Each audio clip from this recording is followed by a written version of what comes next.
Well, a very good morning, everybody. Welcome back to the final day here at Merchant Taylor School. I'm Kevin Ham, Matt Kabir. Floyd is alongside me for this one. The live enhanced stream from Middlesex in association with Daffabet. 96 overs. They're 3 down, still 300 behind in their second innings as they follow on. Floyd, it was a very, very dominant day for Middlesex yesterday.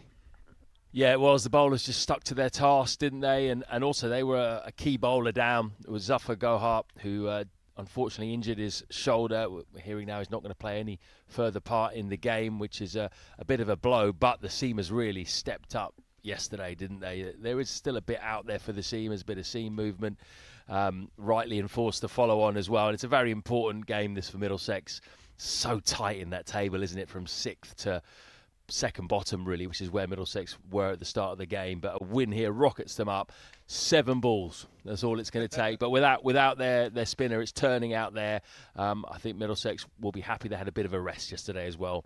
Bit of a rain delay. Should be fit and firing today. Should be an interesting day. 7 balls, that's wishful thinking even for us. Right, let's start by looking back. Let's see how the day 3 panned out here at Merchant Taylors.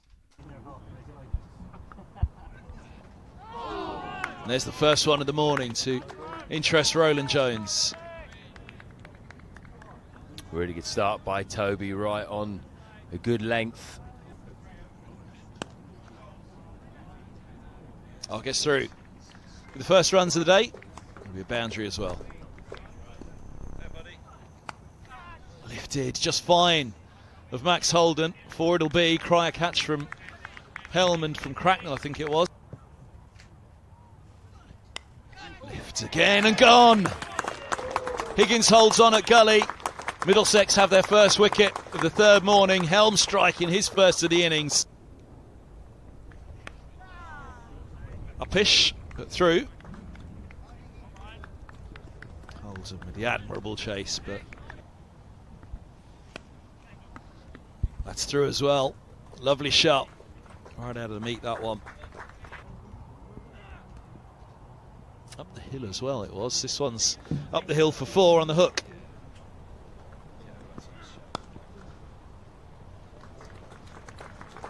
It's a glorious shot by Keogh. Leans into it. The gully in. That's a catch down the leg side. Great take by Cracknell. Cornwall gets the bounce. Full bunger. I don't know whether Robson, sorry, he went really early there, Zabe. Just a single on that one, but it will be the 50 for Zabe. 102 deliveries, holding this innings together. Oh, now. 4 runs, but there's the edge.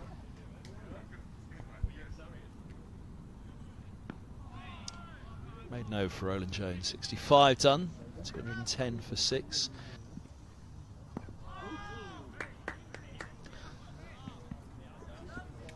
On the spot straight away.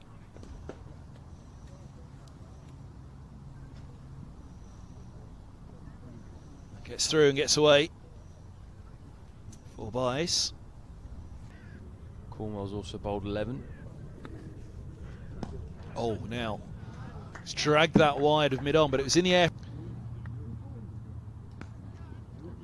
Try and catch, but that was sweetly stroked. Oh, there's a battle by the C-suite. Who's going to get it? Oh, now that's short and it's hammered. Now towards us. And another one, and this one's put away as well. 1 bounce 4. Dumps into the advertising boards there. Over the top of that one. Put away fine of Holman at square leg.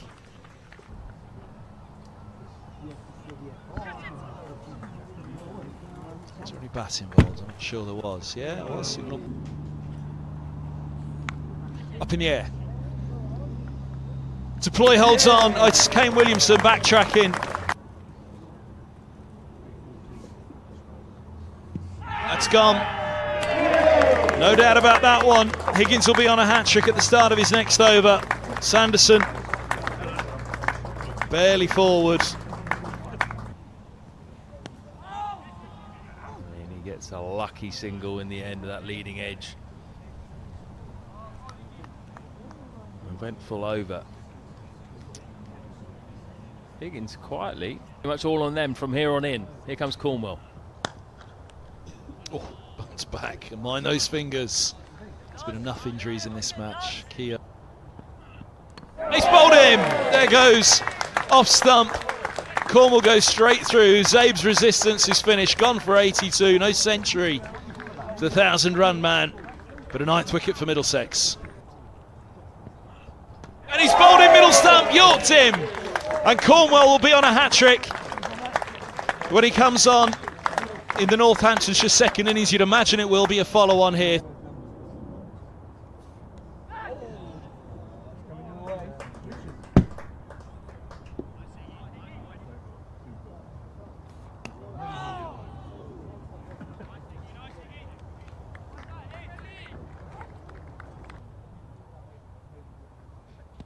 That's gone. There's no stopping that one. Higgins full and straight. Vasconcelos plumb in front. And Middlesex have their breakthrough in the follow-on. And he's got him, and he's going to be on a hat-trick again. Well, Higgins and Middlesex are on a roll today. 10 for 2 at the start of the follow-on. Full of ball. Just allows Sales to lean into it. Might just make it. Long chase for Williamson.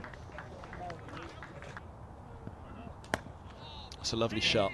Bumps back past the bowler and up the hill it goes. Williamson will have to give chase again. This one will keep him interested a lot of the way, but not all of the way. Oh, that had every chance as well, but it was beautifully played by Sales. That's one of the shots of the match. Whipped away. Higgins going full and straight. McManus.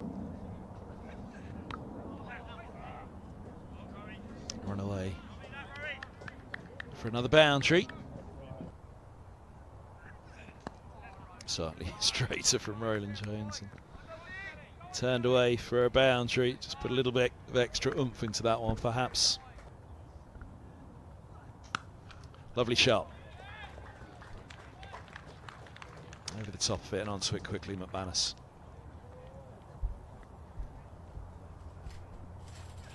Yes, he can.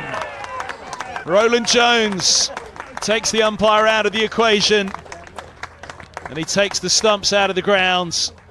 Middlesex have their third of the follow-on.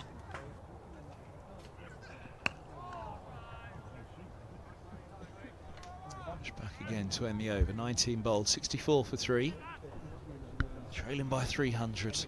13 overs to go today, expecting a full day on the final day. So a fascinating third day. One of the stars of the show was Ryan Higgins. We caught up with him overnight. Ryan Higgins, thanks for joining us. We're here at the end of day 3, a fantastic day for Middlesex. First and foremost, very well bowled to yourself, 6 in the game so far. Yeah, thanks very much. Great day for us. Obviously, to be able to back up the batters' work the first couple of days was fantastic as a unit. Thought the boys bowled hard, bowled aggressively, so it was nice day. Can't be too many occasions in your career that you've been on a hat-trick twice in a game. Exceptionally well bowled today, but to be on a hat-trick twice is some effort.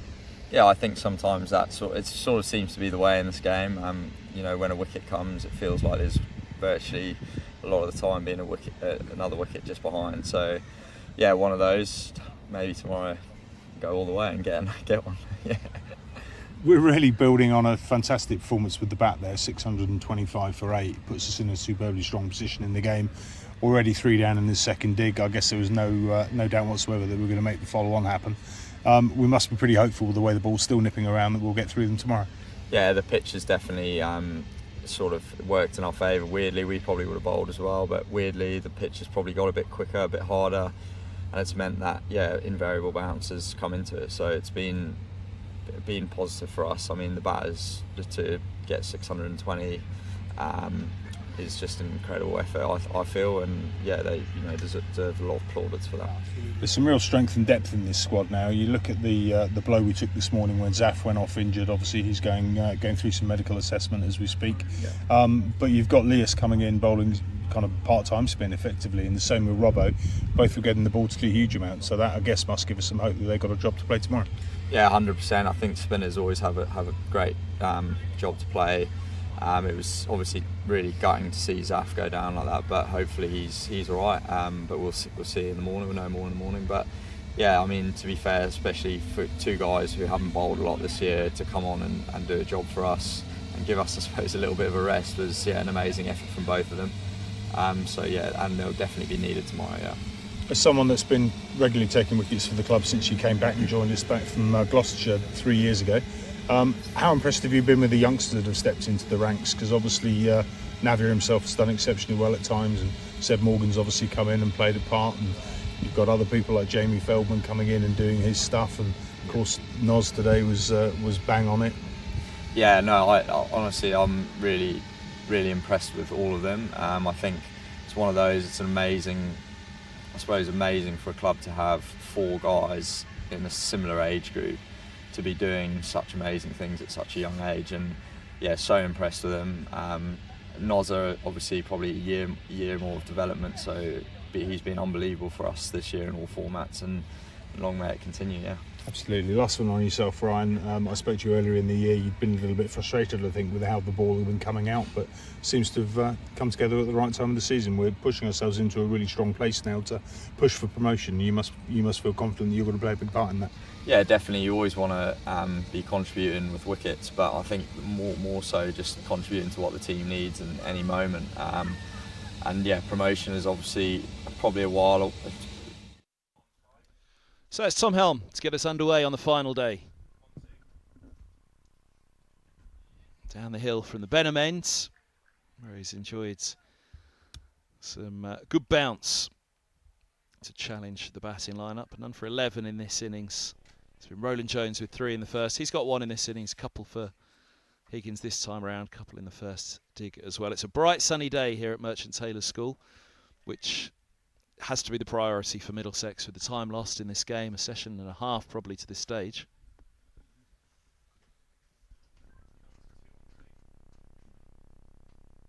There you go. That's the ball you want first up this morning. Tom Helm immediately hitting his straps and hitting a perfect length really for him, just drawing the batter forward. I tell you what, Lewis Deploy's got a tough decision as to who to bring on at the other end as well. I would say that Ryan Higgins and Toby Rowland-Jones probably were the pick of the bowlers yesterday. Both got the ball to nibble around, both like bowling from the lake end. But I think Helm was the obvious choice from this end. That's a funny one, because this year the first game of the season was against Lancashire at Lords, and I'd said at the time Lancashire racked up something very big in the first innings, let's say 450, but I'd said at the time that that was probably the best bowling performance as a unit by a Middlesex team since they won the title. Fortunately, it's one of those things that you say, it looks a bit silly when they're racking up 450, but the dressing room reflected it themselves. They felt it was the best they'd bowled as a unit in as long as could be remembered.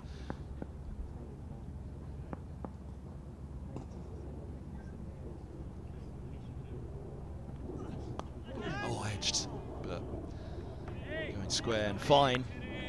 Squared up by that one, McManus, but there's certainly something in it this morning for Helm. Gully is a big catching option when Tom Helm's bowling. We saw that with the dismissal of Bartlett in the first innings. This one didn't quite climb as some previous deliveries he's bowled at that length. That's what saved McManus, but he was squared up completely.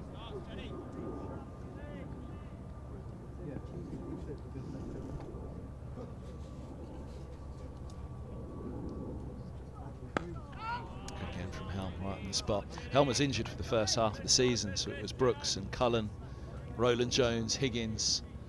They were just relentless, but they equally stopped Lancashire, even though they racked up the runs from going at anything bigger than 2.5. And Middlesex in the end did very nearly turn that game with a century and a half from Max Holden.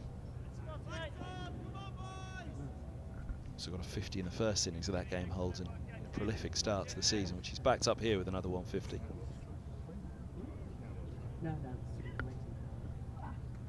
But this bowling performance here, and what you were saying there, Floydie, I think this harks back to that first game of the season, and it's a very different lineup as well. With Helm, Cornwell, Higgins and Roland Jones still there, but 64 for 3, I do think it's been pretty relentless for these Northamptonshire batters. And the seamers have had to really step up, because had Zafar Gohar been available to bowl in that first innings, you'd have thought, given the amount of turn on show, that he would have bowled quite a bit and it would have been a real threat. And we should just update everyone on the news overnight that unfortunately Middlesex have confirmed Zafar Gohar has seen the club's medical specialists and he's been diagnosed with a sprained AC joint in his bowling arm, and he will play no further part in this match. Real shame for Zafar. He's been bowling really well. He's been selected for the 100 as well, so that will be in serious doubt now. And it didn't look good when he went off diving in the field. Thought it might have been a dislocation. Thankfully it wasn't, but still not good news. Here's Roland Jones. Ooh, that stopped on him. So check the drive. The players were talking about it the other day, saying there is that bounce, which almost gives it a sticky feel when you try and get forward. Slightly surprised that Bartlett sort of chased that, really. It was very wide, wasn't it? I thought it was just one he let go. At least he did check his shot, as you say. If he'd gone through with it, then man at mid-off, sort of wide mid-off, might have been in business there.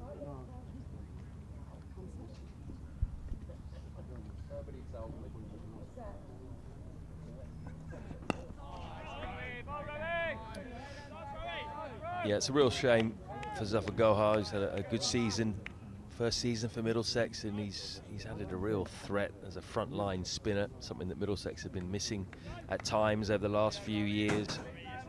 And also back down the order too. Obviously a decent option at number 8. Was there, of course, when they pulled off that brilliant chase against Kent at Lord's earlier this season.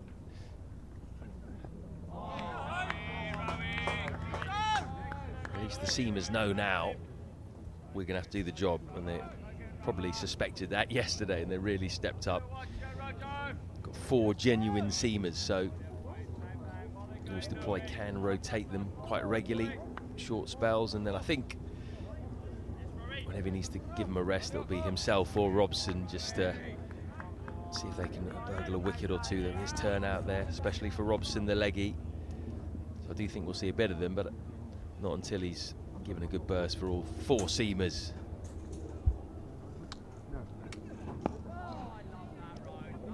It's nicely done. Reaches that onside field, a shorter mid-wicket, and Cornwell there, who is the slightly retreated of the two. Score ticks along to 66 for 3 with a couple. We'll have the score on the bottom fixture in a few moments. I'm back with you. But yeah, that's a real big blow. Zafar Gohar personally and for the team, isn't it? As you say, Middlesex will hope today that it's not too costly for today, but with a seeing a shoulder specialist next week obviously puts him out of the Cheltenham game already against Gloucestershire.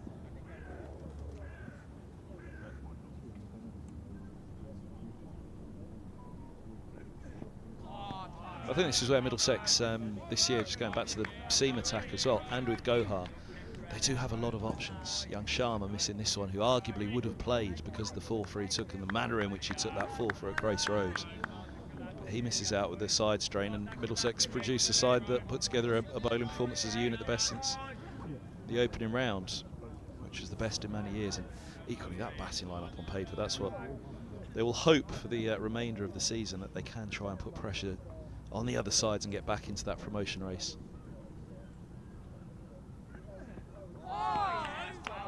Two young batters who bowl, though Holman's a little bit more than that, to vie for the place of Gohar next week in the Careys, and Holman, who will, you'd imagine, lead the line to come in for Zafar. So it's not a bad place to be in at the moment. Plenty of competition for places. You mentioned Navya Sharma there in that same press release on the Middlesex website. Bit of an update on some of the other injured players too. Good news for Navya Sharma. He's making excellent progress in recovering from the minor side strain that he suffered, but he is expected to be back in contention for the upcoming Metro Bank One Day Cup campaign.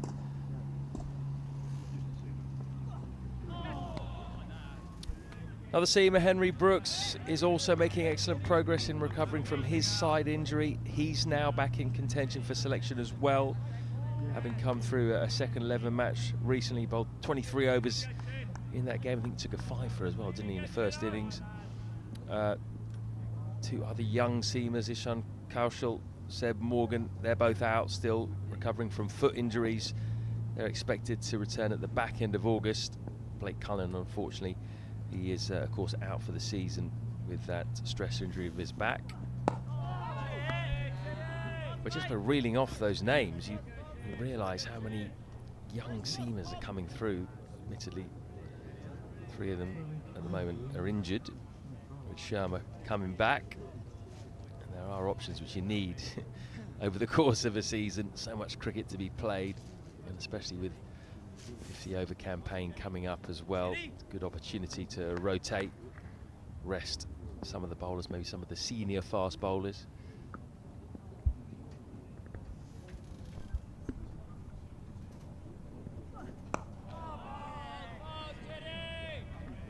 And the other thing handy is, I mean, you know, you never want to see your frontline spinner go down, do you? He's a key man for Middlesex. But if it's going to happen this time of year, from Middlesex' point of view, it's not the worst time of year. He'll miss the Gloucestershire game, but that might be the only first-class game he misses, depending on his recovery, because he then got the One Day Cup campaign in the next 4 days, not till September. So he might be back for that. You never know. Up in the air, the cries catch, but it's fine of long leg and a boundary for McManus. It was in the air, but went very fine. He just sort of helped it around the corner, didn't he, Lewis McManus? But interesting, he's keen to take it on.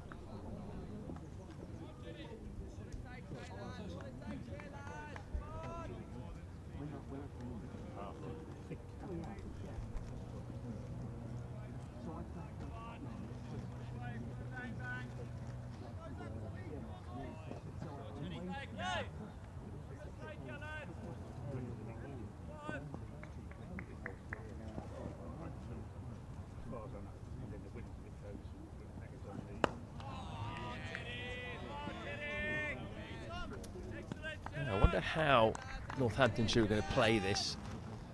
294 is a long way away, so it's all about survival, really. But sometimes when you have that mentality, it's not good for you. You can kind of get stuck in a rut, stuck in a bunker. I think the way to go is to keep taking your scoring opportunities.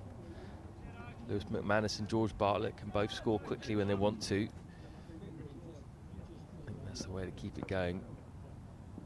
Keep your defence solid by scoring runs.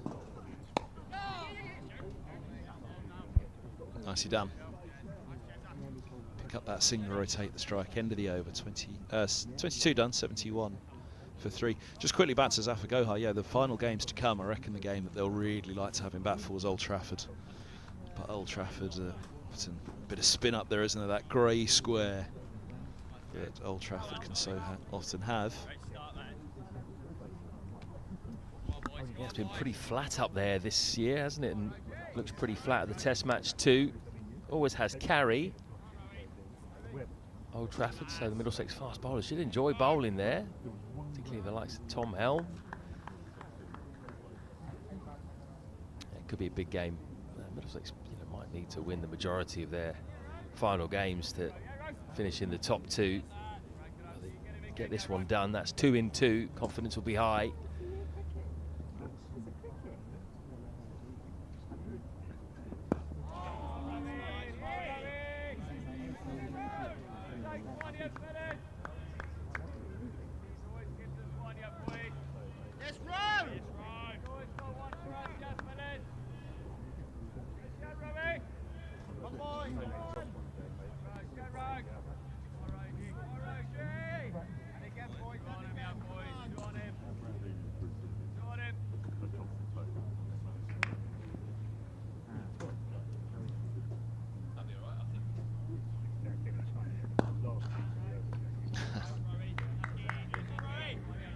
Touching it from Roland Jones. Bartlett had the back.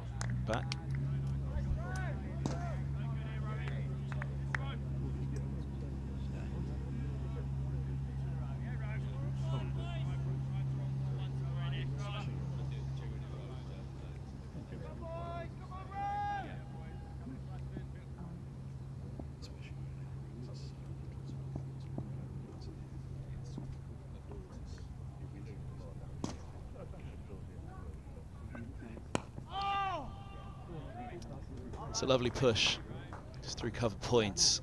Long chase for Geddes, which he isn't going to win, and there's a little idea of perhaps a little bit of the drying out at Merchant Taylor School. Not too much heavy rain overnight. Nice controlled drive, just opened the face slightly as well. McManus to hit that gap between point and cover. There was a real teaser for Geddes as well. We saw a few of those yesterday, which the ball generally just won the race.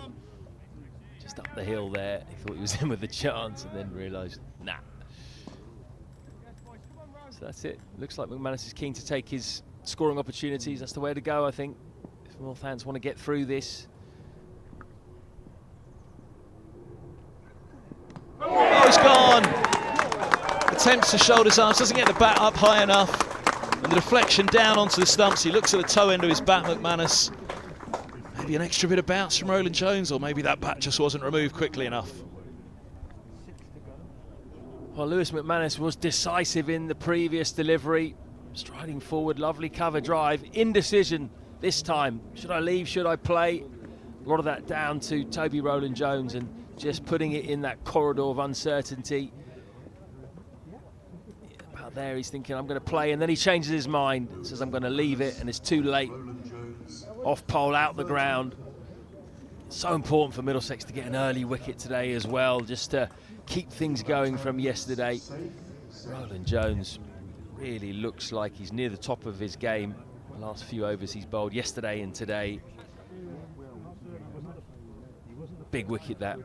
McManus was looking pretty good. And this will be a big wicket as well, safe say. Probably the big wicket. First batter to pass 1,000 runs in the Championship Division 2. That was yesterday. He's got 1,001 now. That's a real accolade, real thing to put on your CV. And he looked very, very organised as well, didn't he? Man in form, full of confidence. So I think he is probably the big wicket for the rest of today.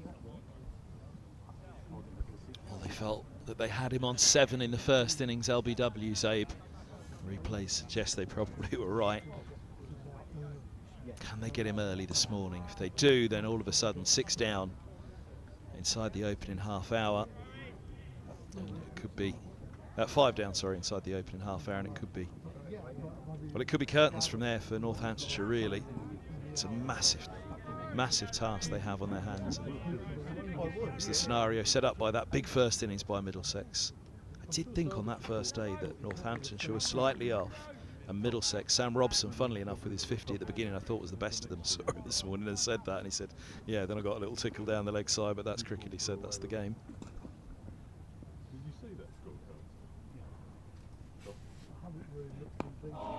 Sabe survives his first ball. He's into the offside, but yeah, that 122 run.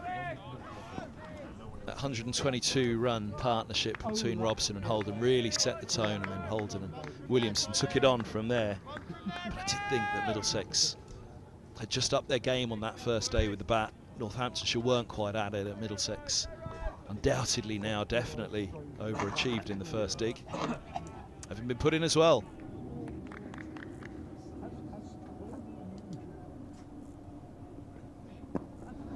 Yorker attempted. The big fella. I'll take it out by himself. 75 for 4.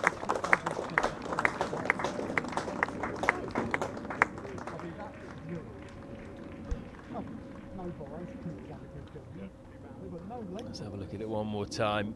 Yeah, he just initially wants to play, then he changes his mind, and that can happen. He's a bit unlucky from the batter's point of view that it was that indecision that caused him the problem. Well, I wondered whether there was an extra bit of bounce in it for Alan Jones, but just there, he was still playing it at that point, wasn't he? Sometimes you see that bat lifted up and the extra bit of bounce takes the bottom edge and it goes down. He hadn't actually started to lift the bat up and out of the way by the time the ball struck it, so he was effectively still playing the ball and playing on as opposed to leaving at the point of actual impact.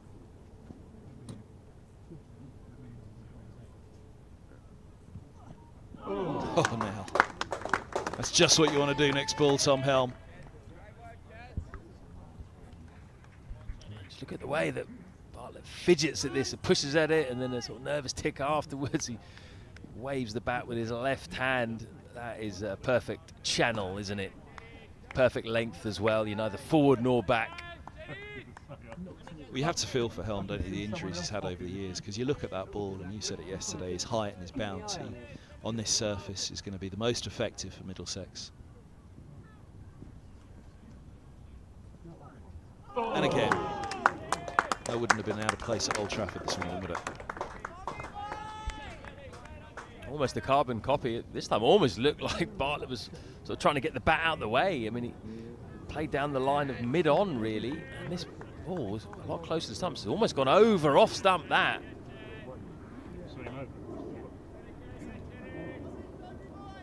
Middlesex have started really well here in the sunshine. If you're nearby, come down. Glorious day. £5 for adults only. Free for over 65s and under 16s. Up in the air. Roland Jones underneath it. And he hangs on. 2 early wickets for Middlesex. The 2 overnight batters are gone. Loose shot from Bartlett. 2 brilliant balls from Helm, and then he goes short. Rich reward for Helm, and richly deserved.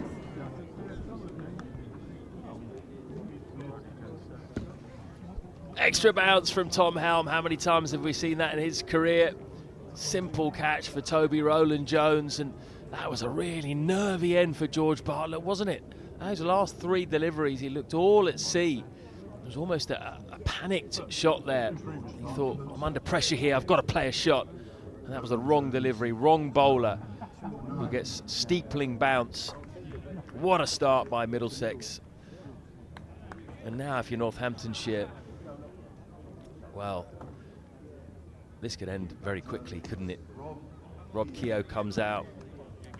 The injured Rob Keogh injured his finger fielding.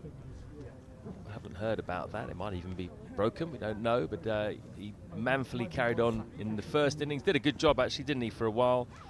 They tested him out with a few short balls trying to hit that finger.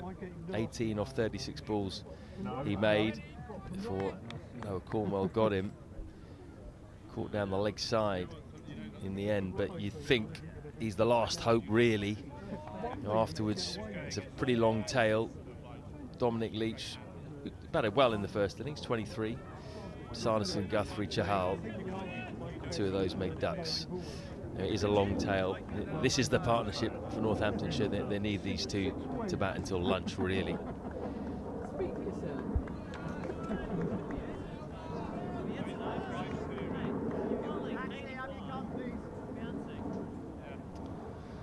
Short leg in place, 2 slips in a gully. Deep square's coming up, Max Holden. Got a long leg back. Roland Jones orchestrating the field with Helm right now. This is a moment for Leas to deploy. Say, yeah, go on, Toby. You do it. It's probably pretty handy for deploy, isn't it, to have a former captain, a bowler there as well, who can really help out from a bowler's point of view. Short leg in, leg gully in. Short ball coming, I think. Oh, he went full. Double bluff. It almost felt inevitable that it would be nose or toes, not a length ball. But went for the bluff, as you say, and went for the top of the off stump.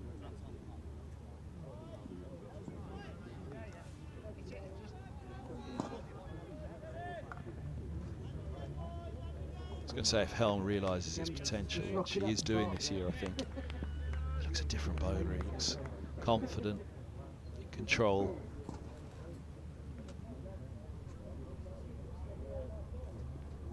There you go, pace and bounce again. You had to get the gloves up and out of the way of that one.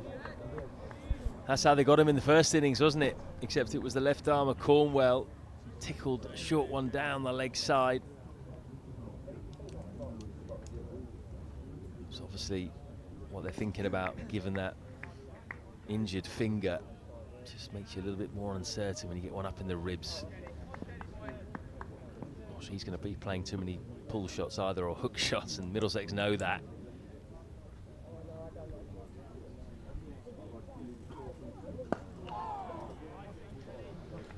For nearly the perfect over from Helm, that rarely off the top of off stump, unless he was trying to bump them, and bump them he did with one to get the wicket.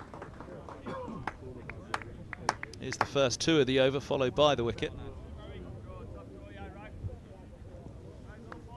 Just a great spell of bowling, wasn't it? First one, a little bit wider of the off stump. Second one, which you'll see in a moment, pretty much over the off stump, just completely turned him into an S, squared him up. And then, after that magnificent delivery, bangs one in short, outside the off stump, extra bounce. He's not really in a great position there to play that shot. Bartlett, and he goes straight up. He was all over him. A little uppish off the bat. Holman, the subfielder, giving chase. It's going to beat him again. Just shows the outfield is a little bit quicker today. But if that means the square's a little bit quicker as well, Middlesex won't mind that. Yeah, get him driving. That's what they want, really. Thickish outside edge from Zabe. And again, it's a teaser for the fielder. Holman busting a cut to get there. Money was always on the ball. Shorter boundary down on this side and down the hill. Had they had a day of sunshine yesterday, and one thing we'll be talking about today here at Merchant Taylor would be any potential indentations.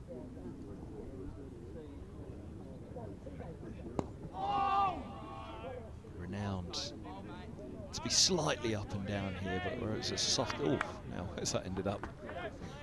It's got it back somehow.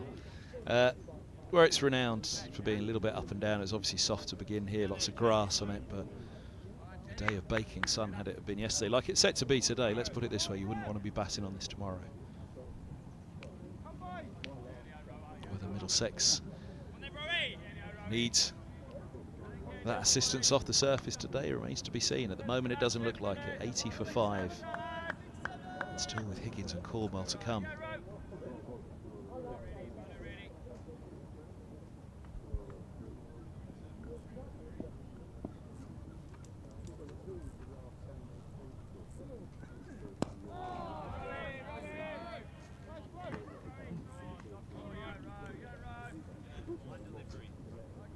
Roland Jones just working towards setting up the batter for his nip backer here, I think. Saw it bowled to beautiful effect yesterday. Probably the ball of the day, actually. to get James Sales. Was all over Sales really for the whole over, and then induced a big drive. Perfect length ball, nipped in. Just clipped the stumps. Beautiful bit of bowling. That is Toby Rowland-Jones, 101. And again, see Keogh does get across his stumps a little bit, so Rowland-Jones will be thinking about that. When do I bring in the nip backer? Work him over, bring him across. His rhythm does look pretty good. 37, Andy. And he looks to me like he's in as good a rhythm as he can be, as he has been in the past.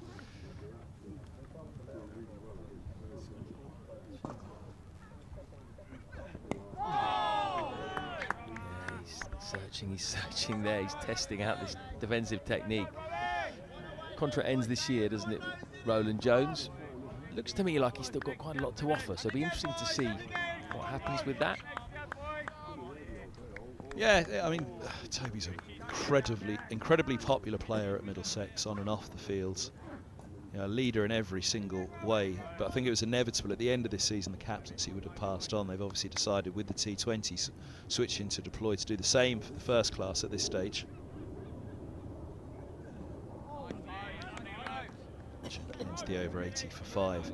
But yeah, I think there was an inevitability once deployed arrived. You know, it was evident, and they knew before signing him he was captaincy material and long-term captaincy. So whether just allowing Toby to enjoy the remainder of this season, and then it's hard to imagine that a fellow who pretty much shoulders the wicket-taking burden for Middlesex still will not be lining up for at least one more year, whether it's 1 or 2 rolling contracts, however they go about it. But it's just great to see him injury-free as he has been for the last couple of years, and he really was. Talks about Helm being denied really a chance to get himself settled in as a mainstay in the Middlesex side, let alone for England. Rowland-Jones was denied that chance one step above, having powered his way to the top of the championship reckoning. But this man now, I'm sure, will be hoping for a couple or 3 really strong years ahead of him now. Be that spearhead of the attack which Mercer and Rowland-Jones have been for so long.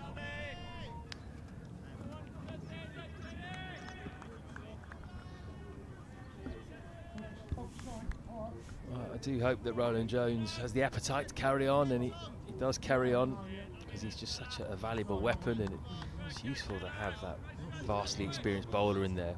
You saw it with Mercer so long, and he kept on going, kept going. So handy for the younger bowlers to have him around. It's just so reliable. They don't go for many runs, those types of bowlers either, do they? They're great at just building pressure for the other bowlers as well. Hammering out a length, and if there's anything in the pitch, they will find it. Imagine what it's like for the younger bowlers, Navya Sharma and even Noah Cornwell, even though he's a left armer, Seb Morgan, to learn from someone like Rowland-Jones about what it takes to succeed over a long period of time at this level.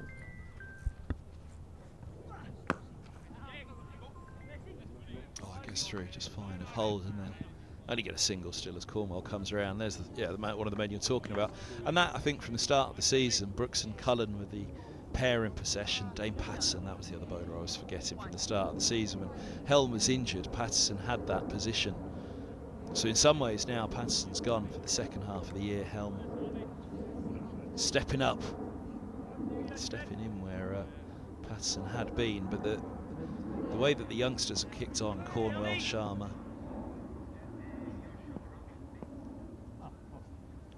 Feldman and Sebastian Morgan as well.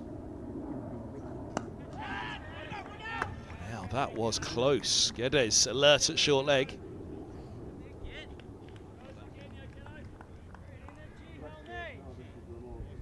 How close was this? A little bit short. The cry afterwards was run him out, because I think must be standing a little bit outside of his crease, but yeah, he's definitely in business there, isn't he? Because I think he wants to just fend off here rather than take on the hook shot. dangerous ploy against Helm. Well, he's slightly retreated there, isn't he? And it's more for that ball, isn't it, where Keogh's just going to balloon it up. If he's in tight as a short leg, then that ball could well balloon over the top of him. Because you might look at it and say, well, why is he so far back there at short leg? But it is a case of, unlike the spinners, of course, where you have them very tight and looking for that little inside edge onto the pad. Helm's very much trying to get Keogh fending it up into the air. So he'll have a good view of it diving forward if he needs to take the catch getters.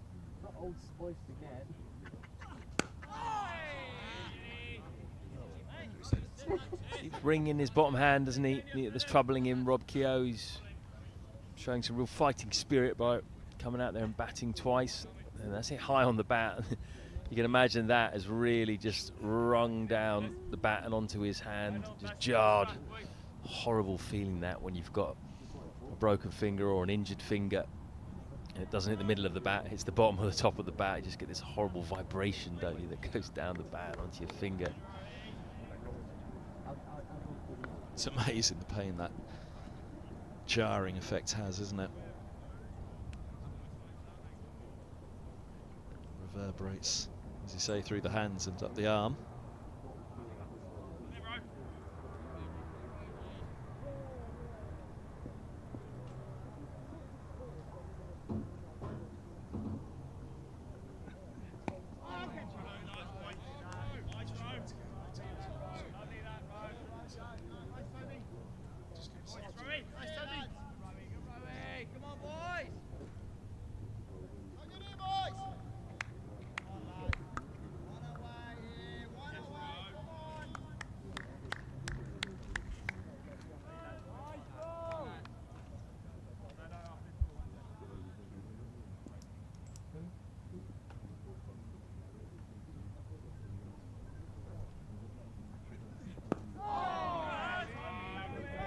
The ball that he thought he had him with in the first innings, and it beat the inside edge.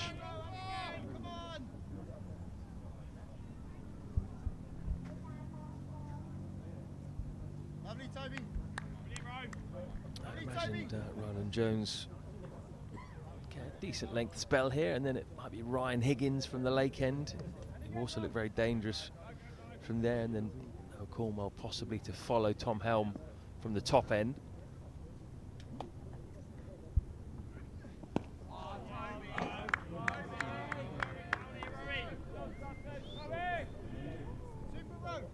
There have been a lot of complaints about the Kookaburra ball from bowlers over the last few county championship games across the country, but this one seems to have worked for Middlesex, doesn't it? It's still hitting the seam regularly, still doing a little bit. It's amazing how one team can get a lot more out of a ball than another can. It looked dead flat here when Middlesex were batting and scoring over 600. Well, it's funny, isn't it? 'Cause you go back to the first day, Middlesex would undoubtedly have bowled first. There was so much grass on this surface. But the feeling was on that second morning, it was just doing a little bit more on the second morning than it did in the first day. I think part of that was that Northamptonshire were more regularly hitting the right lines and the right lengths, giving it the chance to do something. But I do think that first day, you know, this Middlesex attack bowling as they are at the moment would have got more out of it than Northamptonshire did.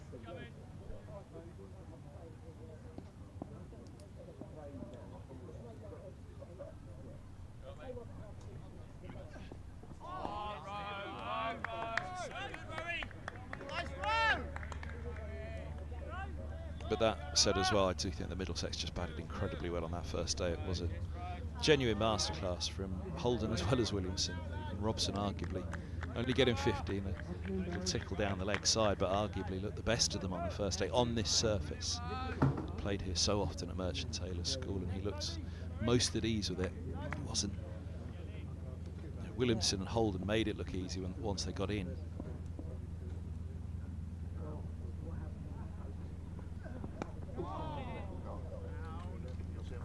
It'll be 4 more. There's that pace on it once more. Or is it? Oh no, maybe this time. Well done, Luke. Thought for sure this time it was going to keep its legs. I mean, it's done a couple of times already when I thought it wouldn't go. 83 for 5. I think with Middlesex, it's been the case for some time now, really. The seam attack has been strong for a number of years, even though it's regenerated. People have left, the likes of Murta, etc. But it all seems to regenerate. Find young seamers around who can do a job, and then we'll keep Middlesex in games, or have done. And I think it's the batting. When Middlesex are batting well, as they seem to be at the moment, seem to have a settled lineup, and you look at the averages, actually quite a few options too. There are guys who are unlucky not to be playing, the likes of Holman and De Carey's. Stevie Eskenazi knocking around as well. You've got quite a few options. So when Middlesex are batting well, I think they're a really dangerous side, because bowling generally, seam bowling, is generally reliable, has been over the years.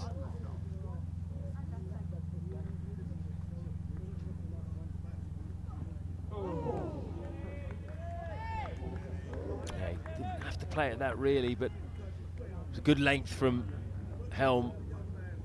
With that bounce that he gets, it just flies through. It's so hard to play that kind of a length. You can't drive it. Just on a hiding to nothing really as a batter. So when Middlesex are batting well, they're a match for anyone in this division. I think one of the top sides. Zafar Gohar, that will be a blow. I hope he comes back for the back end of the season in September.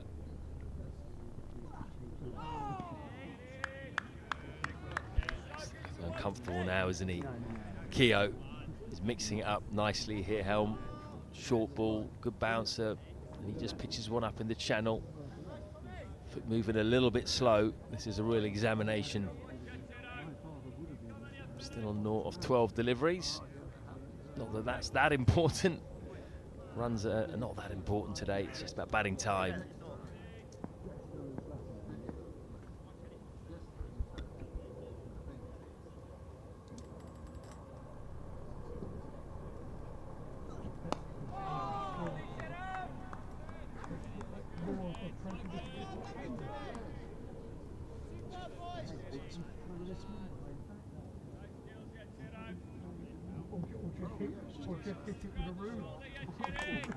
This would have moved Middlesex to 123 points in the table, which in the live table would be currently third.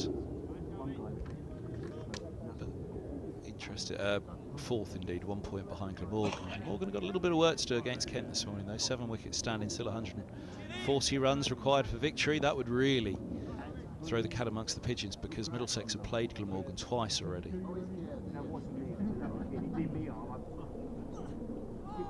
So Middlesex will be crying out for a Kent win in that one. Still to play Lancashire. Derbyshire are currently second.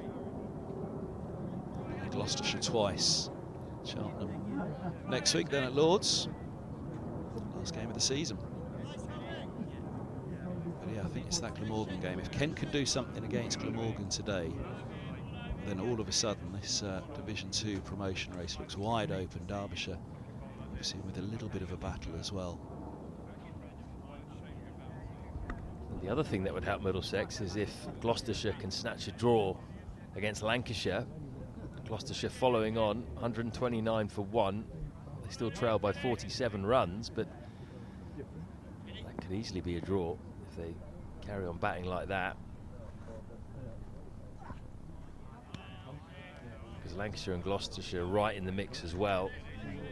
If Lancashire win that game, then obviously they're up there with Middlesex. I think a draw would be perfect. I do sense it's going to be really tight, don't you? You look at that table and you think, it's just, there's no standout team, even though Leicestershire are doing really well this year. I wouldn't say they're head and shoulders above everyone else in terms of ability. They've just got some good results, and then behind them it's really tight.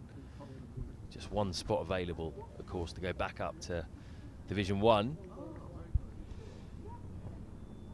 I think we're almost bound to say this, aren't we? People will say, but on a Middlesex stream, but Middlesex in Division 2 right now, this side on paper, top 7. Cracknell, the wicket keeper, batting and keeping well.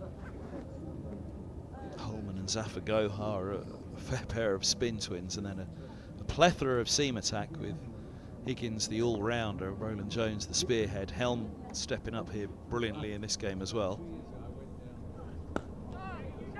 And a conveyor belt of youngsters ready to step in, as they have done in the last few games. All of a sudden, Middlesex, just wonder, you know, weather, pitches, of course, Cheltenham College next week, very difficult to get a result there. So, but yeah, on paper, I think Middlesex right now would face anybody happily in Division 2, but whether it's too late, as you say, you almost fancy they have to win them all, but that Glamorgan-Kent game today could be quite key to what chance there is for a race for second spot being blown open. 83 for 5 here. First change in bowling, as predicted, Ryan Higgins is coming on from the Lake End.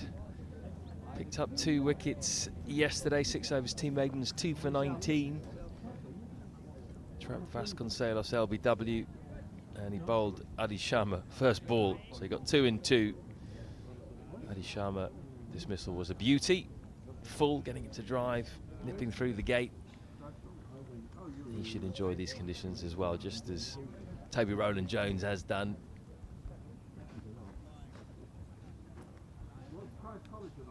And what he will do is he will challenge the batter regularly.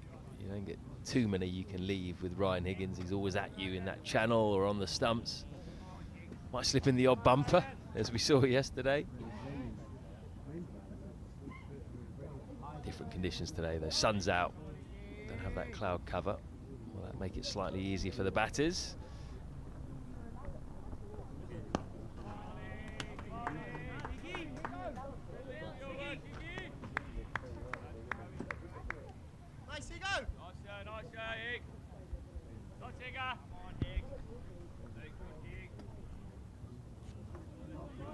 It's nice and warm now, actually. We were a bit chilly yesterday here in the marquee. Had to get the fleece out and my jacket. Kevin Hand, meanwhile, was manfully soldiering on in his shorts and polo shirt. Lift on that shoulder of the bat, didn't carry to Holden. I can promise you I cried all night about how cold I was yesterday. Harder man than me. This has bounced, hasn't it? Right, the shoulder of the bat. And actually that could have easily just looped up a bit more and carried to gully. Evidence still there of some slightly variable bounce.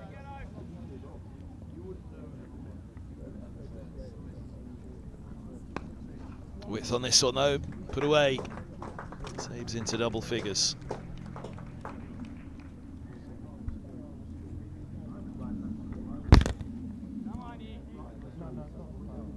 Just waiting on that, wasn't he? Just a little bit of width, a little bit short. Wasn't ridiculously short, but short enough to a man in form who just guided that off the middle of the bat into the space. Good shot, good controlled shot from Zaid.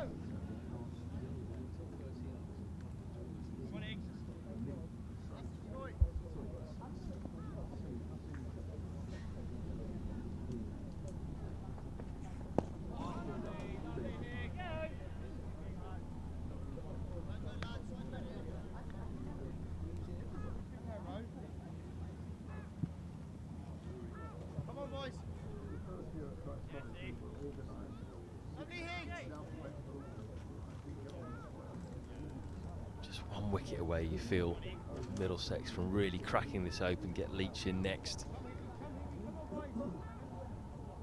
He'd love to get them with the seamers, and then he could even bring Sam Robson on just to try and tempt one of the lower order batters.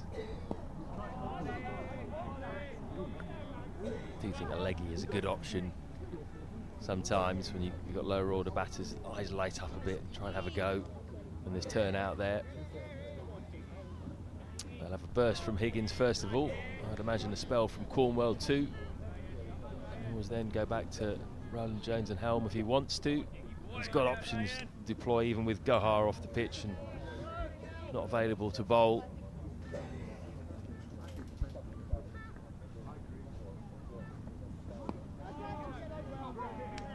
Back in the spot again, 2 in the over, 87 for 5.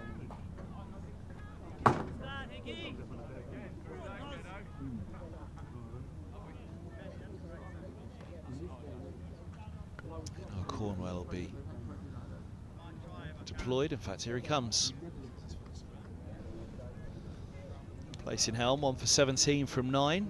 Keep them fresh, Middlesex. Should it be required, we'll have a second new ball available in 51 overs time, with 86 remaining in the game. They will very much hope that they don't need to get to that second new ball. Keep the bowlers fresh for next week.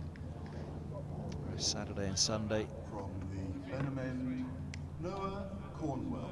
So Cornwell it'll be. Now will he come left arm around against Keogh? He's got a short leg in place. A couple of slips and a gully. No leg gully though. Left arm around to the right hander. Is that about to be changed? Deep squares back as well.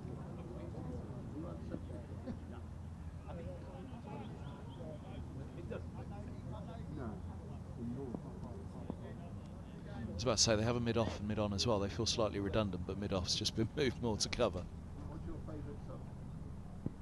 Well, he puts it straight in the spot. Around comes Helm from more an extra cover towards cover to take it. It made me look very silly in the first innings. Noah Cornwell, I was just questioning whether round the wicket was the right tactic for him, and then the next ball, boom, tickle down the leg side off Keogh, and a really good diving catch by the keeper, Joe Cracknell.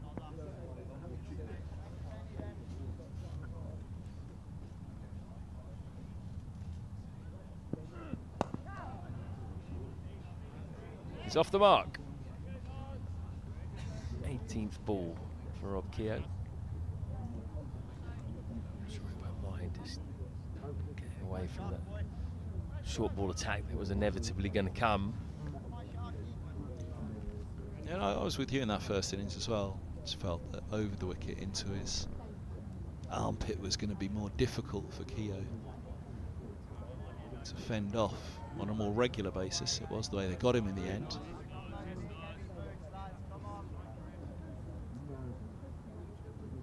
I think the director of cricket's on a walk around the ground at the moment, so we're safe saying this.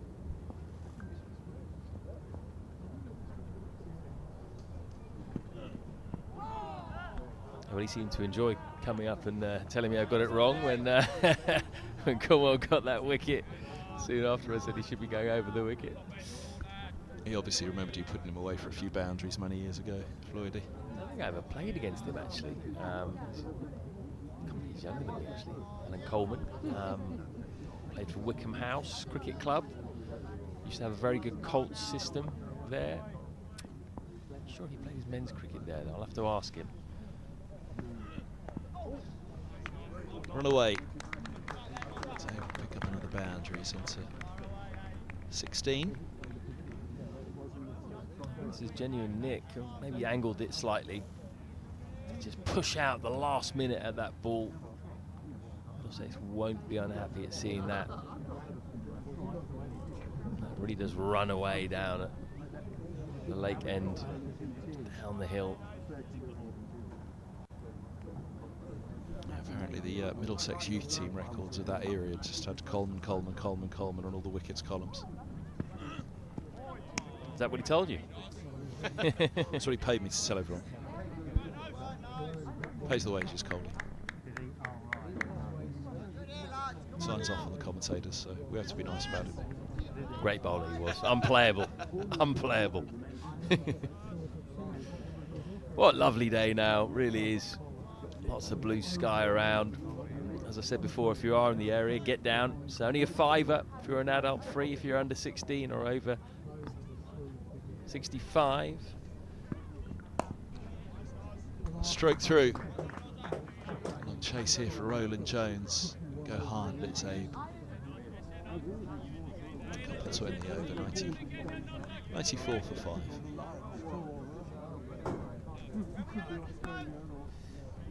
Yeah, this ball is 30 overs old now. It does feel that just in the last few overs, maybe the ball's just got a little bit softer. Hasn't quite got the zip off the pitch when it hits the seam. They're gonna have to work hard for these last 5. You feel Middlesex.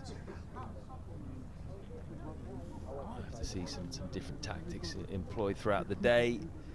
Saw the short ball tactic gone to at times, which paid off a couple of times actually. Paid off with Higgins. Higgins was around the wicket, banging it in short for a while. Then he managed to get out Leach with that tactic. Top edged a pull out to Kane Williamson at deep fine leg. Don't think he's got to that stage yet, but further down the line, if they're still having to work hard, that's an option for you. While that ball is still relatively new, just keep trying to hit that seam, keep trying to hit that channel.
Just one of the two stands that we've got here at Merchant Taylor's there in the background.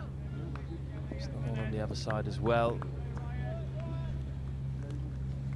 See a bit of shade there, not a bad option. There's the sun around the rest of the ground.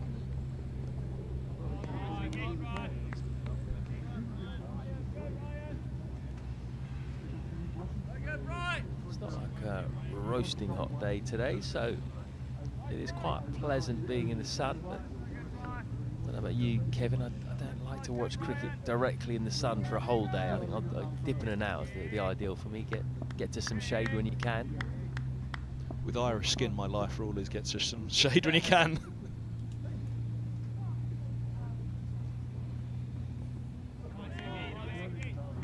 Yeah, I've made many an error and outground over the years covering Middlesex for getting the sun cream. Even the reflection gets you, doesn't it? Sat in the cricket all day, you have to mind where you're watching. What's the hottest you've ever been at a county match?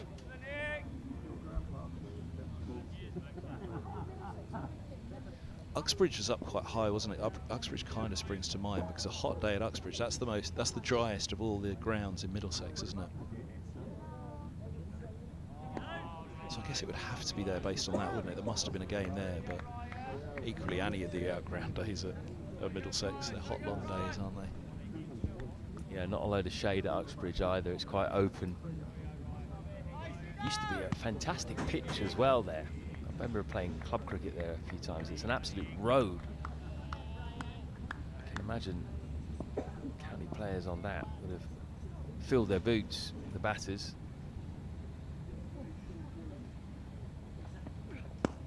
Yeah, it's got Getting Close there and Brearley Way, hasn't it?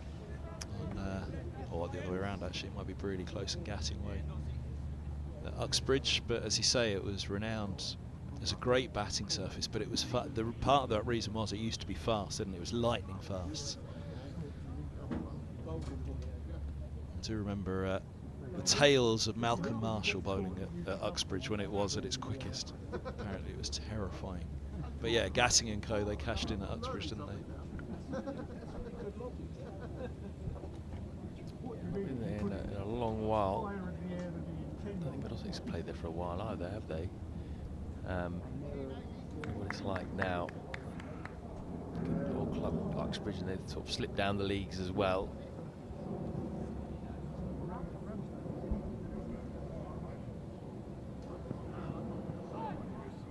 The pads. Umpire. Oh, it's buys. I was about to say, umpire had a decision to make because there wasn't particularly a shot offered there, was there? Just kept on going, didn't it? Joe Cracknell yorked him as well. It was an awkward hike for him. The ball just died on him there. Really tough for keepers, those. You've got to move exceptionally early to be able to stop that.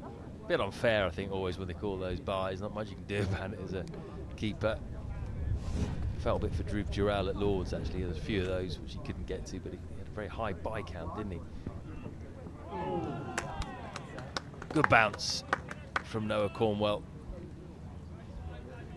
After Tom Helm, he's the next seamer, you think, in terms of the amount of bounce that he can get. He's a tall guy. And that's, yeah, I mean, that's a good length, really, isn't it? It's gone through a sort of shoulder of the bat height.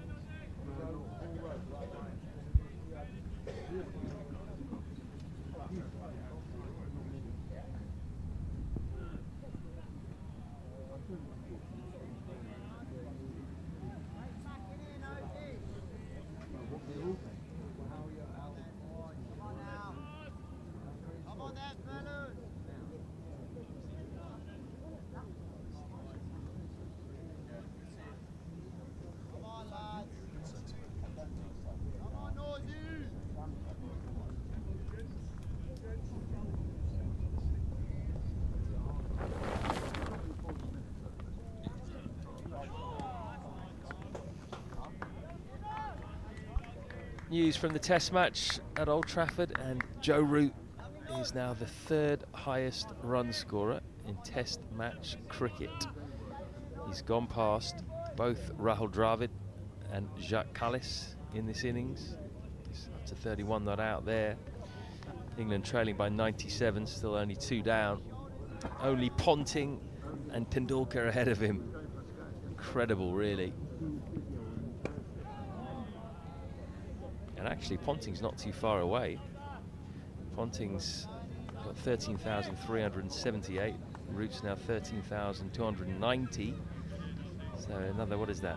89 to go ahead of Ponting. Just Tendulkar ahead of him then. Who'd have thought that when he made his debut all those years ago?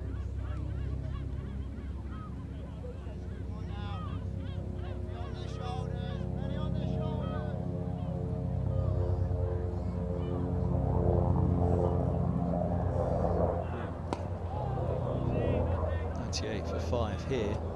Yeah, it's funny that, you know, you look at the top, you've got India, Australia, English players. It's going to be hard for anybody else to ever challenge that now from any of the other nations, the way it's currently set up, isn't it? So few test matches nowadays for South Africa. Pakistan likewise. Of course, we got one of the big 4 here today in Kane Williamson. One of the great 4 batters of their generation.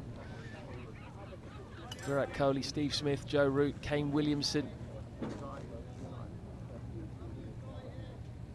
Kane, of course, on his Middlesex debut, getting 100 in the 4-day format. Day 1 here, what a treat for the spectators. Ow.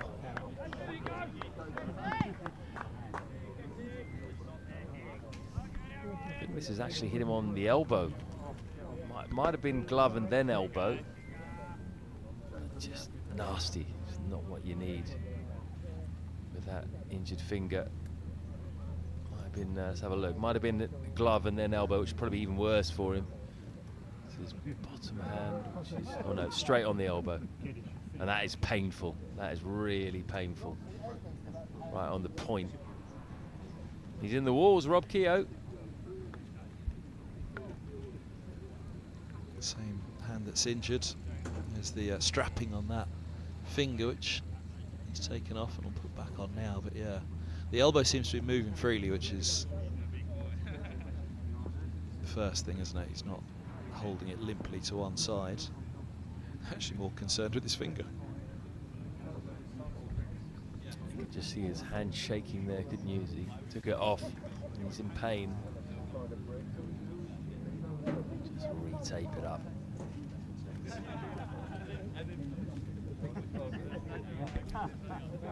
Just have a look at the 2 wickets that have fallen today then, while we've got a short break in play, while Rob Keogh's getting treated. First to go, Lewis McManus, in 2 minds whether to leave, whether to play. Bit of extra bounce from Toby Rowland-Jones. Thick inside edge that cannons onto his off stump. That was the first one. And the second one, George Bartlett, Tom Helm, had him on toast really, beat the outside edge of the previous 2 deliveries, and then a bit of extra bounce. Bartlett just trying to release the pressure. And he picked the wrong delivery to do that. Simple catch for Toby Rowland-Jones, just splice of the bat. And that's got Middlesex up and running. Since then, these two have successfully blunted the attack for a short period of time. Together now for almost 9 overs, but still facing Everest, aren't they, Northamptonshire? They're trailing by 266. Does feel like it's only a matter of time. 264 for 2 this morning. Pope currently 32 not out, and Joe Root 33 not out. Just a quick glance at the other Division 2 scores. If we've got time, we'll have a quick glance at Division 1 as well. Just with regards to this one, Middlesex have moved, settling into 4th spot on the live table, just a couple of points off Derbyshire, moving to 123. Derbyshire 127 for 5, still requiring another 319 against Leicestershire. So looking good to close the gap on Derbyshire in 2nd spot, Middlesex. Glamorgan still only 7 down. They're looking very good against Kent, and that will be a problem for Middlesex. They've played both their games against Glamorgan, and there's a fair gap to make up. They're 79 for 3, 110 more required to beat Kent at Cardiff. Gloucestershire 139 for 3, trailing Lancashire by 37 runs in their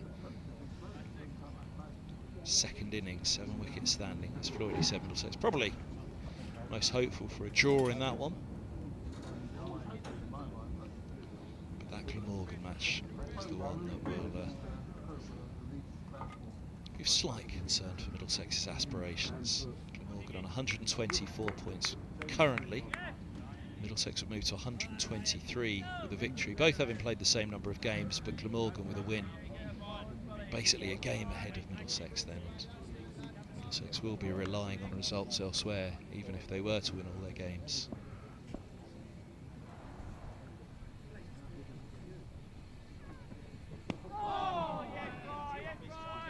Derbyshire still to come at Lords, so if Middlesex to close the gap on Derbyshire now, if they were to lose that game against Leicestershire run away with it, it's just a matter of can they catch Glamorgan.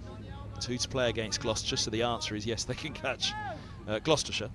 They're on 111. Middlesex climb above Northamptonshire in this one. Lancashire still to play as well, so in terms of it being in their own hands, really they need a big favour from Kent somehow to find those 7 wickets. Only 110 runs more for Glamorgan.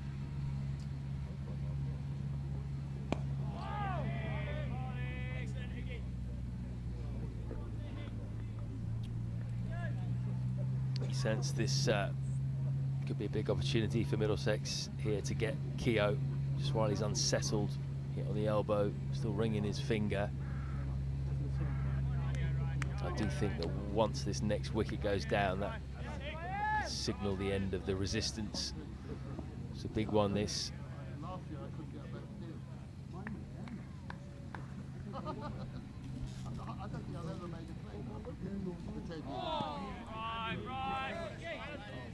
He's a proper batter. Rob Keogh, though, batting at number 7 today. He has batted a lot higher than that. He's been around for a while, 33 years old now. He's got 17 first-class hundreds, an average of 30. He's quite a handy player to have coming in down the order. Might have batted higher had his finger not been bust in the first innings of Middlesex.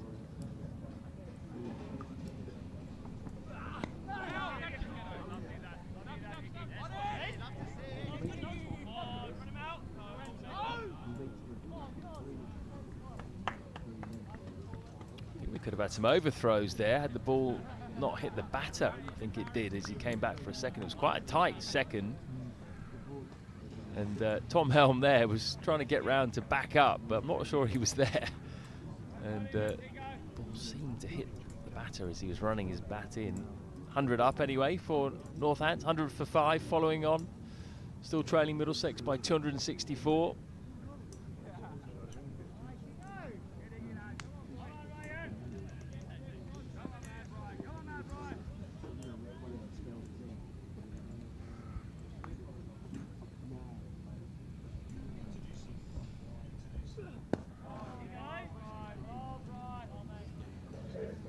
Top ball 20 over, 100 5. So still 55 minutes. No movable lunch on the final day. We can't make up overs on the final day, only on days 2 and 3.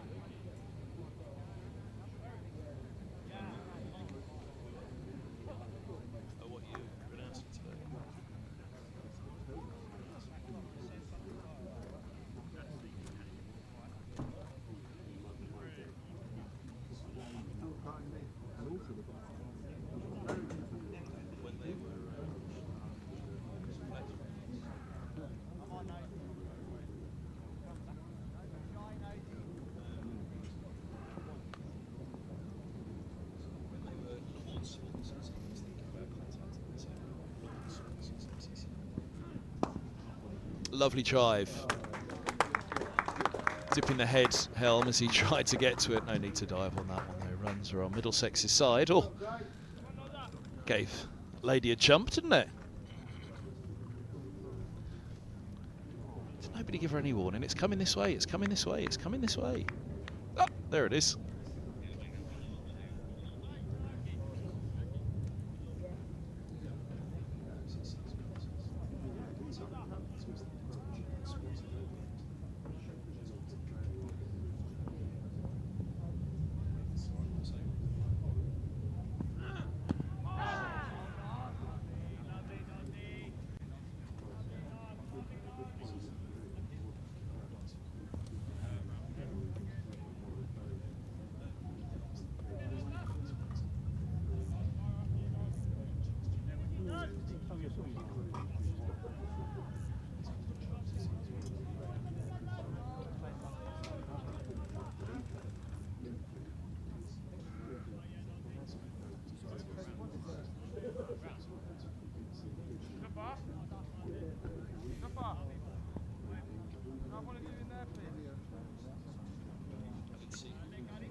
Top ball to end the over. Cornwall going in hard on Keogh at the moment. Clear instruction for him. A little bit of cloud cover there. It probably looks worse on the screen than it is. That blue to the left. It's far more prevalent than slightly darker cloud just above us.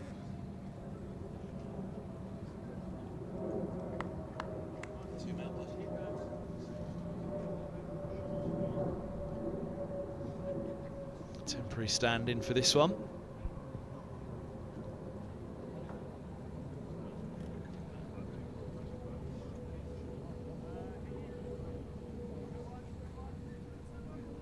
main entrance in the background there, the Middlesex shop as well.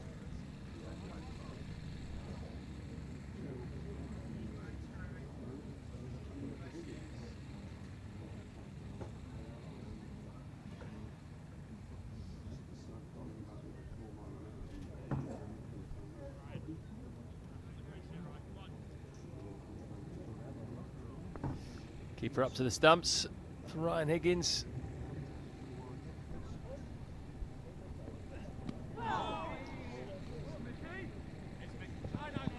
Just take the single.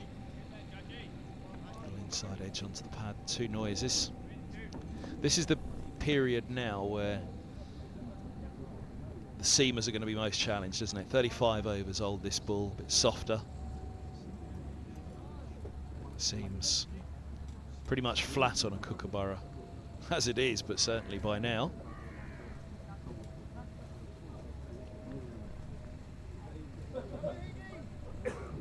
Yeah, I don't think anyone turned up here today and expected Middlesex just to roll through Northamptonshire. What those early wickets have done is get Middlesex ahead of the game so they can just take their time a bit more now.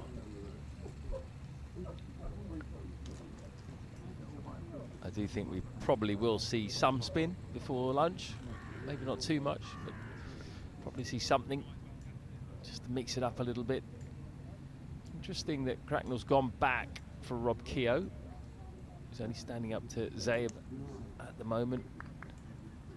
Maybe Zaeb standing out of his crease, they want to negate that. Short leg stays in for both though.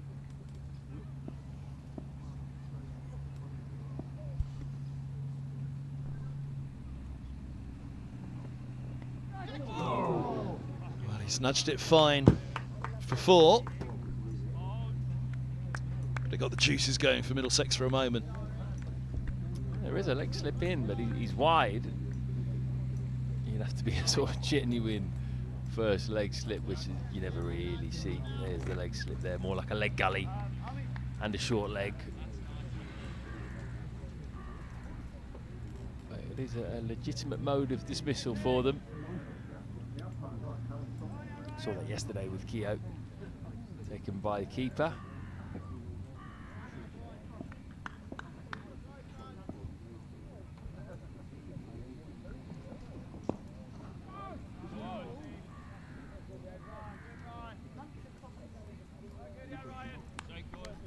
First signs today that Middlesex is just going to start trying some things with this older ball. Just get a bit creative.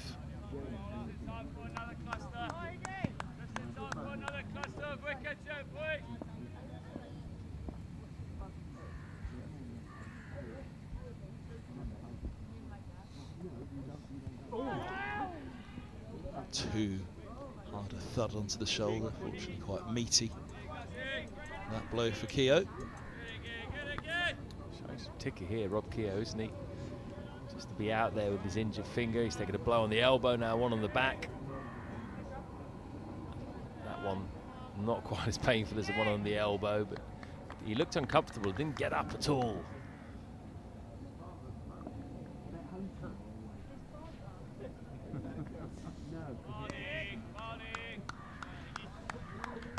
Get down and underneath it. He's not risking that leg gully or short leg by just easing the ball away. Worried about that bounce. One, he's uphill, Higgins, but 2 Merchant Taylors does have the reputation of offering additional bounce to the seamers.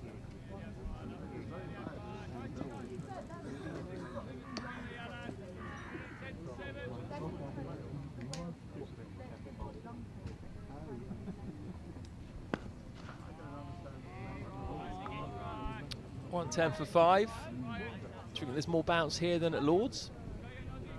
Yeah. Yeah,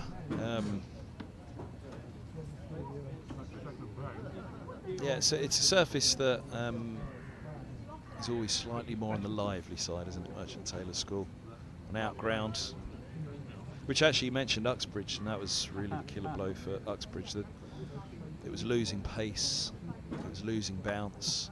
In the end, it was making for a very difficult first-class game. There was one particular encounter between Stephen Finn and Nick Compton batting for Somerset. And Compton just kept Finn and Middlesex at bay for 4 days to deny him in that game when it was a strong Middlesex side, and Somerset weren't quite up to where they've been in the last few years at that point. But Compton just prodded forward for 4 days and kept everything Finn had to throw at him, at bay. You'd do well to do that here at Merchant Taylor School, or you'd certainly be brave to. As you said, Keogh's seeing through with a whole heap of heart and guts here, being peppered by them. That's incredible, isn't it, really, when you think about it? The home of cricket, the most famous cricket ground in the world, and this is a school ground, really, for all intents and purposes. But it just shows you what a great job the ground staff has done here to keep that pace in the pitch. And have the facilities, all the money that they have here at Lord's. It's just a great effort to be able to create a pitch that can stand up to the rigours of 4-day cricket and have pace in it as well. It really is. Yeah, Middlesex, it's a fortress for them, this one, really, in the first-class game.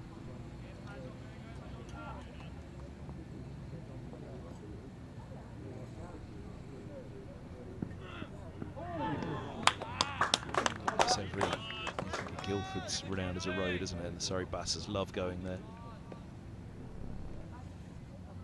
But this one here is always renowned as being a seamer's surface. So they always relish that. There's the chance of a 3-day finish if the weather's kind. Beckenham, that's another one, isn't it? Big runs there over the years, isn't there?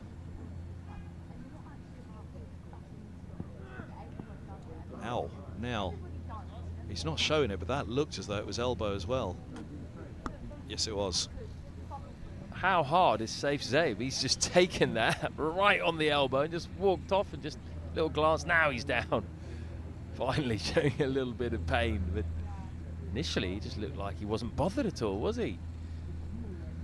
He's having a laugh. Maybe it's the funny bone. Don't know why they call it the funny bone, because it ain't funny when you get hit there. Nothing funny about it at all. Horrible one. I mean, he absolutely held it, didn't he? It didn't move, but now, no chance. It's hurting.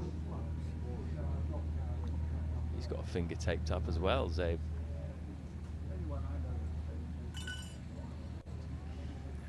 Now he's feeling that pain once the physio comes on and starts working it. Because that looked like he was right on the point as well.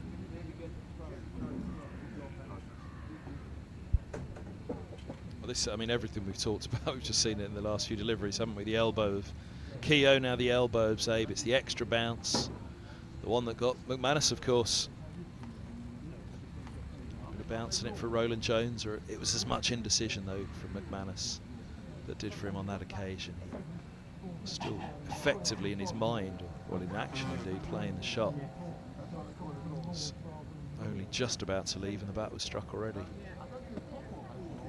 So look to shoulder arms. So Zabe, it ain't nice, but it looks okay. It's going to be in his mind, isn't it? It's that top hand as well.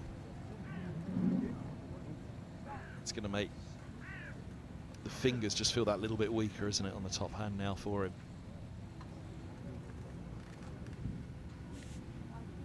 It's not going to be nice. Not to undermine Keogh's effort, but in some ways you can almost get away with it a little bit more on the bottom hand, can't you? The top hand is the one that really needs to dominate. I'd rather not get hit on either elbow, if I had the choice, to be honest. It's part of the game, isn't it? It's one of the hazards of being a batter at this level. Your elbows, your forearms, your fingers just get pummeled.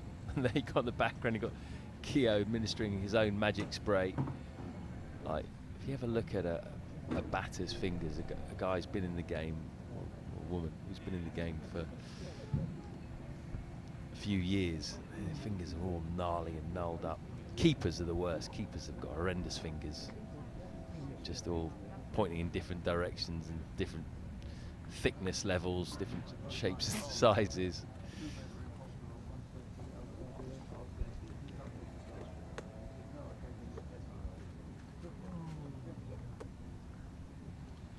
Fair delay here.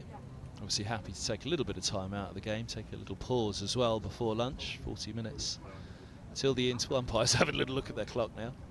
Their watches. There's the painkiller.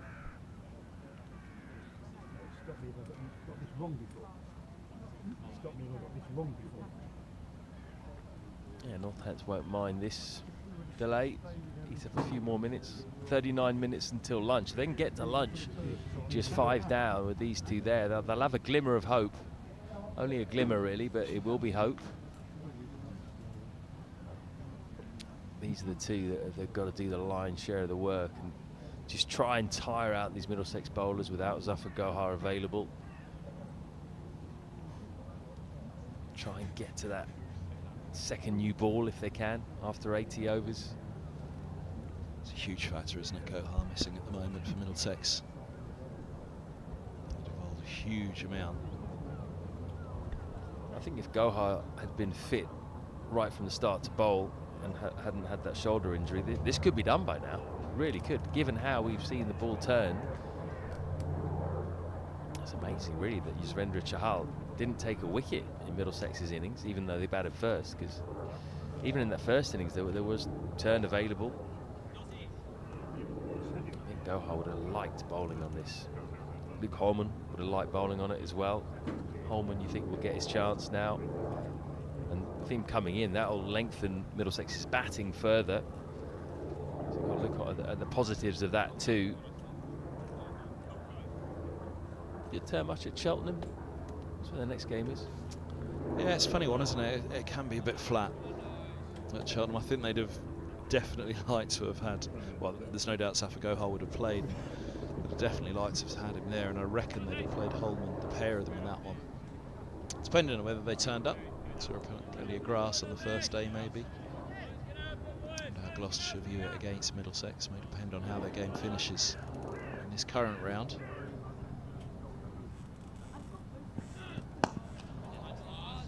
Incredibly small boundaries at Cheltenham, isn't it? So it can be quite a high-scoring ground as well, fast-scoring ground. But yeah, it's renowned as a batter's paradise.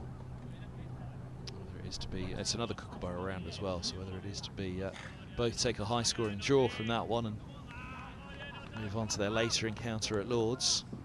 I might be right in saying that the Cheltenham Cricket Festival was the oldest cricket festival in the world. Still going strong. Round the wicket. Right in on that elbow again. Both batters are banged up at the moment, having to fight through the pain. It does feel as though the short ball right now is as likely as any to bring Middlesex this next breakthrough.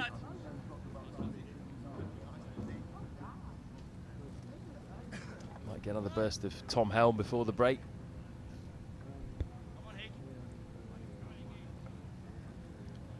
Yeah, this is it, isn't it? Kookaburra, 36 overs old. Drier ground today.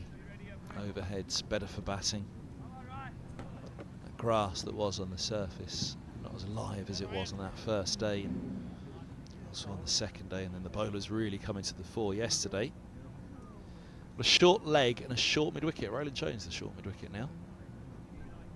It's a heavy leg side field. Mid-off is out of the equation at the moment. There's only a cover, a gully and a slip on the offside. That's why. This is into the rib straight away. Mid-on, mid-wicket, short mid-wicket, square leg, short leg. That leg gully. And the covers are really square as well. There's a big wide open space in front of square on the offside. If Keogh wants to have a drive from around the wicket, the angle doesn't help.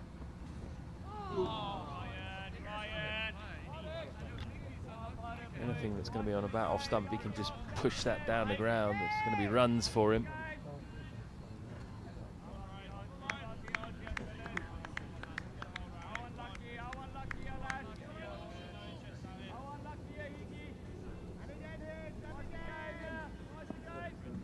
There you go. just see there, no one in front of square apart from that very square cover on the offside. Catch Higo straight into the ground, or Geddo, sorry, at short leg.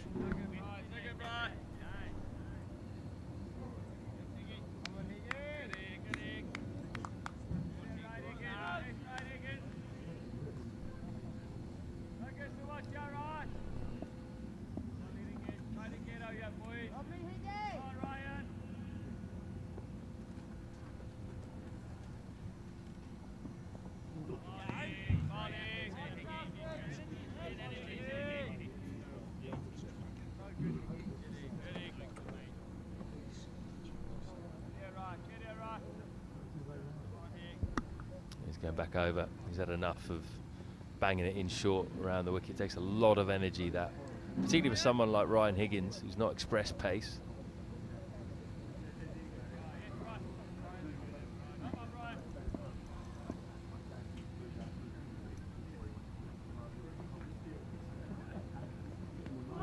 Ow. Ow, ow, ow. Move the wicket. It's harder to get out of the way, I think. That's a bit of a funny area as well, isn't it, when you get hit there in the ribs? It can just tickle a bit. That's why they call it a rib tickler. Tickle and hurt at the same time. So Ryan Higgins is not express pace, but he's causing Rob Keogh some pain here. Elbow now into the ribs.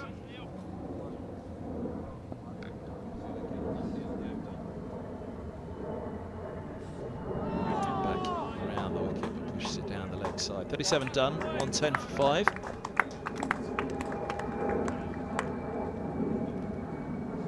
The way he veered away in pain there, Keogh, is almost suggesting that, as I say, it was up towards the ribs.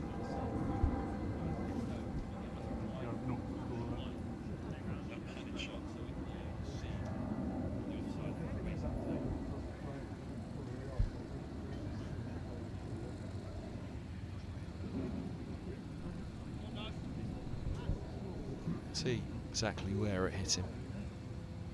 There you go, just the bottom of the ribs there, wasn't it? It was like a body shot from Manny Pacquiao, right under the ribs. He's come back at the weekend, didn't he? He did, yeah, 46 years old. Got a draw. Wants to fight Floyd Mayweather again. Let's hope for us yet, Floydie. Not that old, mate.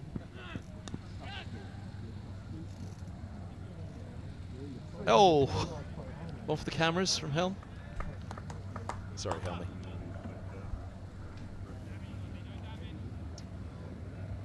Just helping it around the corner with the angle. Safe Zaid. Feet first, Tom Helm, footballer, sliding tackle, quite work.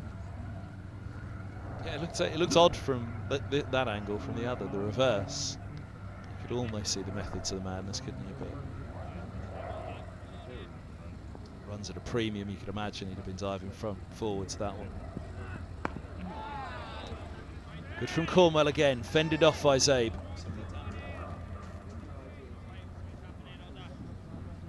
Did it keep a fraction low on him as well? If anything, it got a little bit bigger, didn't it? The ball is not seamy sideways as much as it was 10 overs or so ago. I think now it's the variable bounce that Middlesex will look to bring them this wicket. Yeah, that's what I was saying. You wouldn't fancy batting on this tomorrow if it was a day 5 pitch, because it's the perfect day 4 pitch here at Merchant Taylor School.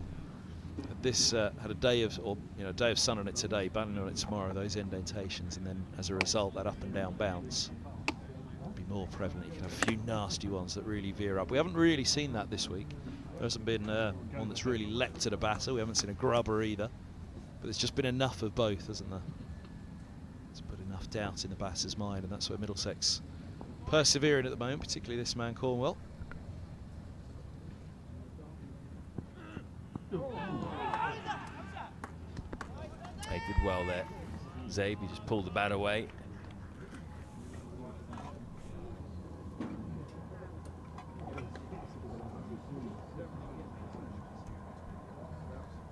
In together now, what is it? just over 14 overs, these two. Put on 39. Runs are kind of irrelevant. It's the time that they're eating up, making Middlesex really work hard for their wicket. And that one's taken off, hasn't it? Very similar length to the previous delivery. That one he did play at. He pulled the bat out of the way, but it was too late. It's a nod of appreciation from Zabe.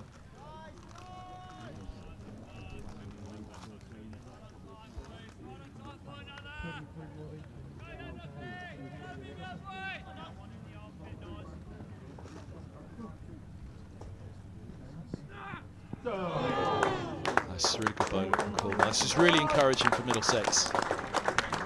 That's the best of those 3 deliveries that went past the outside edge, just a little bit fuller. And you can see there, feet went nowhere for Zabe. He wasn't sure forward or back. In the end, he did neither. Just needed to be slightly straighter to kiss that edge. But good signs for Cornwall.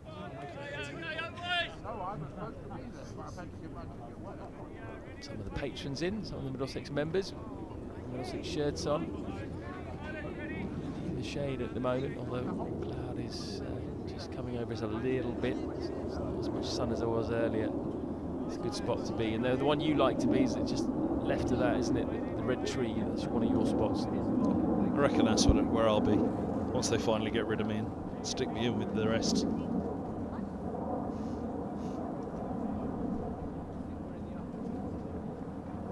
Oh, now he's nearly ducked into that.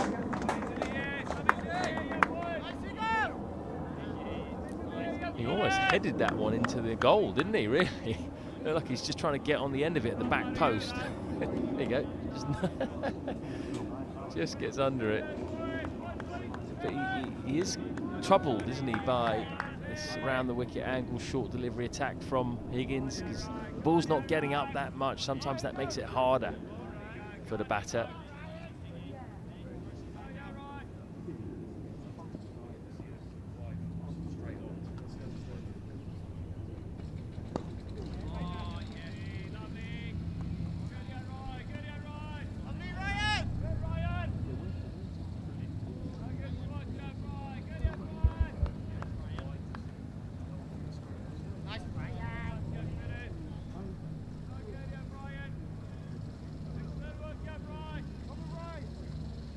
So there's the field, right? No one in front of square on the offside, apart from that man there left of your screen, is pretty much a cover point.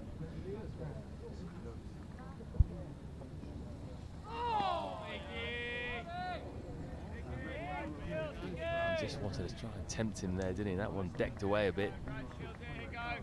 It's an interesting field, isn't it? Interesting tactics. Trying to induce a full shot. There's no slip in either. There's a gully, a leg gully, which implies he's got to bowl just short deliveries, but then he occasionally slips in the fuller one.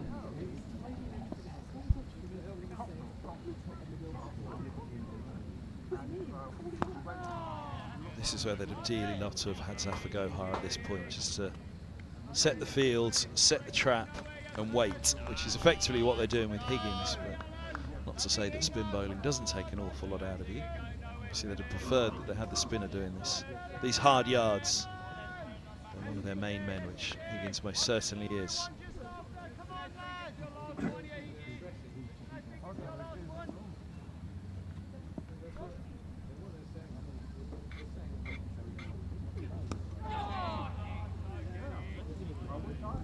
That's the one that can easily go to that leg gully. Did well, they just rolled his wrists on that. Keogh, get up the other end. I wonder if pretty soon we might see some spin. Just to give the seamers a little bit of a break before the lunch break, and then you come out again with two of your seamers. Yeah, it feels like Robbo time, doesn't it? Bit of golden arm, Leas deploy as well. 20 minutes before lunch, that'd give the seamers a good hour's break, wouldn't it, before a burst after the interval.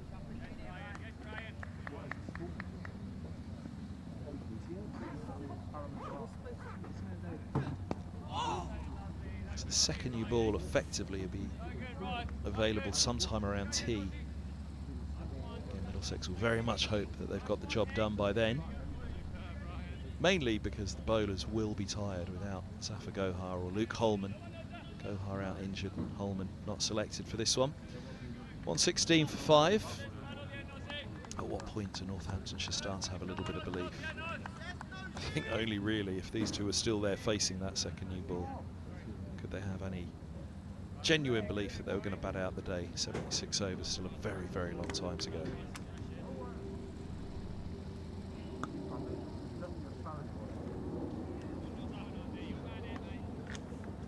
Yeah, I think they need these two to go deep into the second session, maybe even get close to tea. And they might start to just give themselves that bit of hope. You don't want to get your hopes up too early. Just in the dressing room, probably sit in the same seat for a while these two are together and just keep ticking off those balls. There's a lot of balls they got to tick off. If they are still there, or if they're only 6-7 down, then you do think that second new ball is going to be the crucial moment in the game. And Middlesex will hope they can get it done before then, or almost done.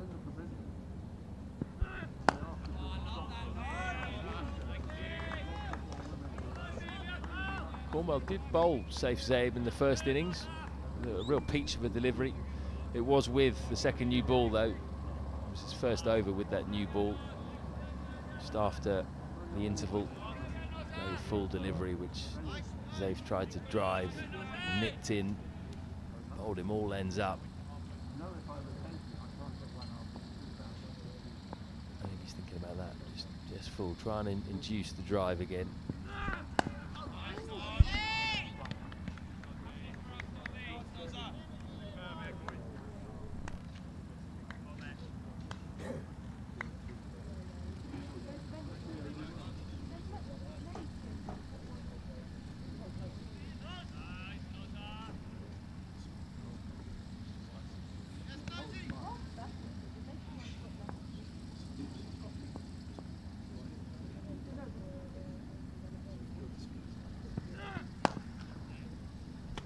Glorious shot down the ground from Zabe. He's into the 30s. Second time he's played that shot today. Delicious on drive. It was the shot he played when he got out. It's a strength and a weakness. When he gets it right, it looks lovely. Just caresses the ball straight back past the bowler. No big flourish at all.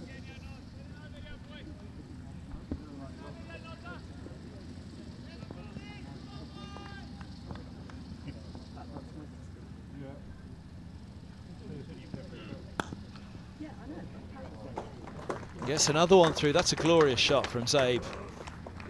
Both of them are good. That one looked even better. Yeah,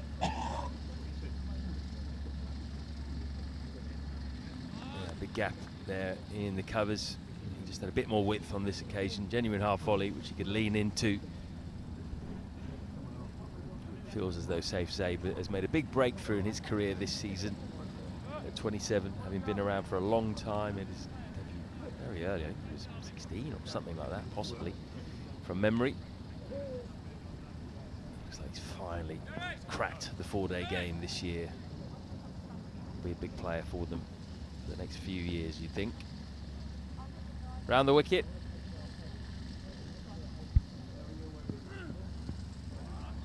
Knew what to expect. 1, 2, 4 for 5. Yeah, the loss of Emilio Gay for Northamptonshire is a void that needed to be filled. So Zabe stepping up is a big part of that. Depleted for this game, must remind ourselves and remind viewers. Proctor, Broad. At the leg end, Toby Roland Jones. Harrison, who was on loan from Nottinghamshire. It's a squad feeling a little down to the bare bones at the moment. Northamptonshire, Middlesex, brimming really coming into this one. Be at least 2 very disappointed players to miss out on this one, and that included Well, that doesn't include Sharma, who is injured. Obviously now missing Gohar, which means back to Roland Jones before lunch. We were talking about spin, and I wonder, is the thought process from Middlesex here, just get whatever you can out of this Kookaburra, because it ain't going to get any better. So keep the seamers going for now, because if they don't make the breakthrough, then the spinners might have to do a lot of work this afternoon to get them through to that second new ball.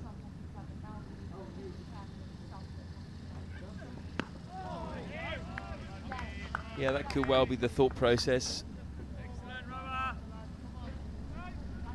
Good time for a wicket now, wouldn't it? Things have just gone a little bit flat. Batter's looking a little bit more secure. The ball is getting softer. So a good time just to give yourself a nice energy boost with a wicket.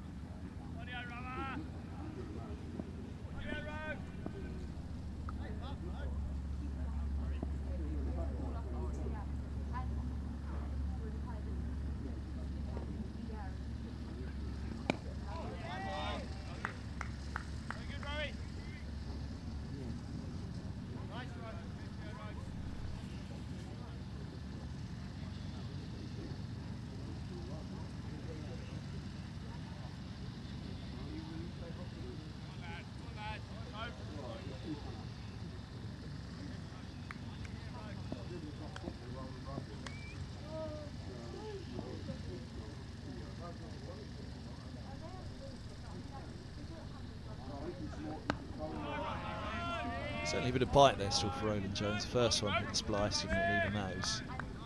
Dabbing at it outside the off stump tentatively here. Yeah, just lacking the sideways movement that there was there off the seam earlier in the day. Now that ball's got softer, which makes it a lot easier for the batters. Keogh's looked pretty solid in defence. Set his stall out. Just got about time, 8 or 53. Doesn't need to do anything different, really.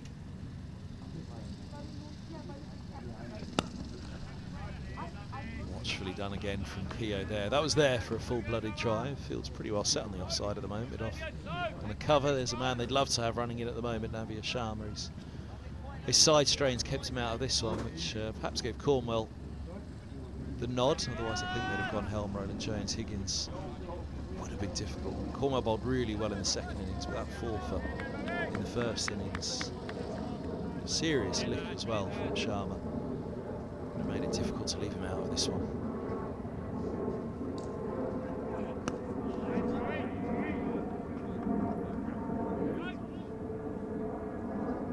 Wonder how they deploy the seamers. If this is to be a full day in the dirt for Middlesex and Roland Jones and helm, Cornwell and Higgins having to bowl themselves into the ground with no spinner. I wonder if there is any thought at Cheltenham College they're going to miss Zafar Gohar. Do they try and get both Holman and De Carey's into the side?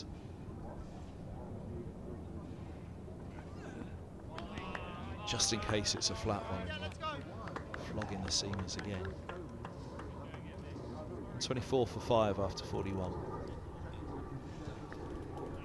Well, we all saw probably that image of Ben Stokes exhausted walking up the stairs in the pavilion at Lord's after that brilliant bowling performance against India in the 3rd Test match, and could well be the Middlesex seamers think something similar when they get into the Merchant Taylors changing room today, because they'll have earned this win after quite a few overs. You get the impression.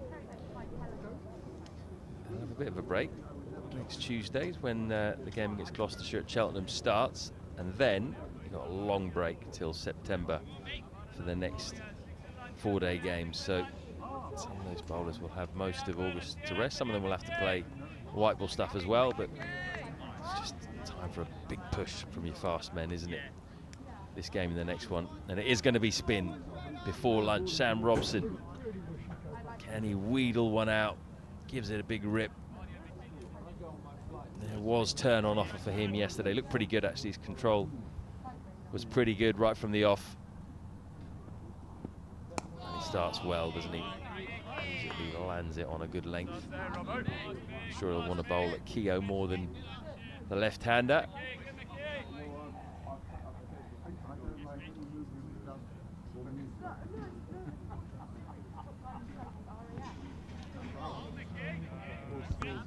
Been a good ball to a right-hander. He won't mind if drops one slightly short and it's just nudged into the leg side for one.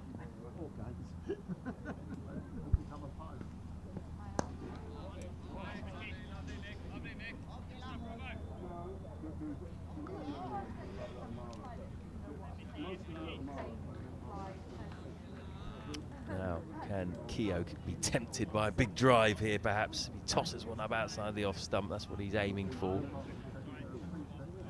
Ryan Higgins needs to be on his guard here.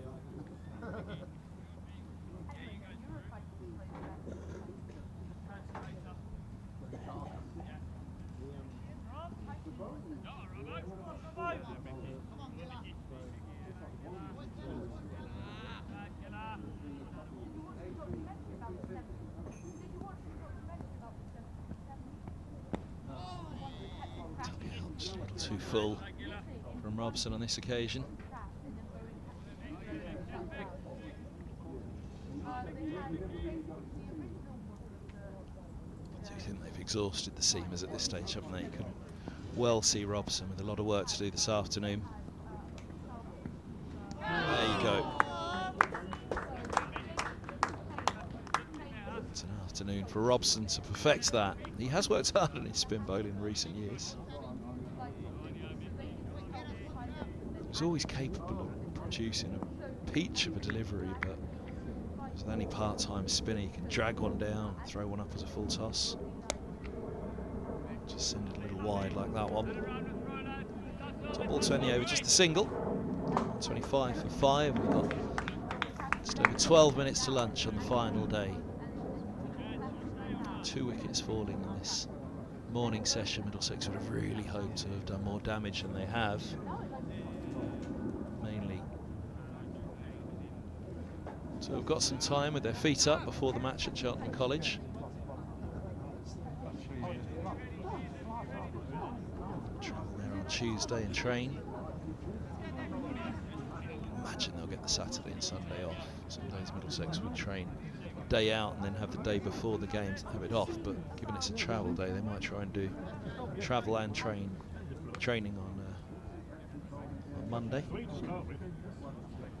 2.5 days off if they can wrap this one up quickly, but still got 5 wickets to take here in an ever-aging Kookaburra ball.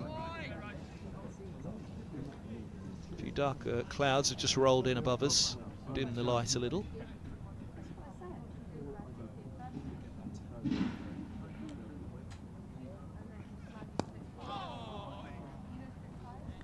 It's a good length, that. Not quite there to drive. Just want to pop off a length and get his cover. Could be in business. Do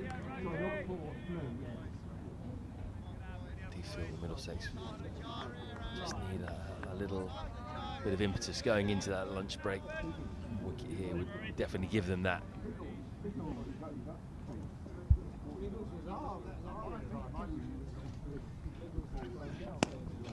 It's a little too full again.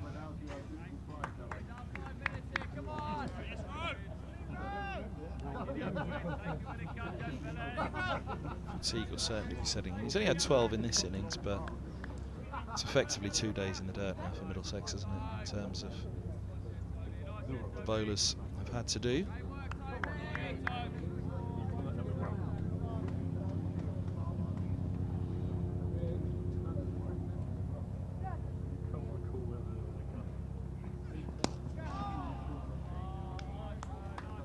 Williamson doing fielding at mid-off. That's what Roland Jones doing. He's going to move the leg gully into the offside, but he has gone fuller outside off, hasn't he? So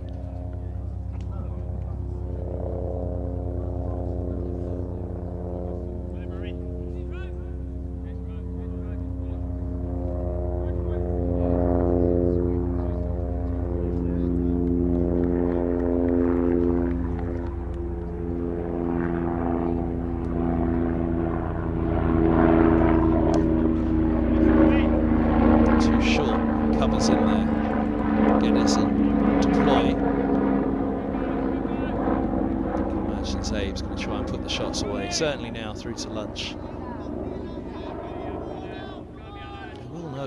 both of them, there you go, I was just about to say, both of them have slight pains to deal with at the moment. That top hand will be painful at the moment. I've been struck on the elbows, Abe.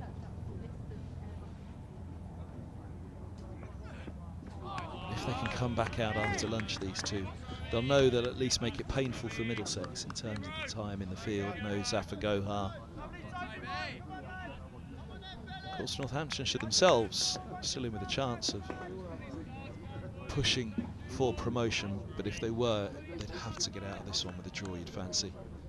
Just be too many teams above them in the table. Middlesex to climb above them ahead as well.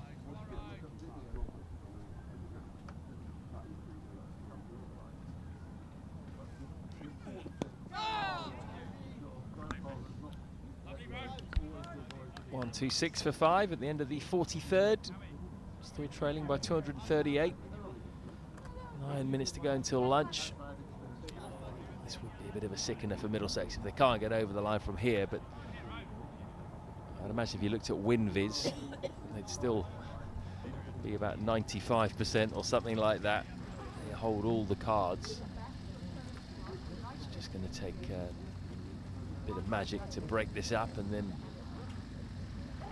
be away after that.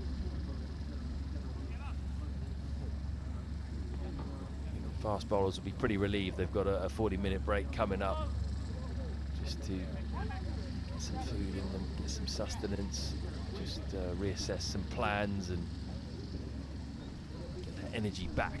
There's going to be a big push in the afternoon. Is that us or the players? Both.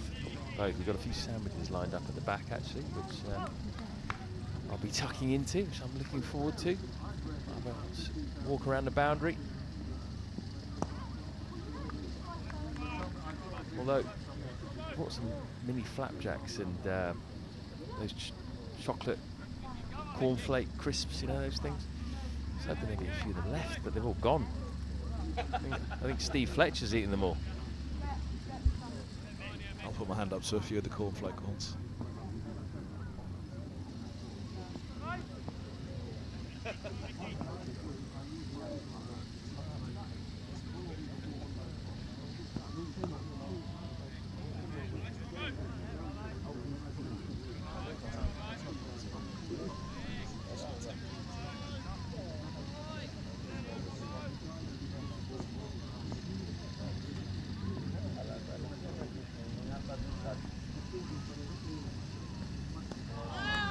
Good from Robson.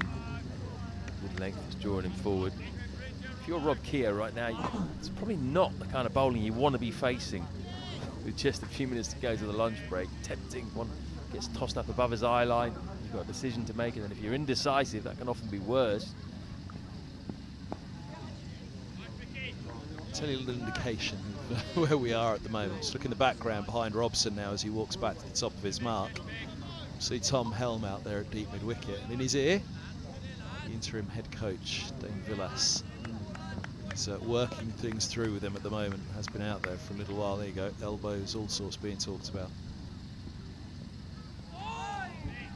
He's not taking the bait at the moment, is he, Keogh? Patted back a half volley the previous ball. That's fair enough. You just get to that lunch break as a batter, don't you?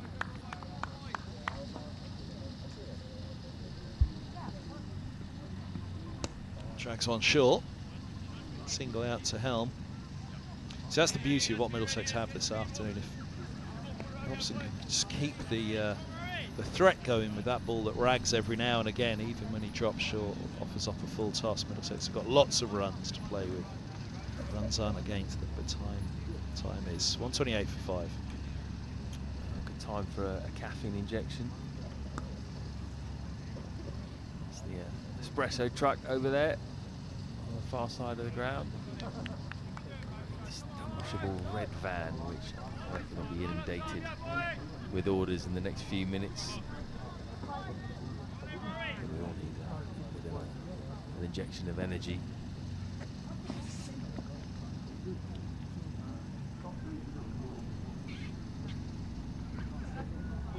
Let's give a huge amount of credit to these Silkio and Zaid. last wicket, you really did think that it was going to be a bit of a procession for Middlesex from there. Injured Keogh firing for Zabe after his big runs in the first innings. They were 75 for 5.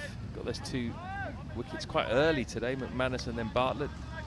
These two put on 53 now, and it's been almost 21 overs. Incline leg side, 2 areas of doubt. I reckon they'd have gone upstairs, it might have been clipping something, but I can understand the shake of the head. High, Toby says. He wasn't agreeing with Hassan Adnan there, but did hit him above the knee roll, didn't it? That's the first sniff of a wicket Middlesex have had for a while. What do we reckon here?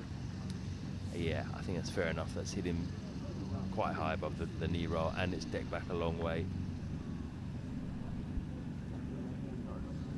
This day and age, we always see him be that little bit closer now, don't we? It's just nipping the top of leg stump, but without DRS, the umpire's always going to give benefit of the doubt. As you say, above the knee roll.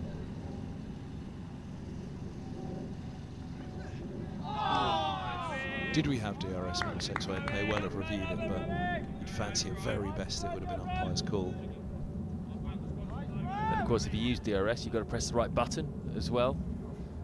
Make sure you get the right outcome up on the board. Out or not out.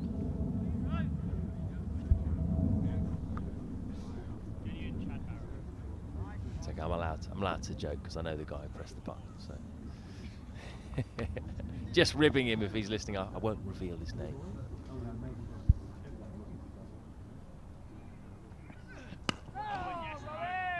Is that your phone buzzing?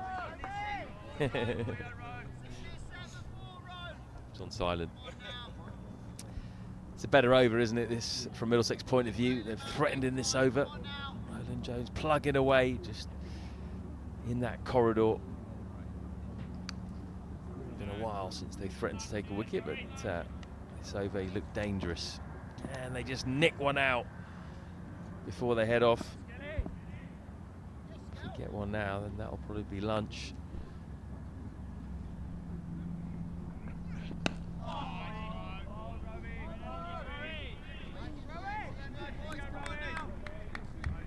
Should be time for one more over after this.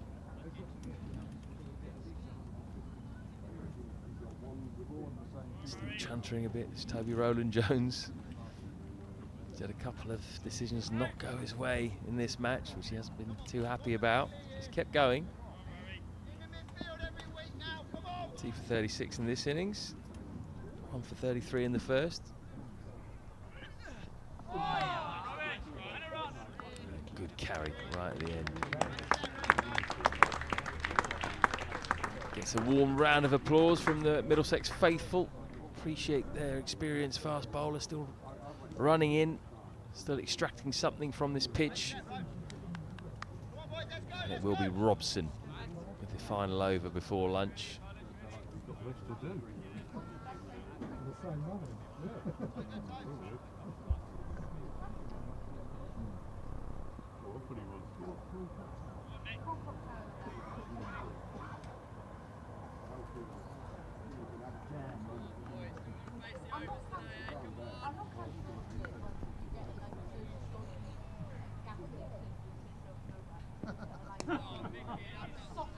No run.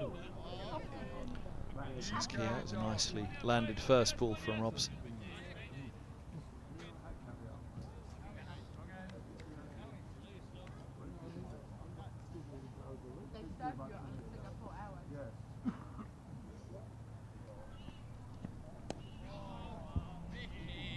I wonder if we might try a googly here, or something a little bit different. You said yesterday, Kevin, you reckon he's got quite a decent googly on him? I seem to remember one, but we haven't really seen it, have we?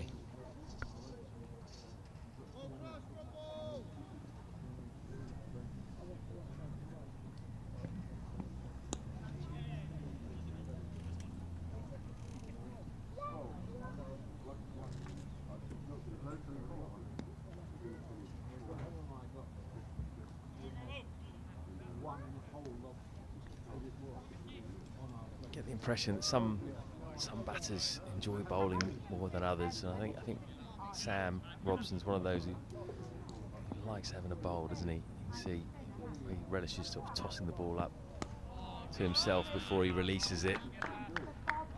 Something he works on. Not everyone's the same. Some batters are reluctant bowlers when they bowl spin. He just absolutely loves cricket, doesn't he, Robson? Lives and breathes it, talks about it all the time. Some players put down tools at the end of the day and they want away from it, don't they? Very Joyce always said to me, I'm not a good cricket watcher. Even in the dressing room, he said, I'm not good at watching cricket.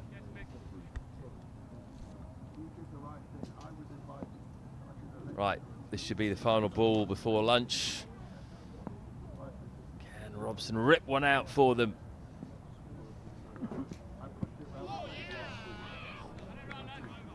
Just a little too wide again. That's probably the one criticism. Robson's just been a little too wide. There's too many leaves. But something for him to work on, for Middlesex to work on. Plenty of work still to do for Northamptonshire as well. 129 for 5, trailing by 235 with 69 overs to go today. It's all about that wickets column and the 69 overs to come. Second new ball will be available to Middlesex. 35 overs time, so basically at the tea interval, but that'll be a long day in the dirt for them. And, temperatures picking up again here at Merchant Taylor School. Join us back in just under 40 minutes. Matt Kabir, Floyd and myself, Kevin Ham, bringing you the live stream today in association with Dafferbeck.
We have some updated scores from around the grounds. On the test match at Old Trafford, England currently 323 for 2 against India.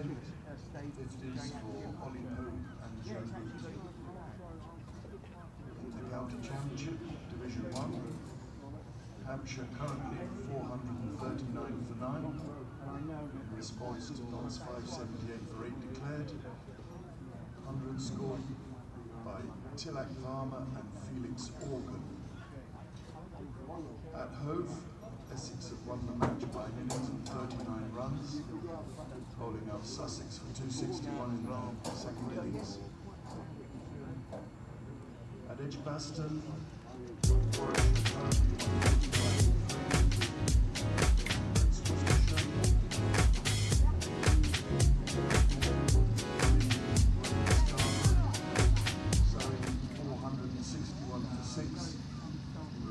Yorkshire's 517 for 6 declared.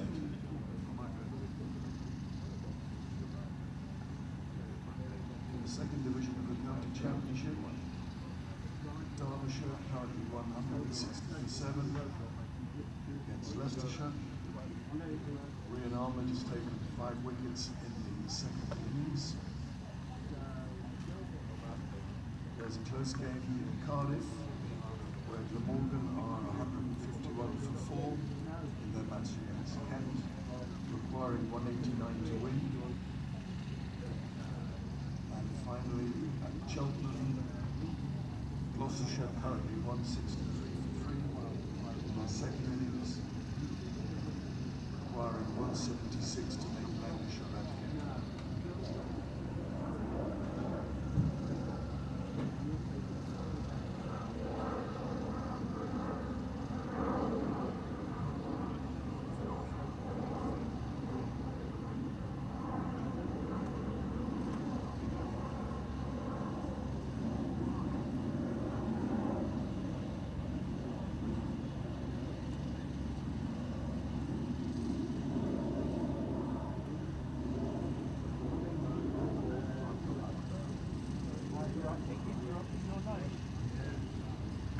We'll come back. We'll drop him when you finish.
guys have to walk on the pitch? No, we're not, which is a shame. We're not allowed. No, so. The only one I know really has the other one. Yeah, I think I did that. That's where we went on the pitch then. The other one. Yeah. Yeah, we did that last month. I think it's Take almost up. We went to watch Middlesex Saturday. It was very against Yorkshire in the county game. yeah, I wasn't there.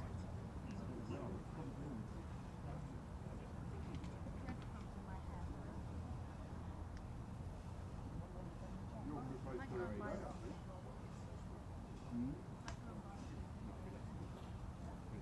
This link is really good.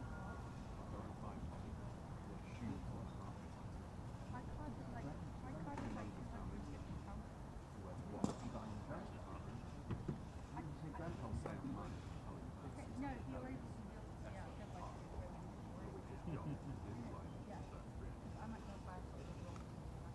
Question for you. Which level are North David was asking, right? Is it level 4? The same level as us. It is, I thought so. Yeah, they're just in the southern league centre. Yeah, exactly the same as us. Yeah, but I know we can't play teams in our own league, so I knew they weren't in our league.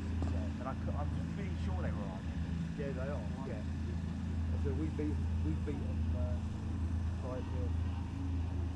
Oh, sorry, I thought. No, we won You haven't seen our starters.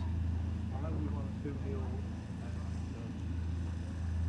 at North Queensland Saturday, so it'll be interesting to see what we've got tomorrow. We've lost that's the risk of every game apart from one of the To be fair, I'm not too confident about No, am I? And a formation, because obviously you've got 11 players who don't know. yeah. Well, hopefully on Saturday, that should be the team. We'll start the game next week. Yeah, we haven't got I know you haven't, but we have. We've got. I'm hoping luckily our team will start the cup. We've got a bonding session. No, that's how I'm not sure maybe shoot the goal. But Tuesday night is our last game. I think we've got rain today.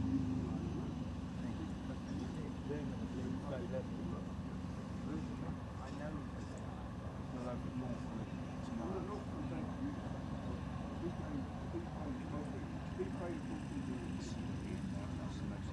I think, like you were saying yesterday, Tom, the playoffs. I'd like these playoffs because we haven't got an actual like we had last time farm. It's over my league. We've got no one in our league money. Well, we don't know. Well, more than us. Yeah, there's probably. We don't know, do we? No, I think to someone, maybe our chairman or one of the committee, he said for our level we've got quite a decent budget. I mean, I don't know what. Actually, No. I don't know what Boxer do. No, we might be cash rich. But then what we do? Yeah. We don't know. We beat them at our place in 1-1 last game of the season, 6-1. So if you were cash rich, what do you do? Do you put it into the team? Do you try and put it towards the future and a ground somewhere where? Well, we at the moment we put it into the team. You will put it into the team. But if something came up that was good, we were thinking if we could take, it'd be horrible if we could take over it. It's a bit like Rothesay with Price of Salah. If we had the money. I still remember. Because if they were, that ground would be. Yeah. But the pitch is cool, isn't it? Yes. And you've got to be careful. They've got to be renewing the contract on the pitch. Not build no crowd. Oh, is it? No. Oh, is it owned by the council? I think it's owned by the they've got to keep doing the crowd. I was just thinking. I just don't know. No,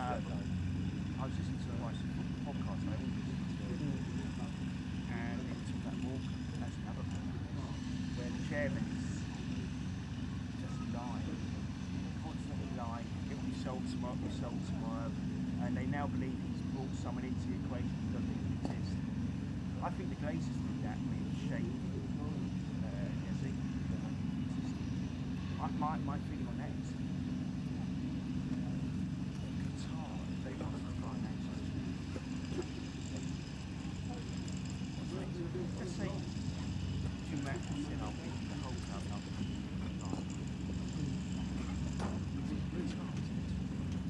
the prestige when you think Newcastle, Saudi Arabia, don't tell me Qatar will take that. He wasn't at the Open Day when they showed the respective roles. He never answered any of the questions that were sent to both parties that wouldn't substantiate. And he was sneaking two pictures. Same pictures every time.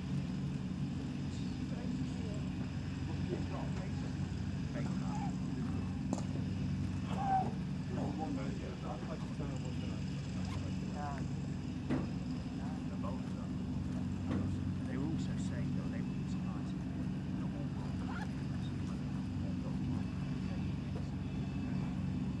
now, half times.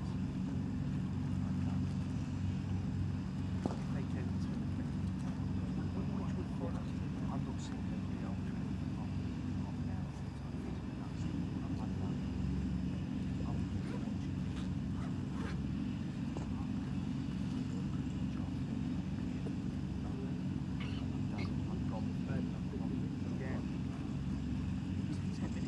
They used to be out of five. They'd be out of five.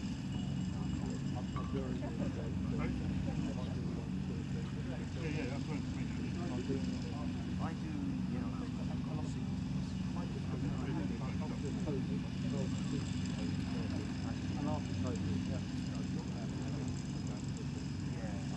And then win on those as well, make certain absolutely.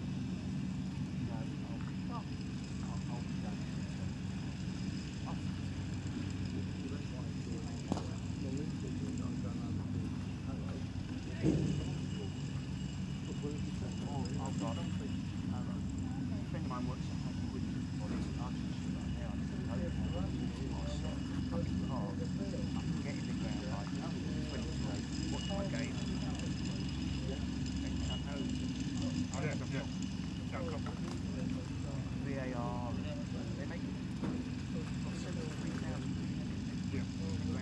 outside Benton Wick. No, well, I just keep very close there.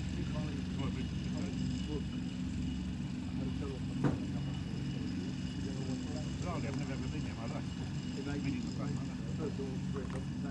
Monday 8 o'clock. Might be Monday 8 o'clock, might be Friday 8 o'clock. When they send Bournemouth up to Newcastle,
Oh, sorry, no, yeah. I go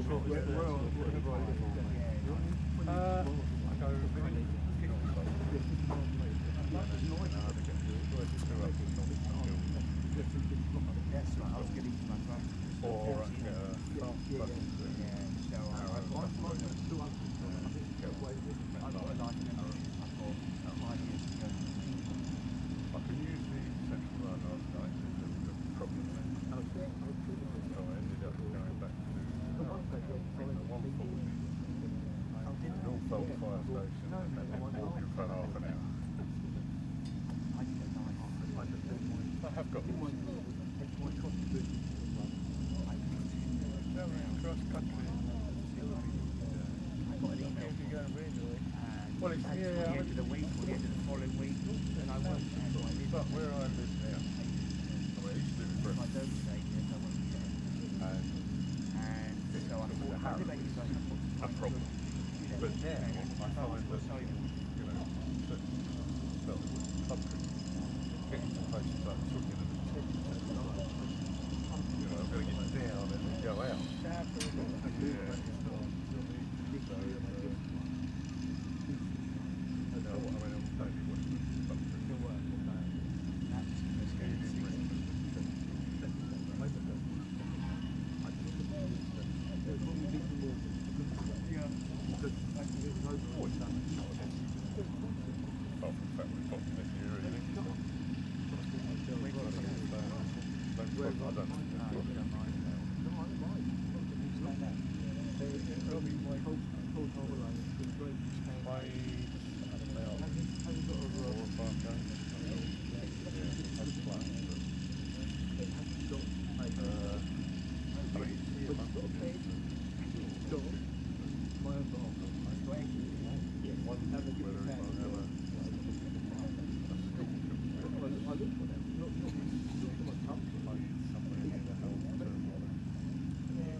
If I can help it, not try what to do that when I've done that once.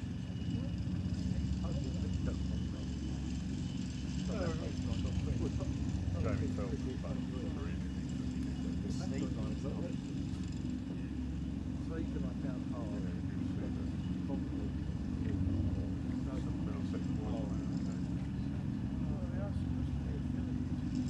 Yeah.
Some of whom have played in the second but now elsewhere are playing second level up there.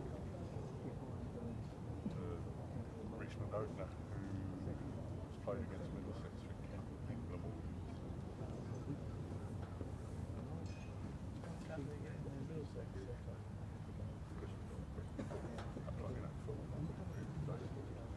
They've only just signed Jamie Phillips.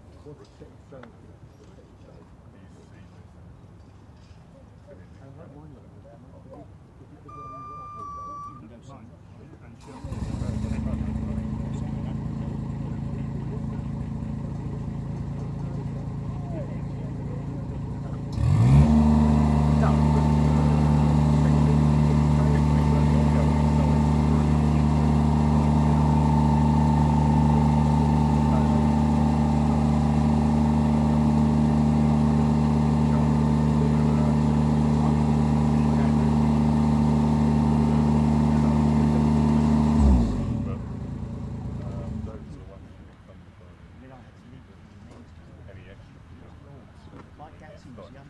It's like there's another lad on Caleb Faulkner. Like you, it was a mindful gender to play. Honestly, who those people?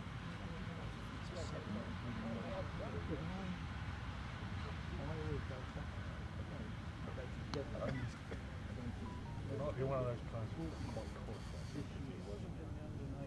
No, I think he's only 18. He's 18. He's been knocking around for a year or two. He is not bad.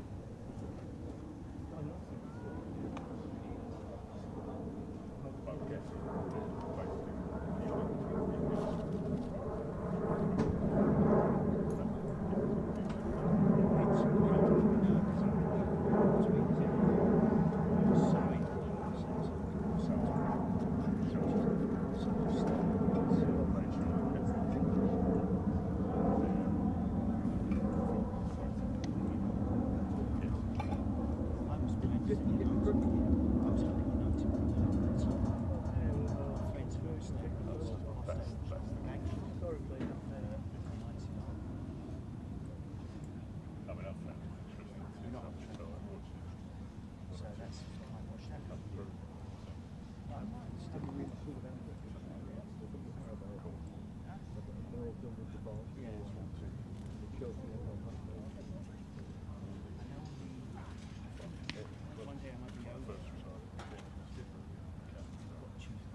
Are you Harrow as well?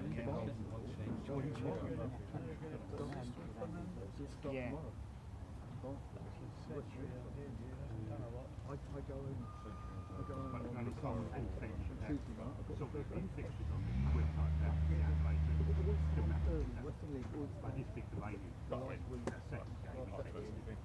Anyone in that like that? Can't be anywhere else. Really? No, they're Tracy Murray. Oh yeah. Well, at the moment, Coleman's had a crack. Yeah, Crackman's had a crack. Oh, Bedford, it is Bedford Sports. FA Cup 16th of August, Middlesex. South Park on the 25th. He has. I mean, he's the one amongst the ten who hasn't sort of Yeah, we're next one. We've got final, someone in the middle of South Africa.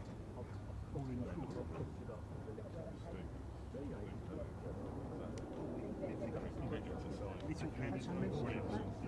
That's taken up a young batter's place. And that's the cares for. Kingstonian. Probably more. Kingstonian.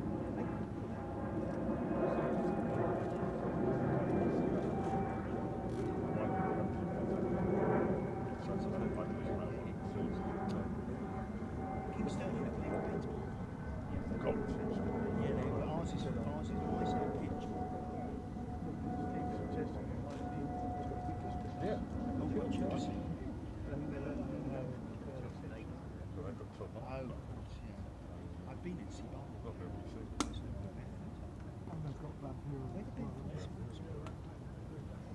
I did look it up. Everywhere. Zafra, I would try and play You know where the old Bedford was?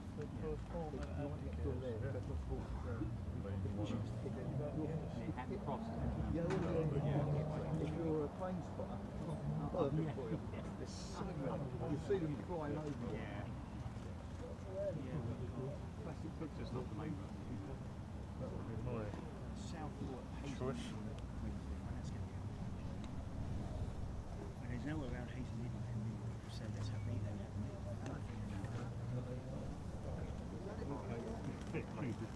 Yes.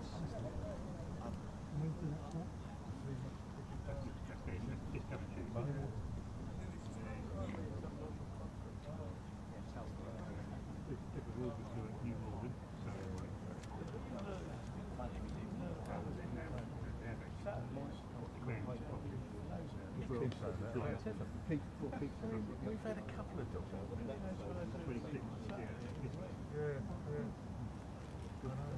Yeah. last Saturday was great. You pick and choose, I want the ones out. And it was another one in the Tuesday night. So I can go mid-afternoon, have a look around, so we get some days and get in. I'm looking for something else. So I sit there, Please welcome onto the pitch today's umpires, Hassan Adnan and Anthony Harris. Our official scorers are Don Shelley and Terry Owen. 21 quid for us. It was a women's game, which is one side. The Challenge Cup final. Really good. Challenge Cup final. Well, 3 matches, 21 quid. I think one game in the Middlesex League. Yeah.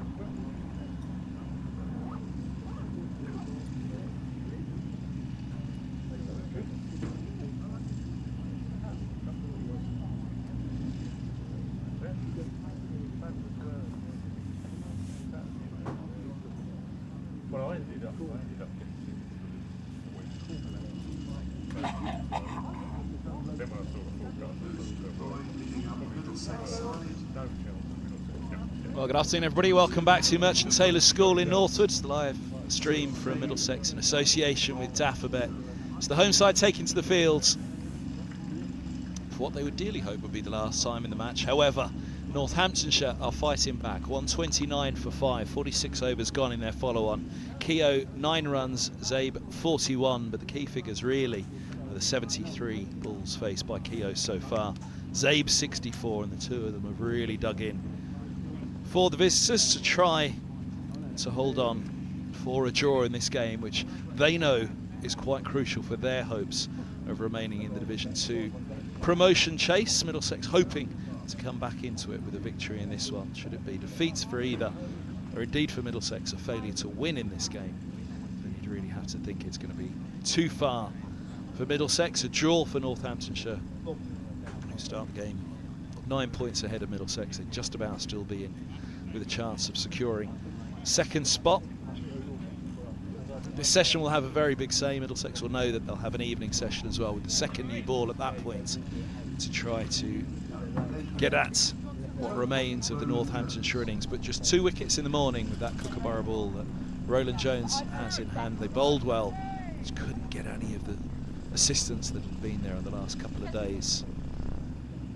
Keogh and Zay both in the wars. Keogh with a broken finger, or an injured finger I should say, which prevented him from bowling in the remainder of the Middlesex innings. He's batting with it heavily strapped up at the moment. He's been struck on that right elbow. Zabe has been struck on the elbow of his left arm, his top hands, and it's Zabe will be on strike, tested no doubt with that top hand from Roland Jones just after lunch on the final day.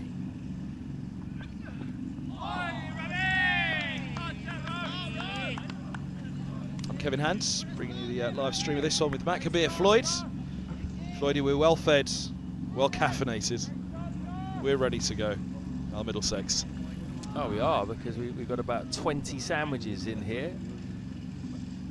It looks a picture, doesn't it, Merchant Taylors School. And an interesting field to start. Look at that. 3 men on the drive for Safe Zabe. You don't often see that in the covers. You might see 1, might see 2. You don't often see 3.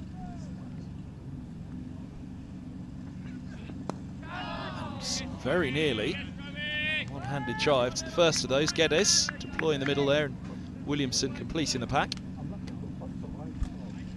Yeah, Middlesex he's come out here with a bit of renewed fire, trying things already with the field. It's good to see. Big push required from the big fast men.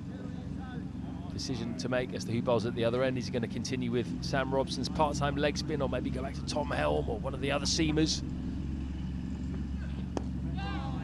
Checking the drive. Zabe on that occasion. That's the other part for Northamptonshire, isn't it? It really is a patience game for them. They mustn't push too hard at the ball here. Let it come onto the bat. It's a very soft, probably at this stage seamless Kookaburra ball. Not much to grip there at all, very little to hit. all the bowlers.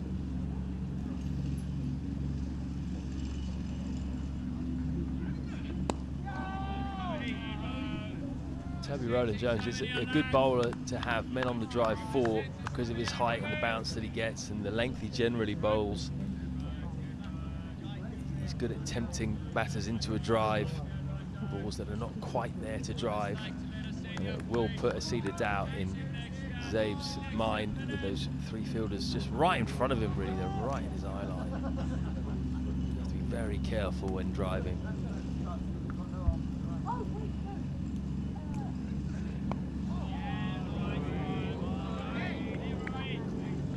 7th over of the innings, so 33 more until the second new ball becomes available, which is likely to be just after tea unless Sam Robson bowls a lot this afternoon.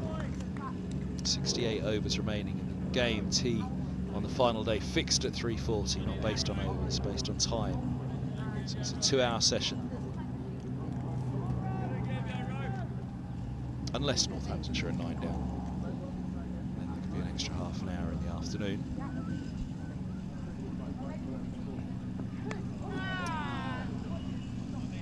There's a good idea of the pace of this. Zabe was in two minds whether to play that and almost made a late decision to play it. 2-9 for 5. Well, the good news for Northants is that it definitely has looked a little bit easier out there in the last hour or so. The ball's just got a bit softer. Pitch is not quite displaying the kind of sideways movement off the seam or variable bounce that we saw earlier in the day. So they've had a period of relative calm, apart from Toby Rowland-Jones's last over before lunch, perhaps, when he tested out Rob Keogh. There was one that decked in a little bit, and big LBW shout was probably just a little bit on the high side. And yeah, I think this is a good move. Go to Helm first up, the big, tall, fast bowler, and see what he can extract out of this pitch. Just bend his back. Banging in just back of a length, maybe get short leg interested. Keep challenging Rob Keogh and that injured finger. Done a great job of blunting the attack, but not offering much in terms of aggression. Yeah, bouncer straight away. Just looked uncomfortable at times. Keogh doing a great job given his injury. But it's quite a tough situation to bat in this, isn't it? If you're a proper batter and you're just focusing on survival, you can often get in a negative mindset, which can be your undoing. Zabe has done well. He's kept the score ticking along, 41 off 70. Keogh's just looking to survive.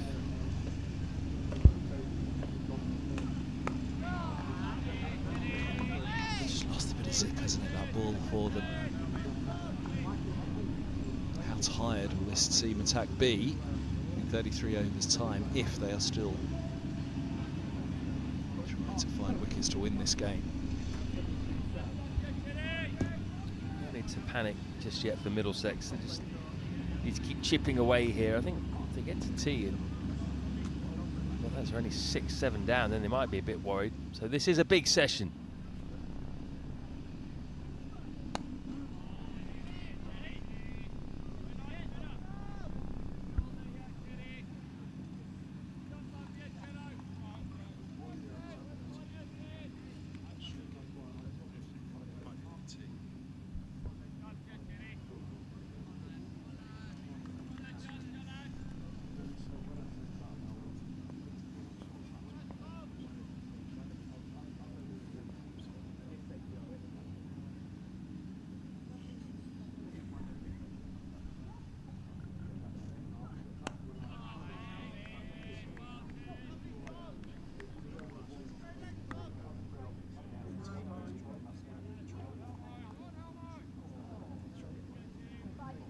That's a good length for Tom Helm, that, I think, just back of a length. Keogh's still trying to play off the front foot, just takes one to lift, find the shoulder of that bat. Yeah, just looking quizzically at the ball at times here. The Kookaburra ball does tend to just lose its life once you get to this sort of stage of an innings.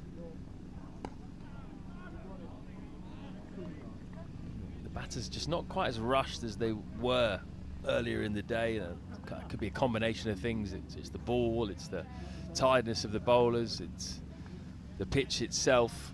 I think the main thing here is the ball. This was a Duke's ball. With the grass that we've got on the pitch here at Merchant Taylors, I think it would still be doing a little bit more. It just means that the bowlers have got to work extra hard to get these last 5. It's not a given for Middlesex. Important part of their season coming up right now, you reckon?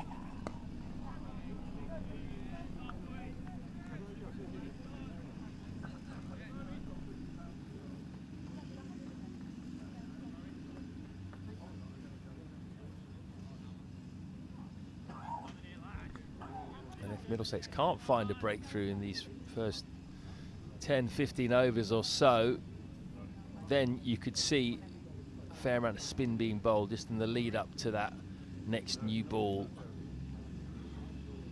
The way things are going, it wouldn't be a surprise if this gets done late in the day after that new ball's taken, and you want your fast bowlers fresh for that point. Can't just flog them between now and 80 overs.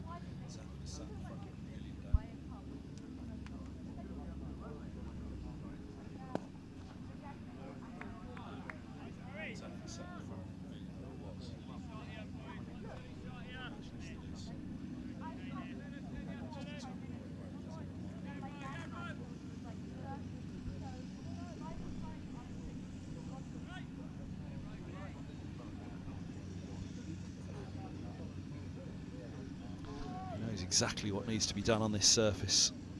Most experienced bowler here by far at Merchant Taylors School.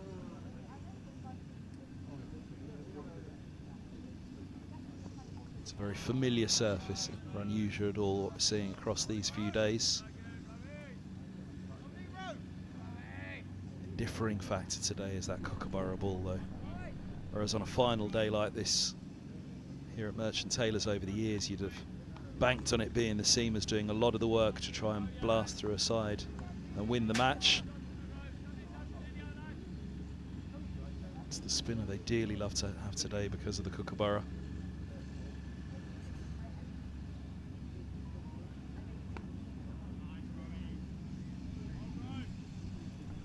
And if you're wondering why we keep talking about the seamers and you're just joining us, the big news overnight is that Zafar Gohar will play no further part in the match. He's seen the club's medical specialists and he's been diagnosed with a sprained AC joint on his bowling arm. Did that diving to stop a ball on day 3, early on day 3 as well. So he will see a specialist on Monday to assess the injury further, but it doesn't look great. Looks like he might be out for a little bit of time, which would affect him playing in the 100 too, so not good news for him personally. And it means that it's all on Middlesex's seamers pretty much today. And on a pitch, which they could have really done with him, it would have been around about this point now that you could imagine Zafar Gohar just settling in at one end for a large chunk of the middle overs, and then the seamers kept more fresh from the other end. Can't do that, Middlesex today. If they go to spin, it's going to have to be Lewis Deploy or Sam Robson, who we saw just before the lunch break. Speaking of Deploy, he's just moved himself out of the slips and onto the leg side. They've got a man catching Kane Williamson at short mid-wicket. A second short mid-wicket now with Deploy going in slightly wider, so slightly squarer than Williamson.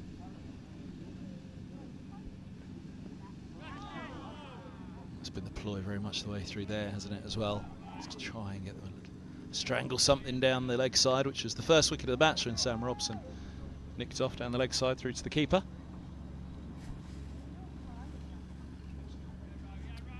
Middlesex would love a strangle right now, wouldn't they, down that leg side? That's how they got Rob Keogh in the first dig. Looks like Toby Ronan-Jones is just going to attack those stumps, try and bring the 2 short mid-wickets into play. Ball's not carrying through like it was before, so maybe the nick is less likely at this stage.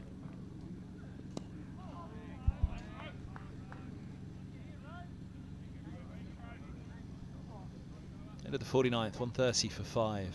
66 remain. Middlesex's countdown to the second new ball. Say it goes on, they won't want to wait until then. They'll be trying everything, but they are going to have to think about how they manage the troops here. 130 for 5. Do we have that Safa shot there?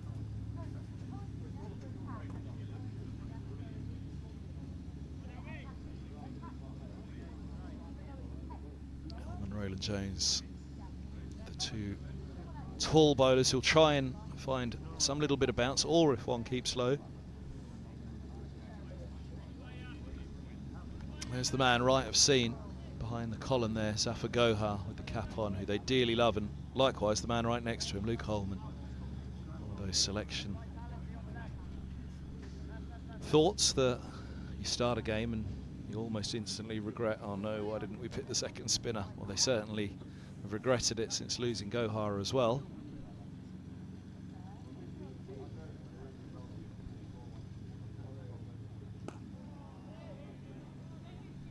Yes, yes, it's the call in the end. Is Roland Jones going to let Williamson off with it this time?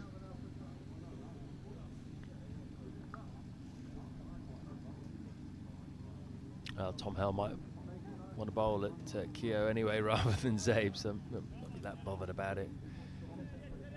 But those short deliveries that are causing all sorts of problems in the first innings and earlier in this innings just don't quite have the same threat at the moment. It's not coming off the pitch with the same zip.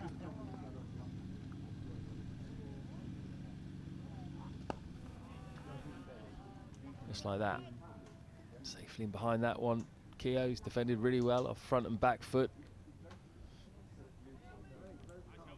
Just need a moment of inspiration here, Middlesex, keep themselves on the front foot. The longer this goes on, just more slightly twitchy they'll start to get.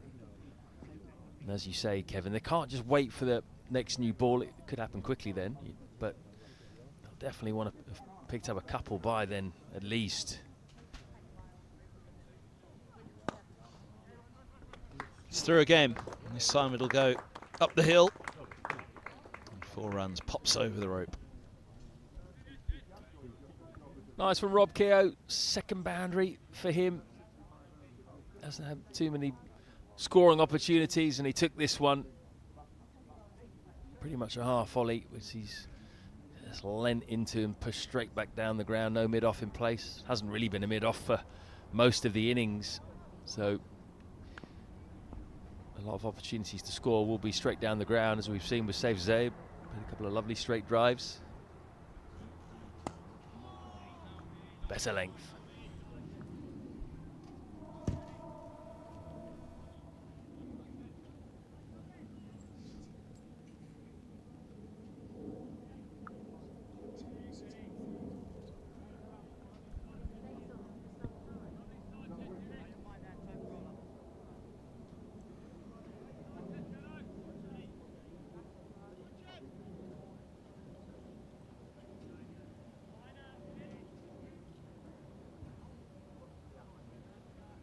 It's a fine bucket hat in the background.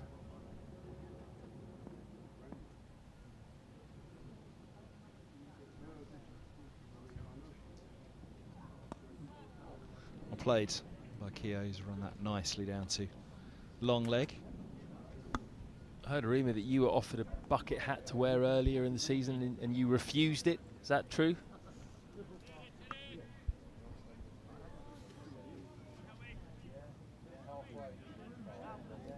Can't mess with the hair live on air.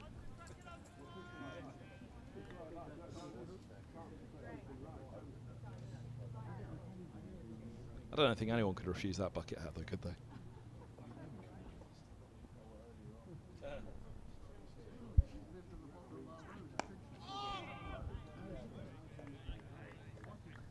Top ball ends the over, 136 for 5. 50 overs done.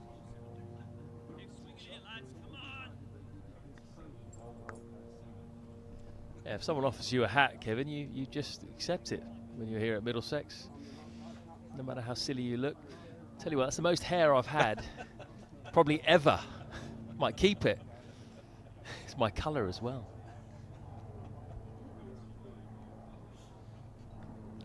I was thinking of a feathered fan to cool us down, but I don't know if those feathers on the head would help much right now. It's a hot, humid, pretty airless day here at the moment. It'll feel quite breathless as well for Middlesex at the moment.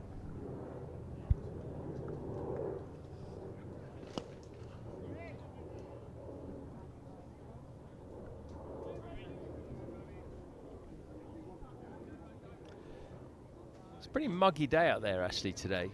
You go out and walk around, there's still a little bit of cloud now, it's clouded over. The blue sky that we saw earlier is gone for the moment at least, but really haven't seen any swing at all, I would say, throughout the innings, even with the new ball, just not swinging this Kookaburra.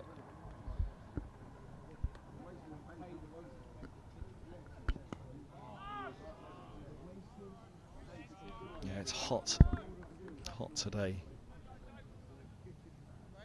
Feels like a dry, warm air as well, which won't help the lungs of these bowlers. Busting along to try and force their way through.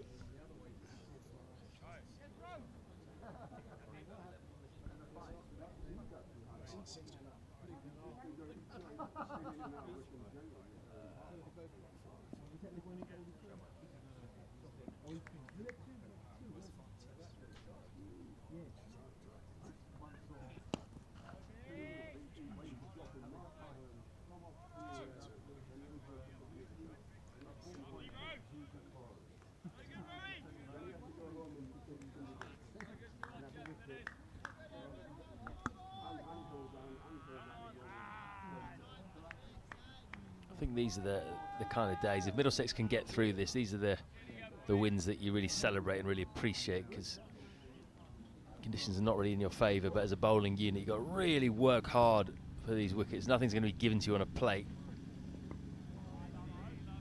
If they can get over the line here, even if it's late in the day, you can see them having a big party tonight, can't you?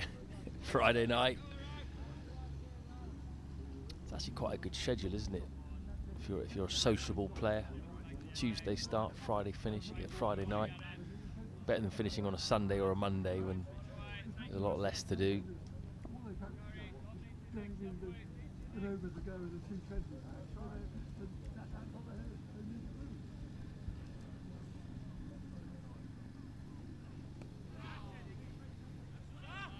Just haven't felt rushed, have they, for a long time, this pair? As much as Middlesex are banging it into the ribs, targeting those elbows and fingers of Zabe and Keogh. They're riding the bounce nicely and with time and with a fair amount of ease at the moment. Particularly been a ball that's really put up them for a while.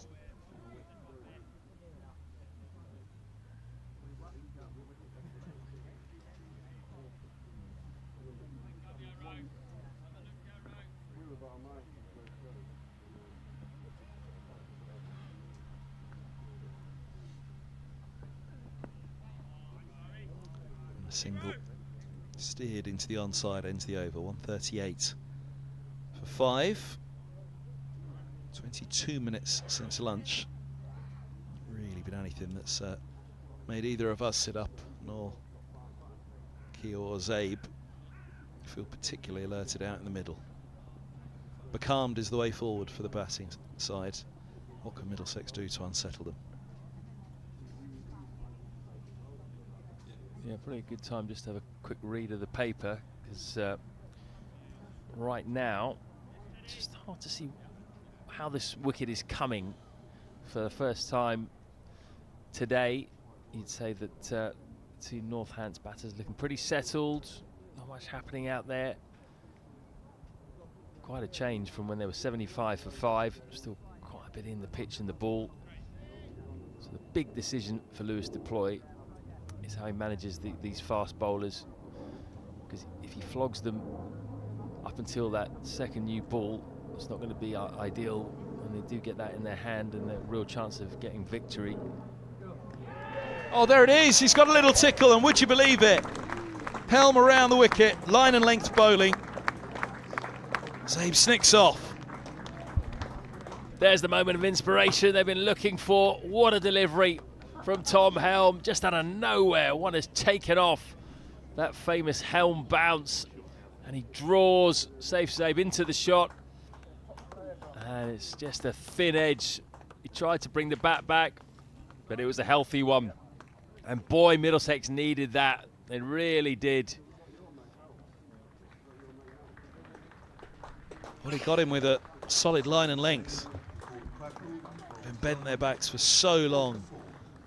Slamming the ball in with shorter deliveries. It's line and length. Zabe will really kick himself.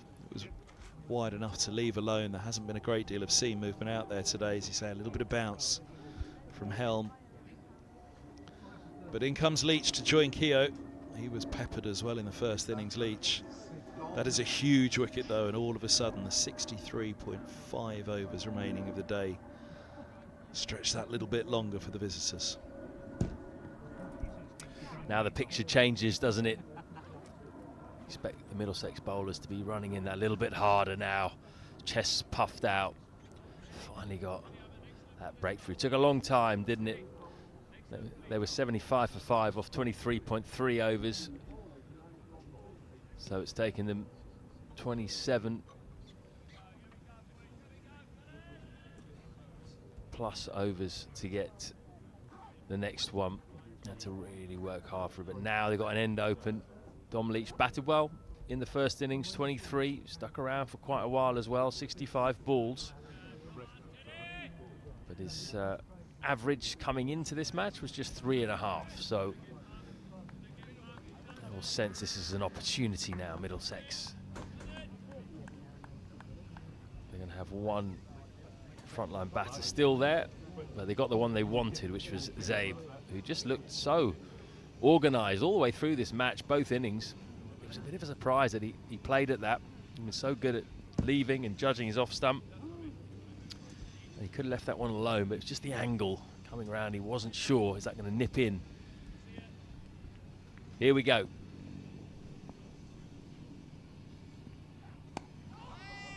Pushes him back first ball.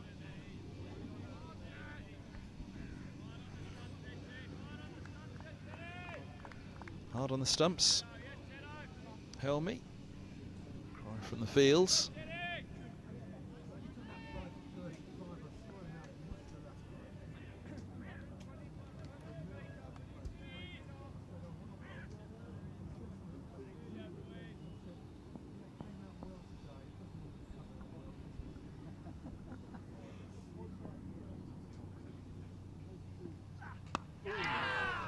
Nearly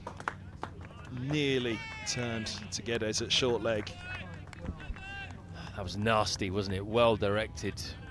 Horrible delivery to get second ball coming in at number 8. And you see there the difference between a frontline batter and someone who bats down the order. Maybe Rob Keogh would have played that a little bit more convincingly. Got underneath it perhaps, but that was really well directed, wasn't it? Right at sort of nipple height, right in at the body. Short legs in business.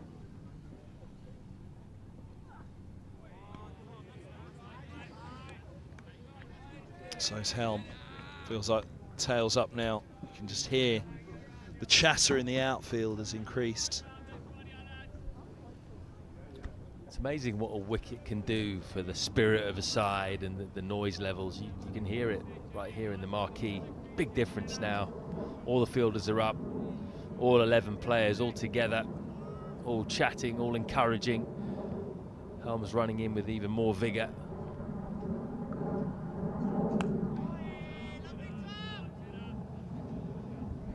He finds himself as a bit of a footballer, Tom Helm. He's kicked the ball a couple of times. I was going to say that extremely soft kookaburra, the last thing you really want to be doing right now is kick it. Toe punt as well from Helm. Maybe stand on it might be better. Get a nice spike into it. Sorry, Alms. Footballing skills aren't what they used to be.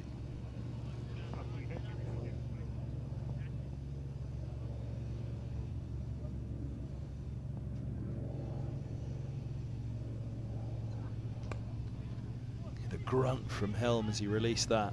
Really sat up for Leach. Part wondering, was that a slow ball? It seems to take an eternity to get to the batter, despite the grunt. Maybe it was a bluff from Helm. 140 for 6. I think that delivery still shows that it's a fairly lifeless pitch at the moment. He had so much time there.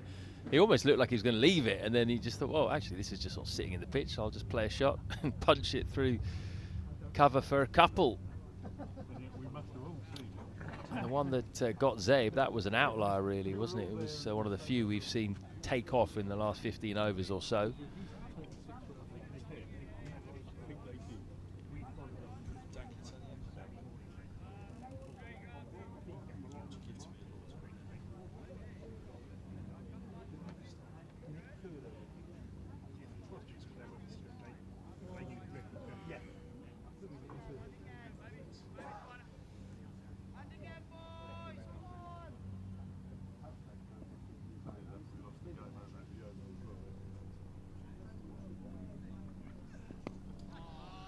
To blast the pads off again, Roland Jones.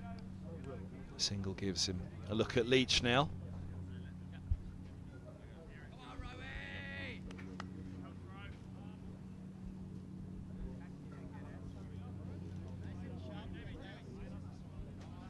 I think this could even change Lewis Deploy's plan a little bit as well. Now that he's got Leach in, he might think, right, just get a bit more out of the seamers here in this passage of play before I go back to spin.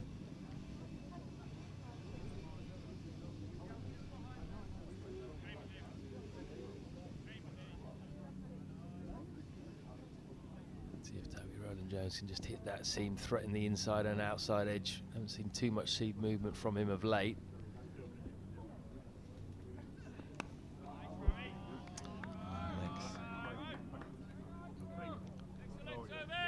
Roland Jones once more, 17th over now for him. He's to have bowled through 30 minutes since lunch.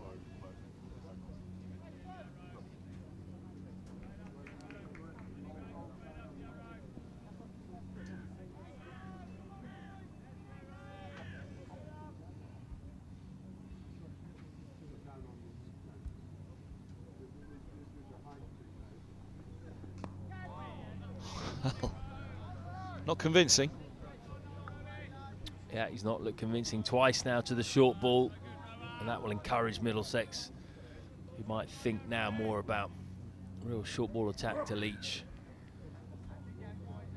There's a short fine leg in, Deploy himself. Not exactly a leg gully, but he's that fine leg on the fine leg line, probably in the ring. You'll see it here on the right of your screen. There you go. Yeah, maybe in between a leg gully and a short fine leg. And again, and he just got over it. Silly point, anyone? Yeah, I was just thinking that actually.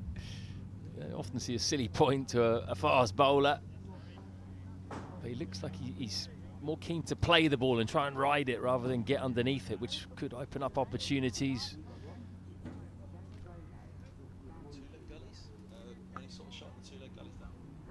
Looks like they've got one leg gully, a slip and a gully.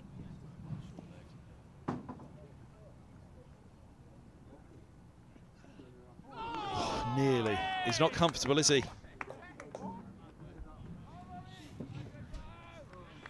Doesn't like the short stuff at all. One's come. What's he going to go, nose or toes? I reckon nose again. Well, I've been wrong a few times. Might be a good opportunity to slip the fuller one up there as well. I was going to say the main bluff right now would be the line and length ball, wouldn't it? Top of off. Yeah, exactly. The bread and butter.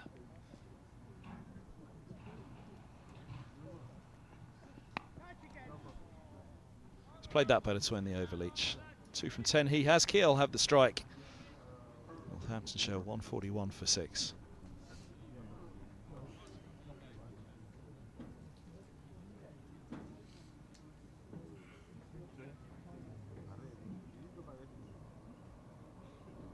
A lot on Rob Keogh now.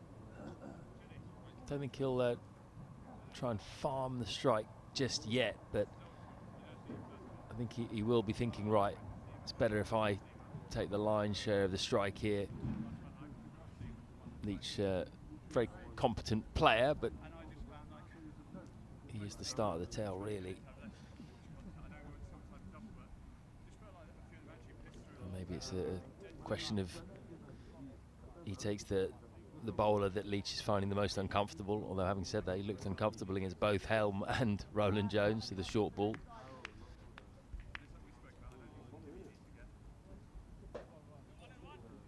There's the Middlesex Brains Trust, the two senior men. What's the plan? We're going short, we're going to carry on.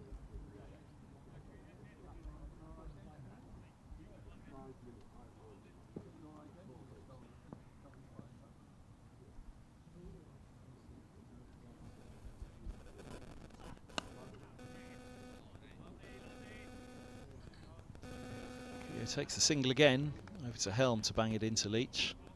Still enthused Noah Cornwell with the short stuff that we've seen from him. Let's go after Leach once more. Yeah, I do think Cornwell will be a good option to both these batters, actually. I think for number 8 coming in, just change of angle, left armour right into the body. Very hard for him to get out of the way of that, and short leg really comes into play, and we've already seen him dismiss Keogh in this match.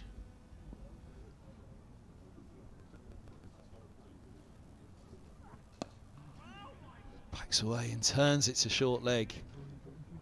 You've got to feel it's worth getting another one in around that bat now. As much for the claustrophobic feel for the batter.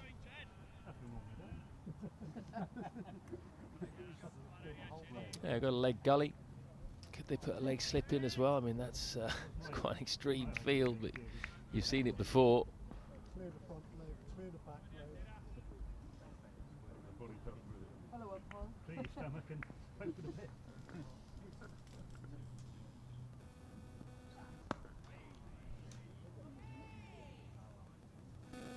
Someone chirping under the nose at Silly Point.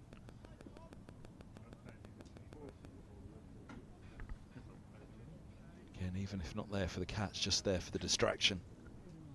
Keogh's coming down to have a chat with Leach.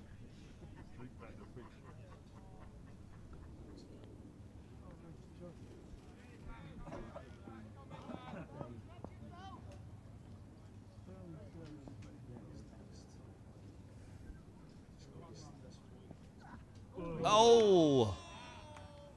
Off the floor and ducking underneath it, but he survives this one, Leach. There's the one that flies. In the end, played reasonably well. He got his gloves out of the way at the last minute. It was just a bit too high. That's one of those where you think, I'm going to play it first, and then you realise halfway through the shot that you shouldn't be playing that, and you've got to take evasive action. Horrible feeling that the ball's flying at you.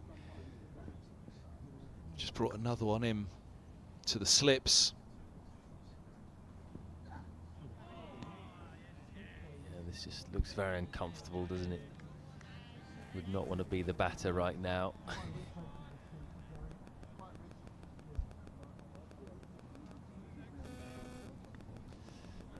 And when's the variation going to come? When's he going to pitch one up?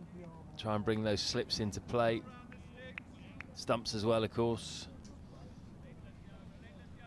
And those short ones become effective when you do mix it up a little bit.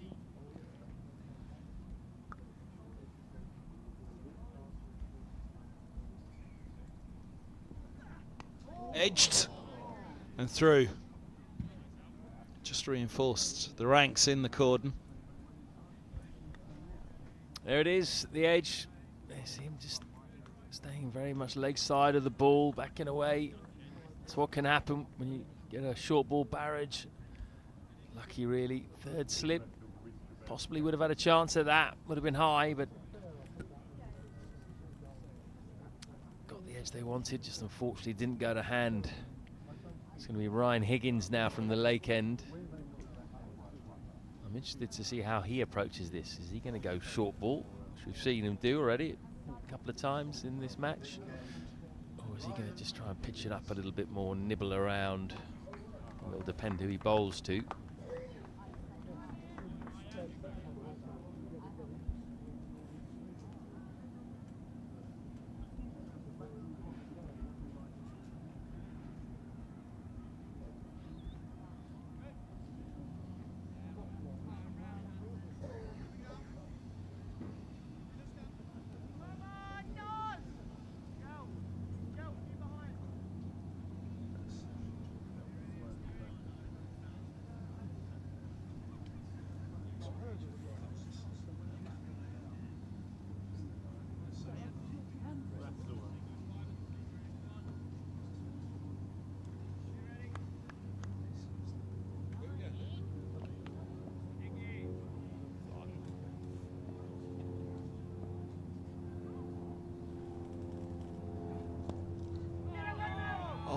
Oh, now, cry won't catch from the fields.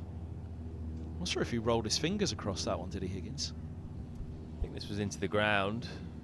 Yeah. Did well, actually. Short leg did really well. Stick a hand out there. That went pretty quickly. Got the leg slip in as well. So that's been a tactic to Keogh quite a bit this innings from Higgins. Won't mind if he just clips one down to fine leg for one either. Might be two. Run the first one hard. They're going to get two.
I know we got a nick through the slips in the previous over, but it just feels at the moment that it's maybe not a sort of nicking off kind of period in the game in terms of like a front foot shot anyway. It just isn't really that sideways movement. Maybe if one's dug in short like it was the previous over. Phil comes in a bit. They want to prevent the single here so Keogh doesn't get the strike in the next over. Bottom hand comes off from Keogh there. It's reverberated again up the handle. Yeah, not done that for a while, has he? Almost forgotten that he's playing with a badly injured finger. But every once in a while, if it doesn't hit the middle of the bat, that's when you really feel it. What a great show of heart this is from Rob Keogh. You've got to hand it to him, haven't you? Almost 100 balls he's faced now to go with his first innings.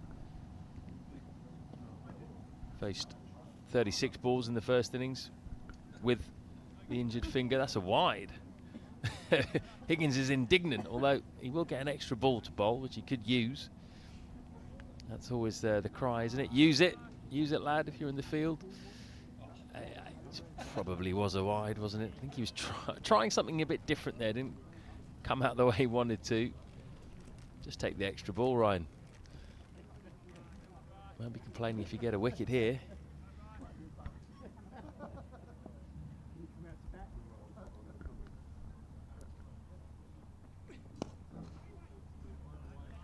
That's good. Leach on strike then for the next over. That's what they wanted. You get the feeling they keep peppering Leach. He's still having a go. Higgins at Hassan Adnan. Toby Rowland-Jones just trying to mediate. I don't think Middlesex have been too happy with the umpiring in general in this match, with a couple of very close LBW appeals which weren't given. Hassan Adnan still looking angrily in Higgins' direction, telling him to calm down. It's probably a bit left from those LBW appeals they didn't get. I wouldn't say that the wide is probably the thing that's really ticked off Ryan Higgins there. It's a build-up. Now, I don't think that Leach can continue just fencing away these short balls. Eventually one's going to pop up the short leg or take the shoulder of the bat. He's going to try and duck under a couple here. Edged but short. Didn't get up that one. He's pushed back by Helm. But that, to be fair, has kept a fraction low. Only a fraction, but enough to can see there, can't you, how far back in the crease he is, as you say, pushed back by all of this short bowling, and that's why you've got to slip the odd full one in. You know, Bold is still in the equation here, nicking off still in the equation, just got to bowl it at the right time.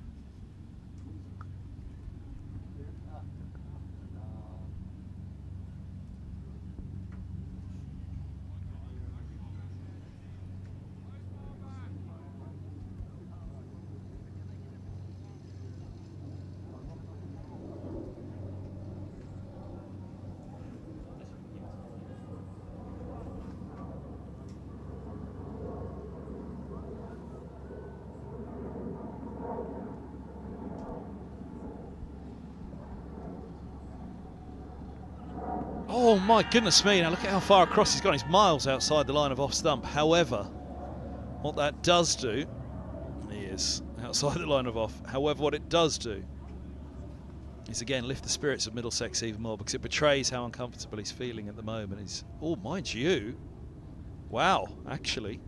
It's not the worst shout, is it? Tom Helm didn't really appeal that much here. I thought he'd have a much bigger appeal. That's straight. That is straight. I mean, the only thing is the height could well be clipping the top of the bails. But had he given that, I don't think you'd say it was a howler. I would like to see Helm keep attacking the stumps here. So I do think his mind's a bit scrambled, Leach. Definitely the odd short one is fine. That one's going to evade Cracknell and go for wides, actually. I think it was just a bit too short. But yeah, mix it up. Short ones and then full ones. Keep him guessing.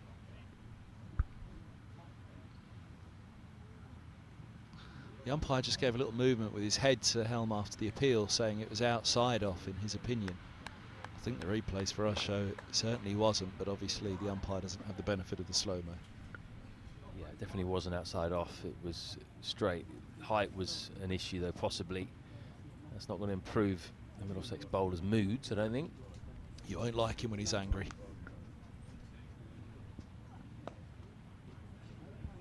There you go. See, he's not moving his feet, is he really? Just hanging the bat out of that. I do feel that while the short ball, of course, could get the wicket, I think it could also create the wicket to the full ball. You can see him nicking off here the way he's playing it. You can see him missing a straight one too. Does not look convincing in his 18 balls, Dom Leach.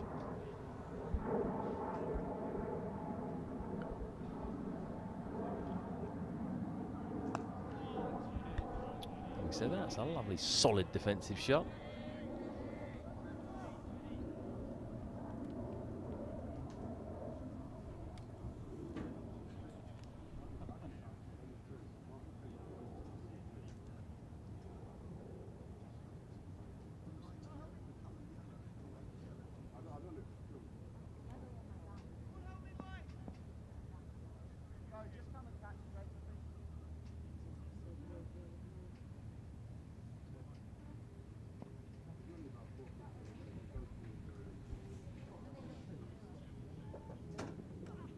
Slow ball from Helm to loop that into the block hole. Grunted again on release like he did at the end of the last over.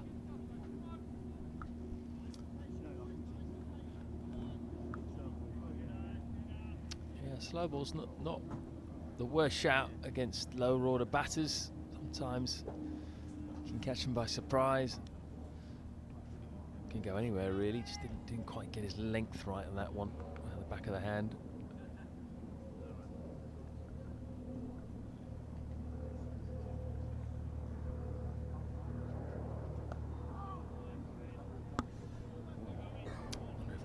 Getting another slip in there next over for Helm, the way that he's fencing at those deliveries. 154 for 6 off 56, still trailed by 210. All of the frontline batsmen back in the hutch apart from Rob Keogh, who's fighting hard, defending for his life. The question is, who can stay with him? Can Dom Leach stay with him for a while? He did bat for a while in the first innings. If he could last 65 balls like he did in that first innings, that would help.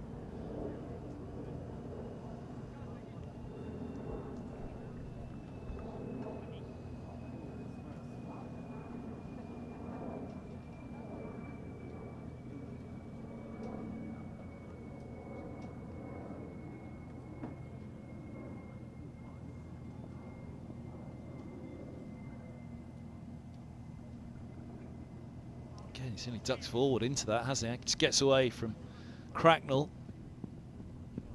That was horrible for Cracknell, wasn't it?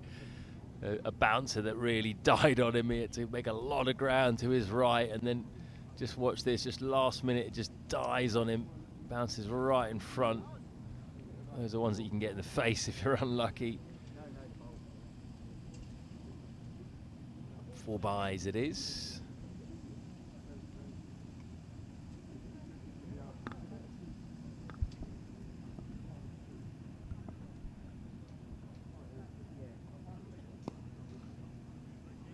Single outs deep mid-wicket. 101 balls faced for Keogh now as he moves to 20. Here's Higgins' look at Leach.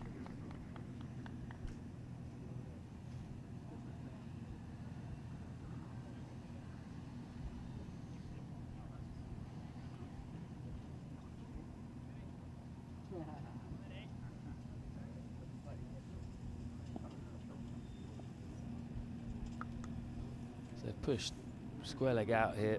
Luke Holman, the subfield, has gone back out to deep backward square leg.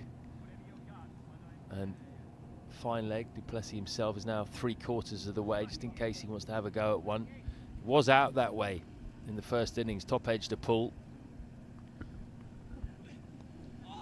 Taken from a straight line, which got the ooh, the ah from the bowler. Yeah, I think it was maybe just nipping down leg, was reasonably straight, possibly just a bit.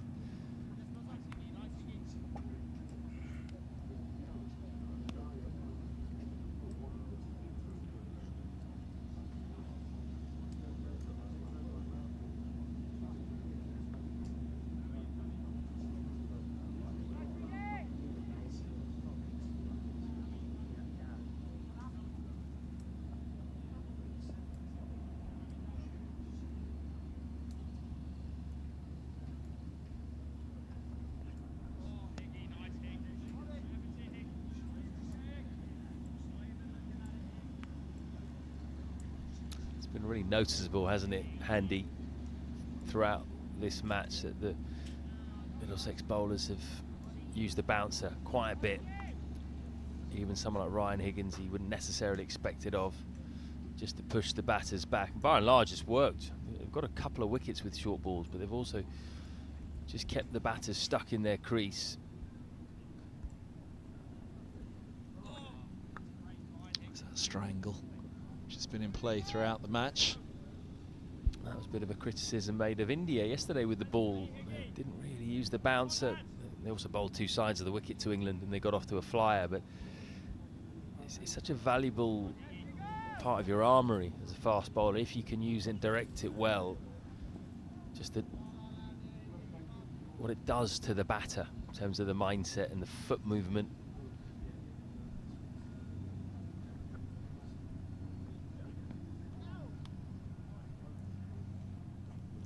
Outside the line of leg. Attack right arm around obviously takes out LBW for Higgins. 163 for 6.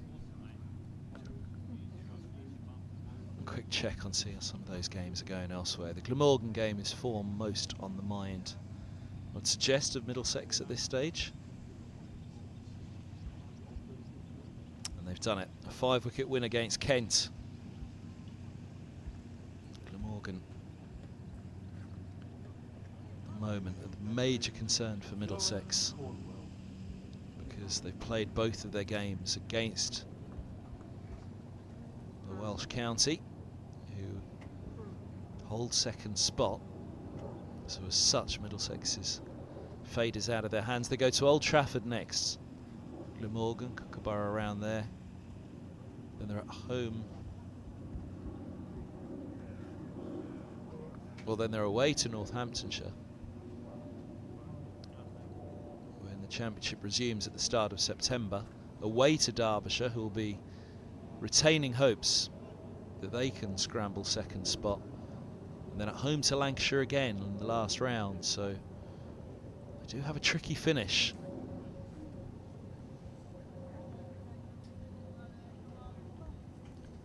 Here's now Cornwell back into the attack.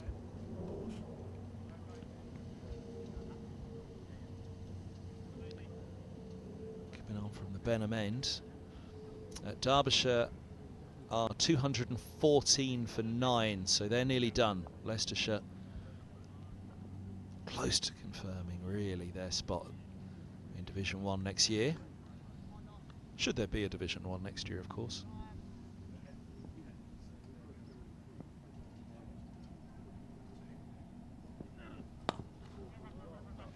That's a lovely shot. Leans into that, Keogh. Roland Jones giving chase. He's almost happy to let it go. It's not quite going to make it, though. Long and tired chase. Runs not really a problem for Middlesex. It's just a matter of that wickets column in 57.5 overs time, should the game go that far. Gloucestershire lead Lancashire by 42 runs with 3 wickets remaining. That means Lancashire on the verge. That'll put the cat amongst the pigeons for the Glamorgan Lancashire matches still to come. Middlesex still to play Gloucestershire twice.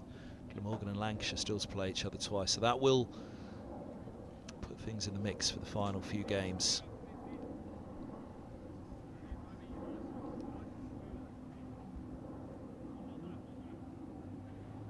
Hey, look at how good that stream is. Told you, Grandad.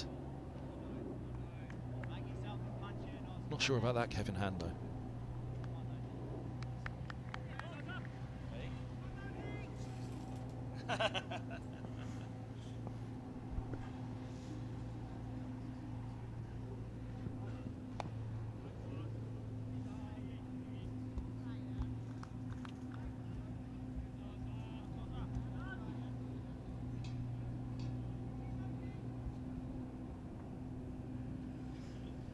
Glamorgan have gone to 145 points. Middlesex, should they win this, will be on 123. Lancashire about to win as well. They and Middlesex will be neck and neck in 4th and 5th spots respectively, with Gloucestershire and Northamptonshire dropping down to 6th and 7th. It means between 2nd spot and 5th, as the way things stand, should Middlesex wrap this up, there'll be 22 points separating 2nd and 5th, which will be Glamorgan and Middlesex, with Derbyshire and Lancashire tucked in between.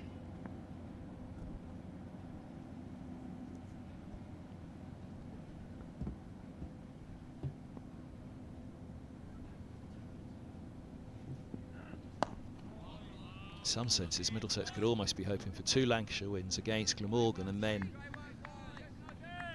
just try to outdo Lancashire on the bonus points. Lancashire 3 points ahead of Middlesex coming into this round. Secured maximum batting points, and they'll have a maximum points win, yeah, indeed. They bowled out Gloucestershire, I think, well, they got the 9th in the 110th.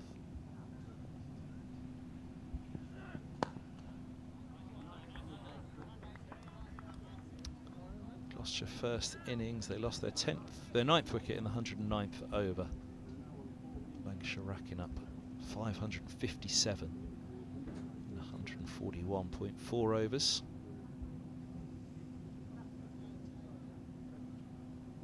So a 3-point gap between the pair coming out of this one.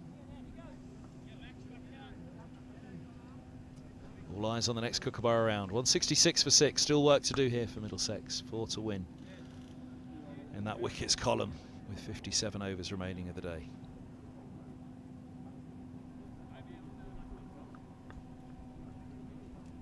Sun's just popping out again now. Just a bit of blue sky appearing over by the lake end.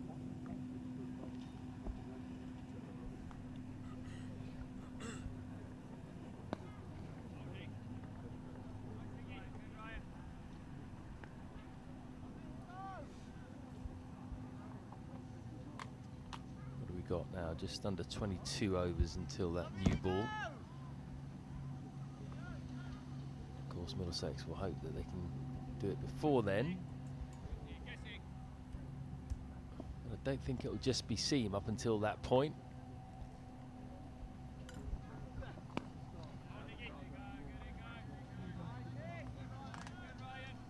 Defended really well, hasn't he, Rob Keogh. From a slightly nervy start when the ball was doing a little bit. Since then, he's been rock solid. Just play within his bubble. He's not chased anything he shouldn't have chased. I can barely remember a full shot really from him. In trouble by the odd ball that's nipped, but we haven't seen that for the last half of his innings.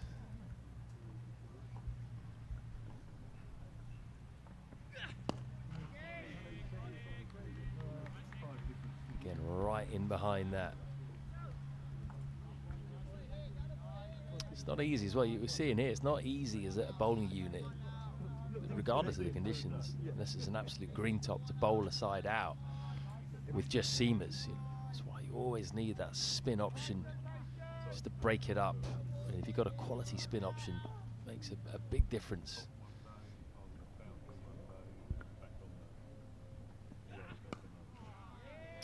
And that's why, come Cheltenham, someone like Luke Holman will be very important, just to break it up in these moments.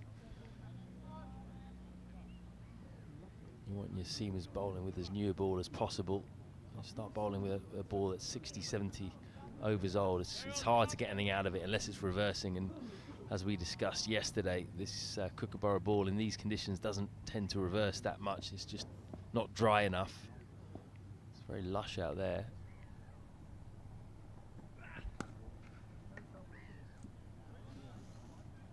Fielders come in just to try and prevent the single again. Definitely want to be bowling at Leach as much as possible here.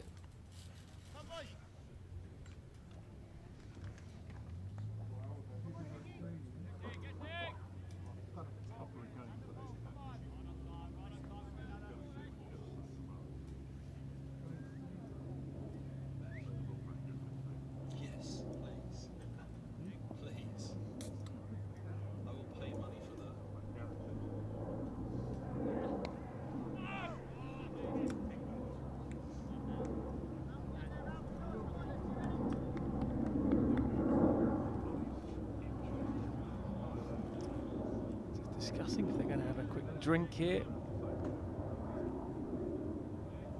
Just got just under an hour left of this session of play.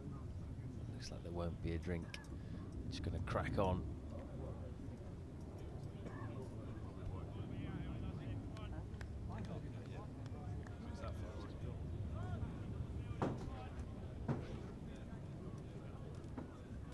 Feels like proper old school first class cricket, this.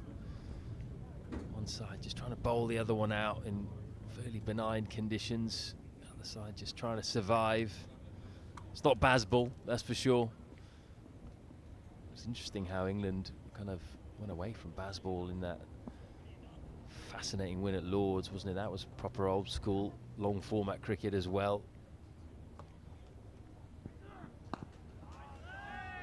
Although, of course, in that case, India had the opportunity to win, had the chance to win, so all results were possible. They weren't scoring quickly on that final day. This is similar, but Northampton, of course, can't get anything out of this other than a draw, which would still be valuable when you look at the table. It would deny Middlesex a win, which is one of the key things for them if they want to finish in the top two.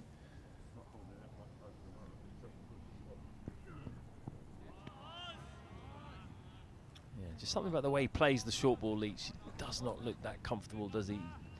I wouldn't say he backs away, but he shows his stumps and just makes a decision quite late, whether he's swaying out the way or trying to play.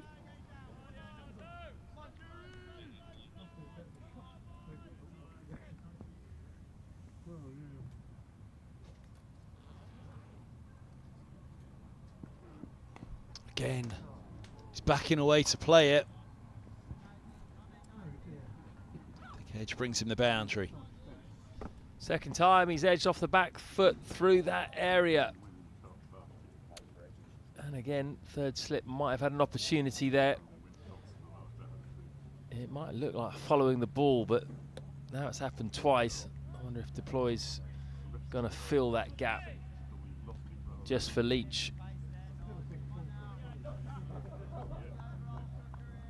Interesting that it's the shorter ball that's brought the nick both times, not a fuller ball. Middlesex one behind on their over 8. Might want to think about getting spin on at some point to get that back up. Oh, he's bowled him! Stumps out of the ground where we talked about his movement across the crease. Middlesex peppering him with short stuff, and in the end it is that movement that accounts for Leach's downfall. I think that leg stump is still cartwheeling. And a long way his stumps, across his stumps there, Leach. I don't think of all the ways Middlesex thought they'd get him out that would have been high up on the list. There is that leg stump. That's gone half the way to Cracknell. How far across does he go here? A long way, and just leaves that gap, and that's thudded into the leg stump. That's not just glanced it, that's hit the inside of the leg stump. And it's another crucial wicket for the home side. Just the angle causing problems for Leach. Didn't quite know where his stumps were. Saw the nick the ball before as well. Cornwell coming to the party. And now we really are into the tail. Ben Sanderson, he's on a golden pair. Got a golden duck. First up, trapped LBW by Ryan Higgins, absolutely plumb. And the man after him, number 11, Yuzvendra Chahal, the same. He was bowled first ball by Cornwell.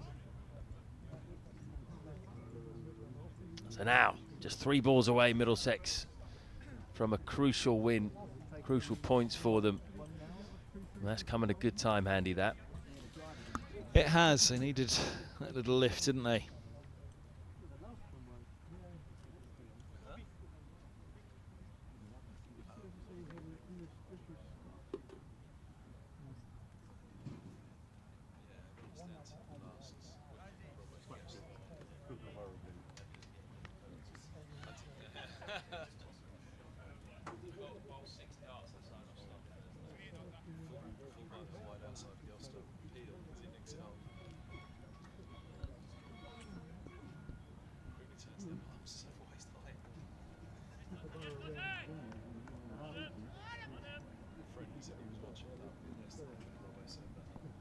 Okay, so it's on a golden pair. It's a good ball to get first up as well. Well defended by Sanderson. Just kept chipping away, haven't they, the seamers, in tough conditions. You got to take your hat off to them. Every time when it's looked like Northampton were just looking solid and getting comfortable, they've come in and broken the partnership. Happened with the safe Zaeb wicket, and it's just happened with the Dom Leach dismissal as well.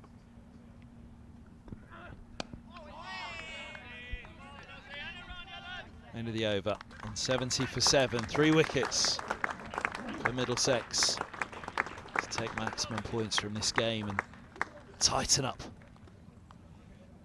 the promotion push. He had that one, didn't he, where he stepped across against Helm earlier and was probably LBW, slamming into off stump. We reckon might have just cleared the top of the off stump, but this one he stepped all the way across and the ball angles across him.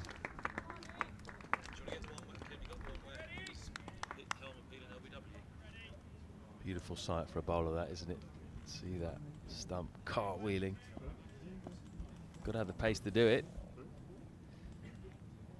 So I think Middlesex now will just try and get Keogh off strike. They've put out a deep mid wicket as well as a deep backward square leg.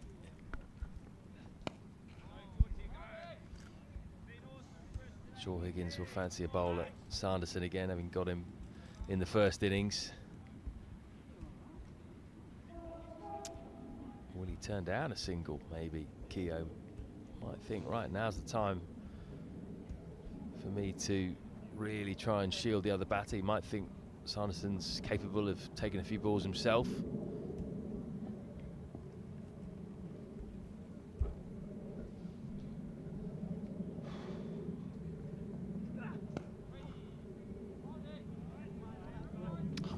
11 deliveries for Keogh. It's been quite the resistance for a batter. Pinged by that finger injury and struck on the elbow as well.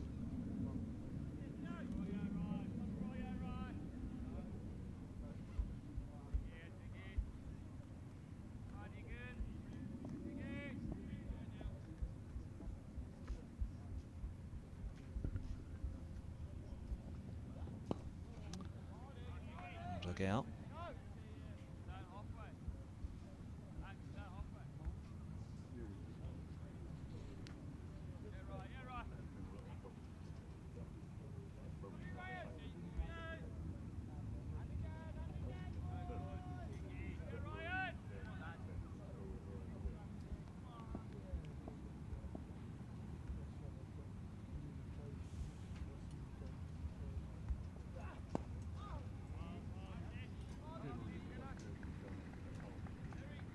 He's 50 minutes away. Unless Middlesex can take 2 wickets, that will extend the session by half an hour.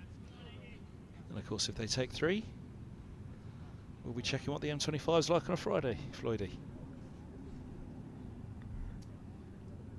I'll be steering well clear of the M25 actually. I can get straight back into northwest London on the M1, thank you very much.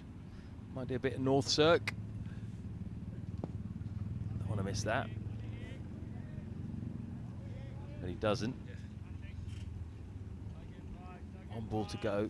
I think Keir might try and look to pick up a single here. Fielder's come in again. Deep back square leg into square leg, deep mid wicket into mid wicket.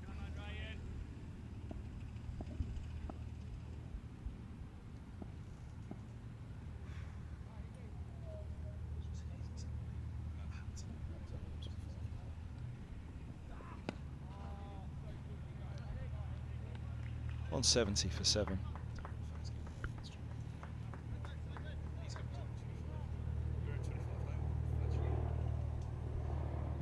Okay, now Middlesex can have a real crack at Sanderson here. And Noah Cornwell.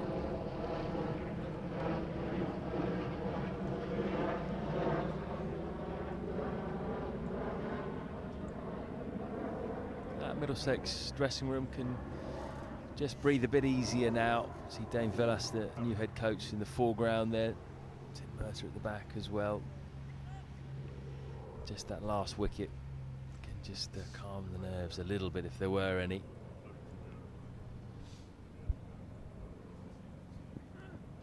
Oh, now. Where's that silly point?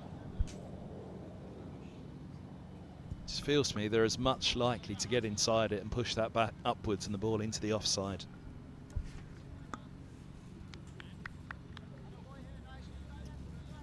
Yeah, probably would have gone a little bit squarer of a silly point, but definitely get what you're saying. You're starting a real campaign for that silly point, aren't you, to the seamers? You want everyone in there.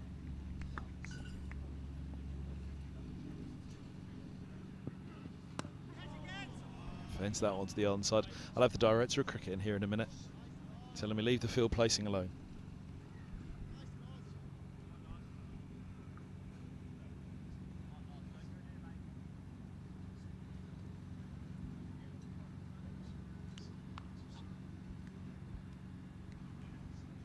I don't think we've had a catch at short leg just yet, have we?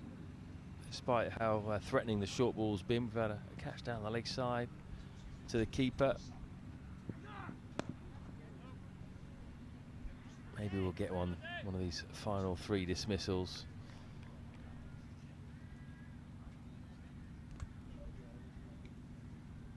I think it is in the short ball that you really see the difference between a frontline batter and a tail ender, really. Just the way they play the short ball.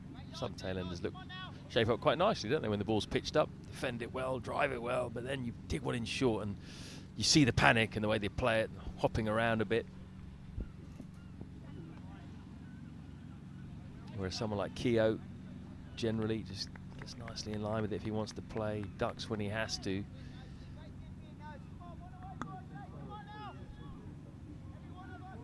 Ben Sanderson in first-class cricket, he's played 113 matches, got a high score of 65. That's his only 50. Average is 10. It's not really the average that's important right now. It's how many balls he can last. Oh, now. The question's asked behind the stumps. Is there a little inside tickle on that? Must have been, I think. Yeah, giving us runs. Good surprise ball by Cornwell, though. Going nice and full. Sanderson just getting the bat down in time. Was this straight? Yeah, it probably was. And he's got a thick inside edge onto his pad for a single. They take it. 1 ball to go. So unless Keogh can pick up a single here, Sanderson gets to face the start of the next over as well.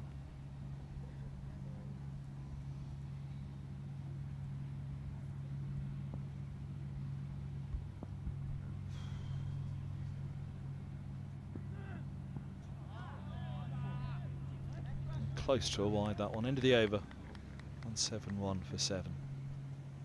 Yeah, it was quite a dull sound, wasn't it, when he trapped that bat down onto it, the inside edge. Onto the pad. The pad making the noisiest sound on the connection.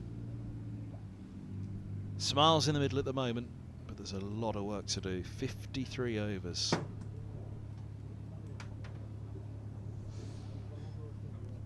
Change of attack for Middlesex. Sam Robson's coming back in to bowl his leg spin.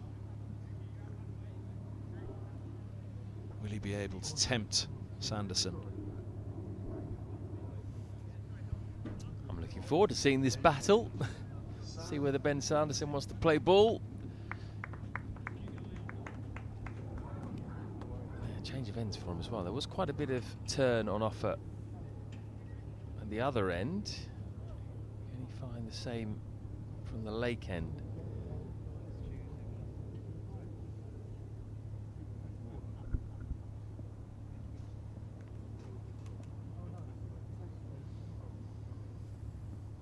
Oh, that is not a bad start. Lovely in drift here from Sam Robson. In drift and then a bit of grip. Look at that. Almost perfect.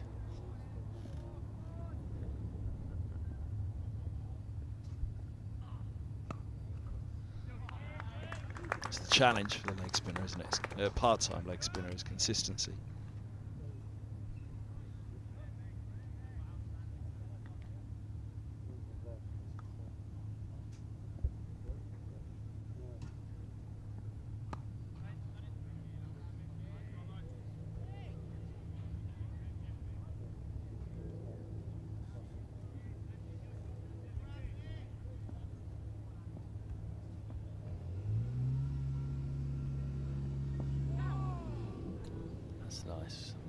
Nice and full. See if you want to tempt him into a drive.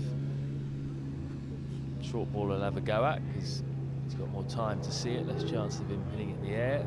See if we can tempt him into a front foot attacking shot.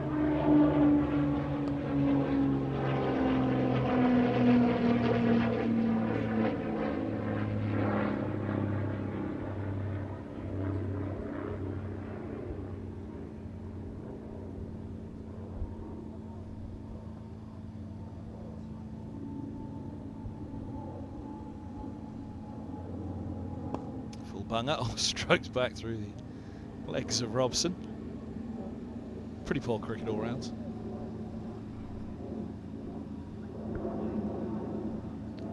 Full bunger against the number 9. Never know, you can get a wicket. They're taking another single there, so Keogh's very happy for Ben Sanderson to face up to the start of overs, showing faith in his man.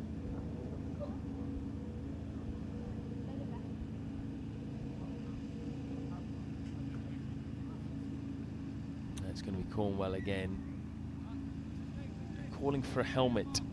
I wonder, Kevin Hand, if you're going to get your wish of a silly point. Tim Mercer just came out to have a chat with Noah Cornwell on the sidelines. I was wondering what the message may have been. What are we going to see, nothing yet.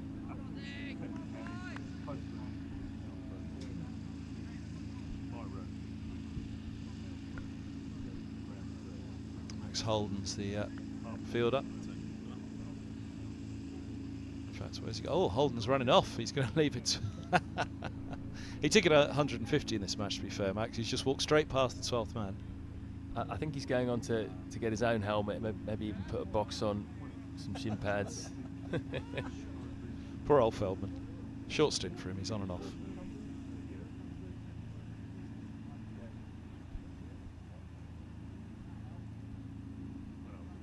If we get a catch at silly point, I expect you to give it some, Kevin, on commentary. Been calling for it for a while now.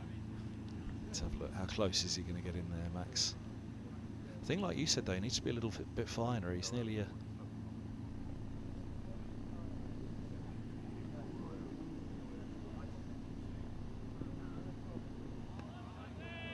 a silly cover point there, isn't he?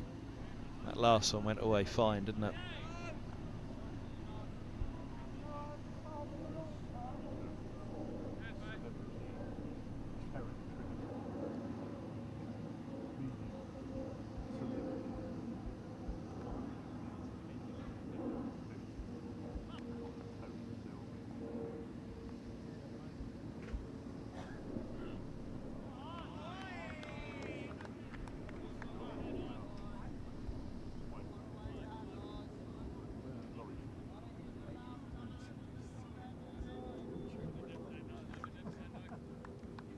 A little bit too short, those first two.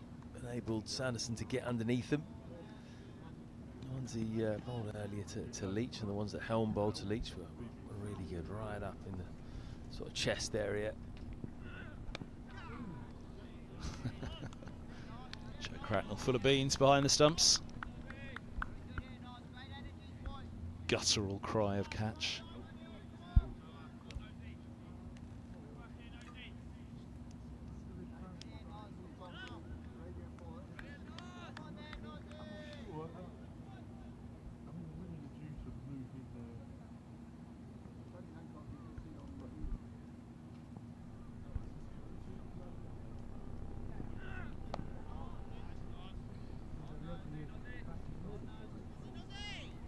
Even those short ones just outside off stump can get you a wicket, can't they? Sanderson looks keen to play at them. He's flirting with those when he doesn't have to. We saw with Leach as well, when he got a short one outside the off stump, he saw it as a scoring opportunity and tried to back foot punch a couple of times and nick through the slips.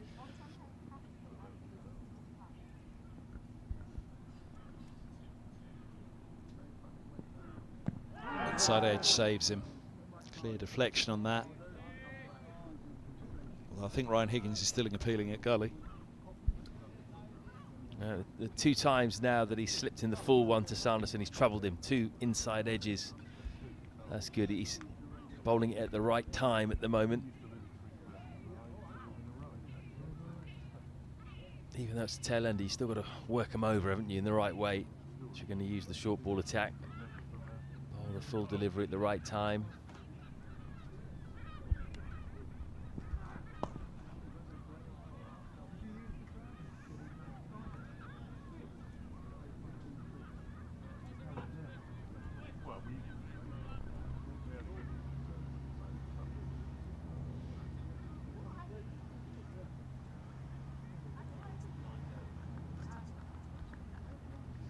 So don't forget, if Northants are 9 wickets down at the scheduled tea time, they can take an extra half an hour to finish the game. So that's in about 37 minutes time from now. Middlesex would have to get a couple of wickets in that time.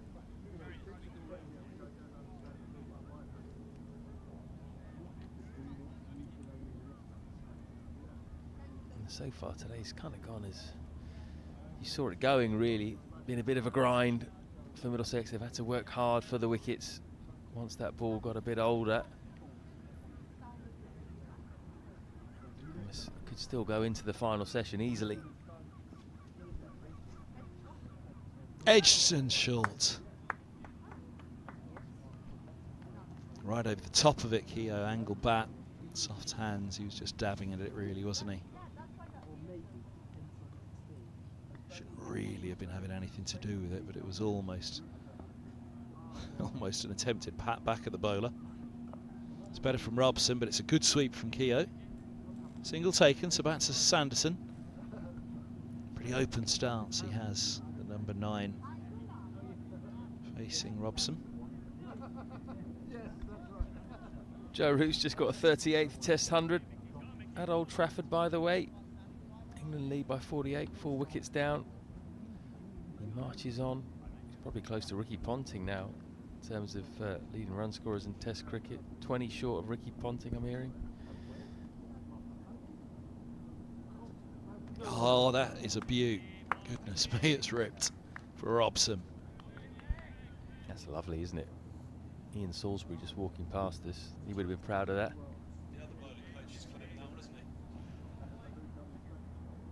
Very nice leggy from Sam Robson.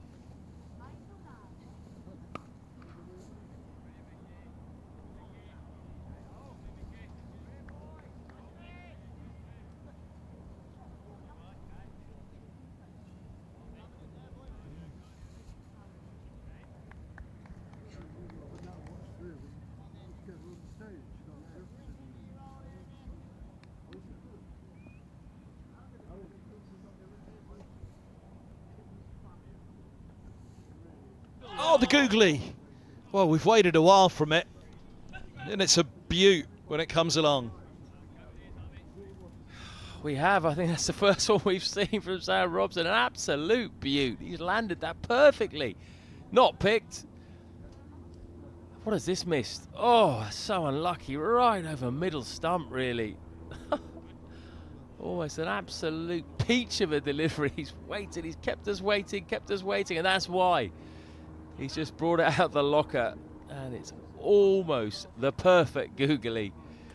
Oh, you kind of wish that had hit the stumps, don't you? That would have been a big talking point today. Last ball of the over. A little bit too wide to finish. I think it was the third one that bragged, yes. Nearly bored of the century stuff from Sam Robson. Absolutely beat, ball ends up outside off, and then googly. Let's have a look at Robson's variations. That's the leg spinner.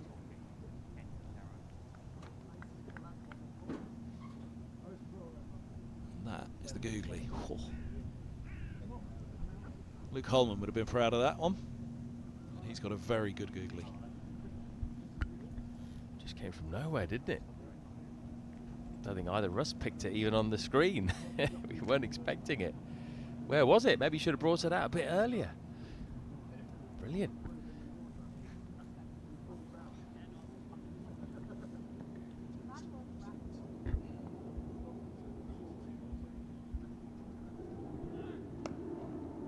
They'll have something in their mind now, won't he, Robson, with that googly. Bit of a surprise it's taken so long. I mean, maybe he has tried. He's a part-time spinner, so maybe it just hasn't come out properly so far. A few full bungers maybe that have been attempted googlies.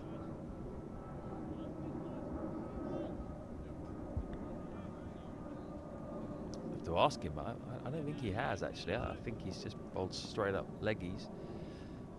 He'll know better than us. We can ask him later.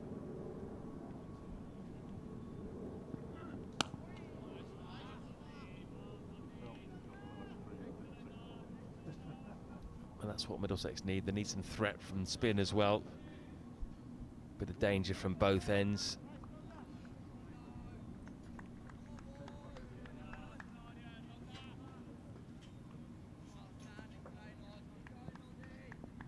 Maybe Sam Robson will get a few overs in Cheltenham as well, the way he's bowling.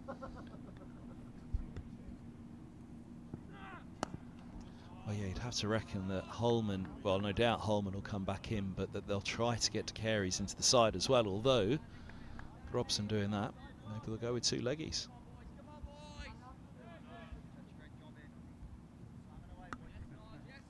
Toby Rowland-Jones warming up there in the foreground just as Cornwell walked past him. Wonder if he's gearing up for a stint at the Lake End, or he might even replace Cornwell.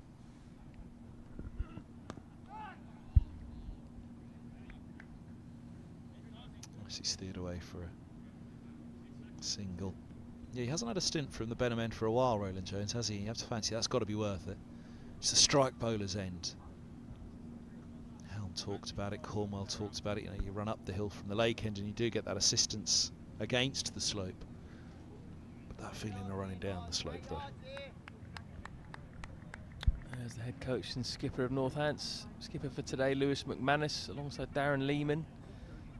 McManus, I'm sure, will be quite grateful for the rest now, because he's had to open the batting, keep wicket and captain these last 4 days, with Proctor out for personal reasons. He didn't move forward very convincingly there, and they're just going to allow him to come back for 2, which is smart. Higgins just trotted after that one.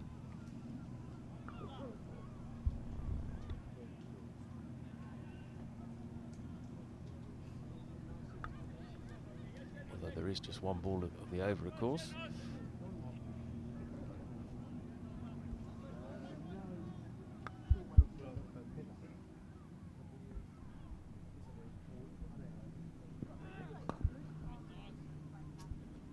Pushed right up there.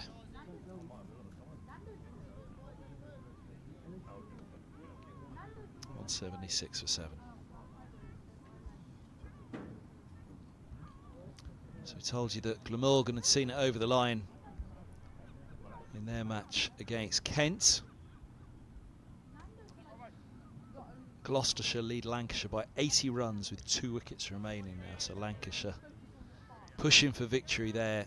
Derbyshire 213 runs shy of their victory target. They're 233 for 9 against Leicestershire.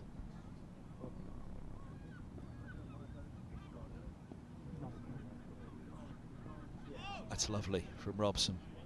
I think we can presume that Leicestershire are going to win that one, barring rain.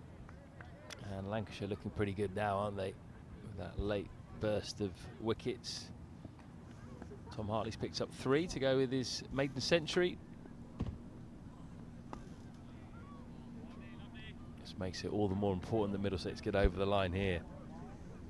Don't get too many opportunities like this when you have so long to bowl an opposition side out. They're almost there, but it's never over till it's over.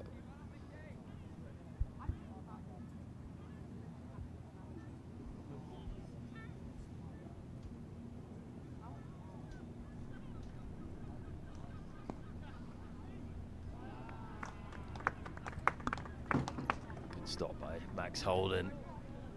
Gets a big cheer from his teammates. It's all about just keeping Sanderson on strike as much as possible.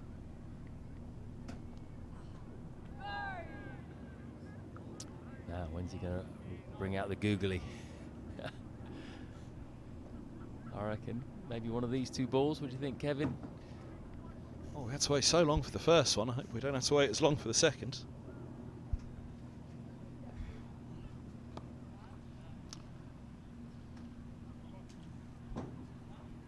Just going to lazily cut that one up in the air for a moment, Sanderson. I haven't seen a dog of a dismissal yet in this game, have we? Bad ball, a long hop.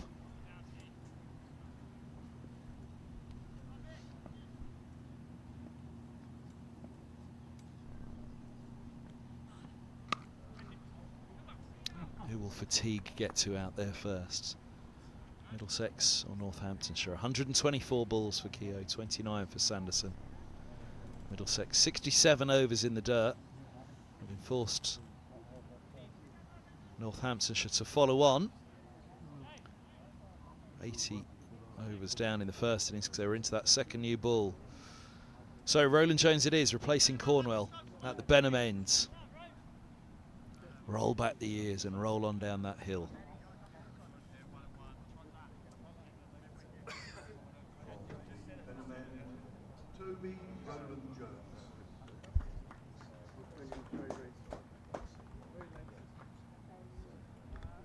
It's warmed up out there. Really warm conditions now. Now it's shorts and t-shirt weather for sure.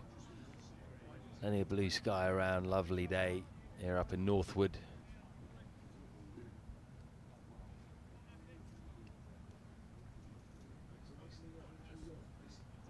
What's Toby going to do here? Is he just going to try and attack those stumps? They've taken the short leg out. Implies that he might do. Or he might just try and get Keogh off strike, give him something he can clip off his hip. Leg slip is still in.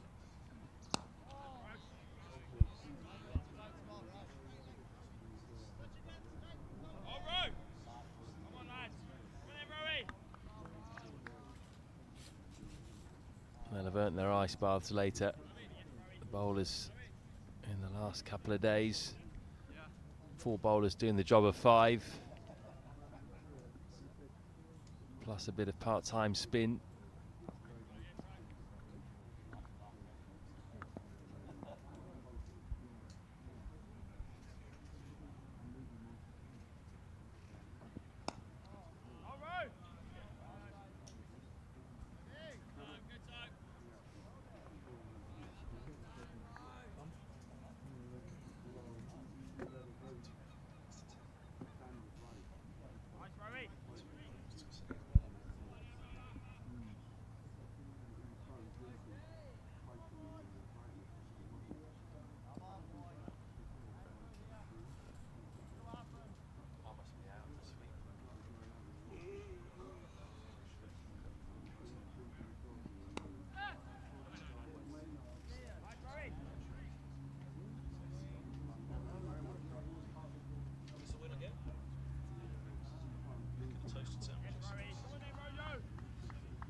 This ball has just got softer and softer, hasn't it? There's very little zip out there for the fast bowlers, particularly anything that's pitched up. Just seems like there's plenty of time for Keogh to get forward or Sanderson to get forward and defend.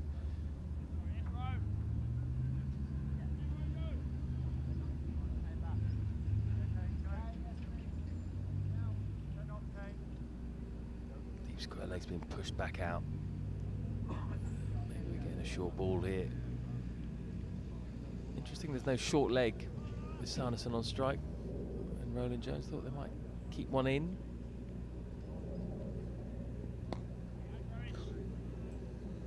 Took a turn. How much time did he have to play that?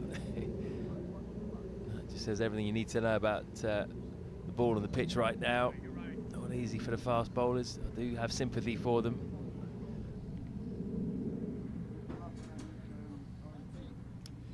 I must say, I do hope that next season they get rid of the Kookaburra ball experiment. I understand where it's coming from, 100%. But you know, if you want bowlers to learn how to bowl with the Kookaburra ball in Australian conditions, then the best place to do that is Australia. Have more bowlers going out there for camps or playing club cricket or Lions tours. Exactly, yeah. You just can't recreate it because this isn't Australia. The conditions are different. It's just too lush here. Ooh. Turn on that again. Keogh's opening up his body as though he's just going to ease it into the onside. Love to do a survey of all the fast bowlers in county cricket and see how many of them have actually enjoyed bowling with the Kookaburra ball. I think it's worthwhile.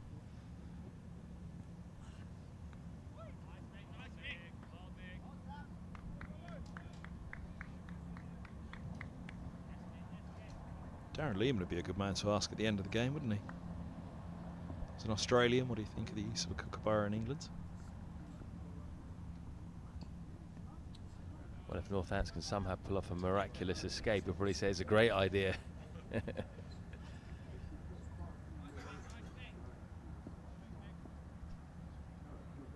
if it's going to affect your product and excitement in the game, is it worth it? I mean, the Duke's balls have been criticised as well this year, made slightly differently. They've been going out of shape quite a bit, so a lot of balls under fire, and the ball is the crucial element in cricket, the ball and the pitch. Got to get both of them right, otherwise it's not much of a spectacle. This has been compelling watching, but I do think with a Duke's ball it might have been even more watchable. Just have a bit more in it for the bowlers between overs 50 and 80. Too much width again from Robson. Man's got to be tempted to bring himself on before Teeley is deployed. Two left-handers. And his drift could cause problems for Sanderson. He does get a lot of drift in.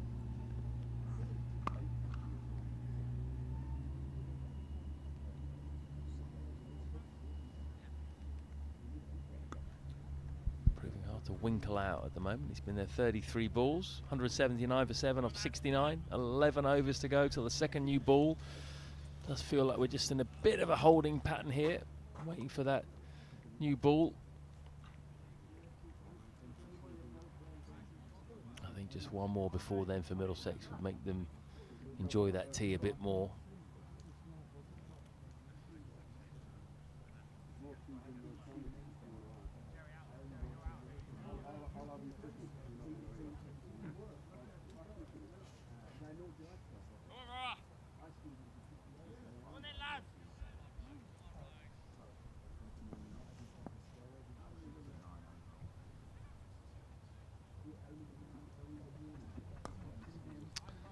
Single.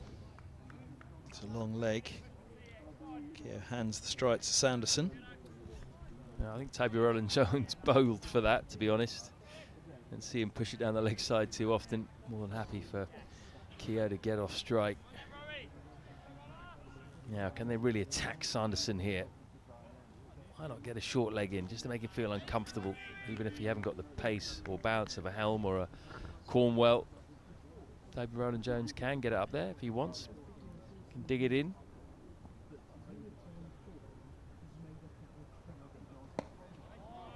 Angles that one, doesn't he? Trying to beat that inside edge. A lot of hard toil to come next week at Cheltenham College as well, you'd expect.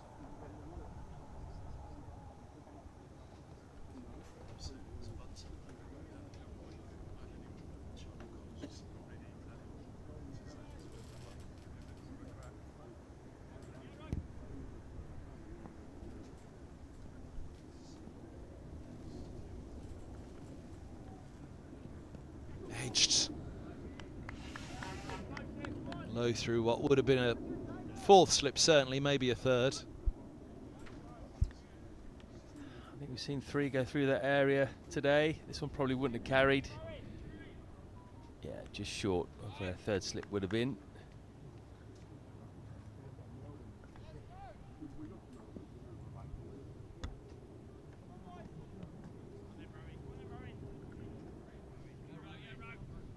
It's the hope that kills you.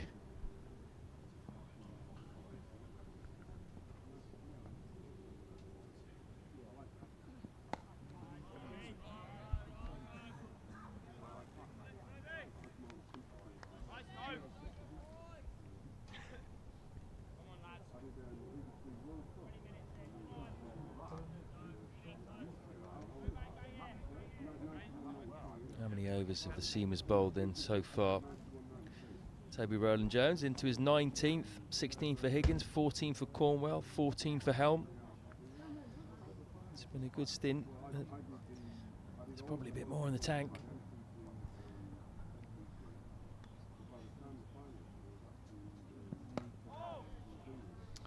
Onto the splice again. Bottom hand comes off from Sanderson.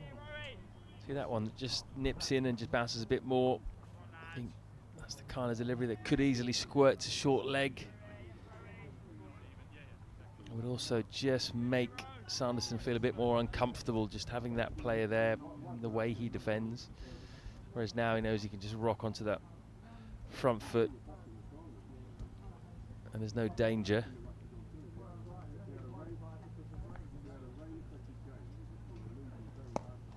Again.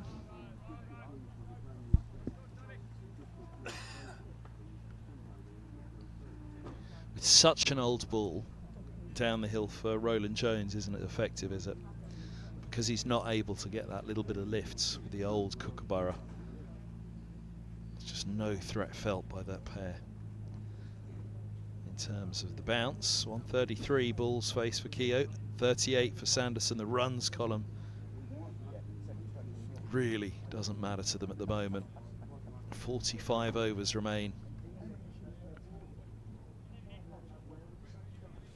Still got the best part of half a day to bat to save the game with only 3 wickets standing. Now where's Robson's googly?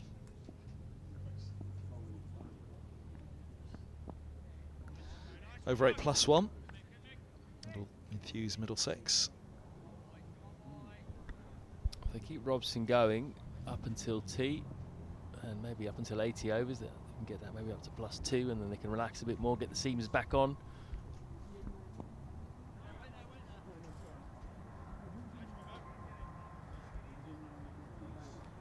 Love the fact he's just kept the googly in reserve and just whips it out once in a very long while, and that's where the surprise comes in. Just keeping us wanting more. No leggy's taken a wicket yet in this match. Yuzvendra Chahal gave it a good go. He got a bit of turn as well. He bowled 43 overs. No wicket for 175.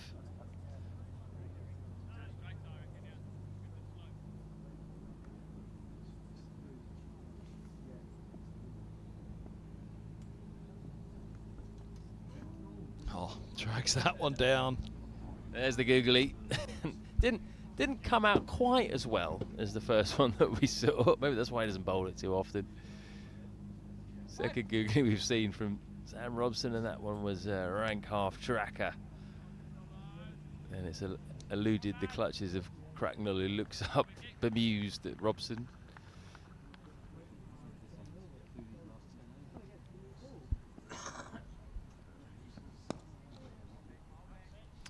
From a long hop to a full bunger.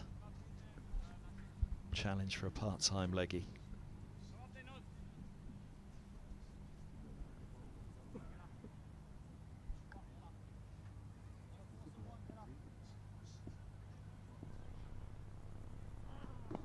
That's better.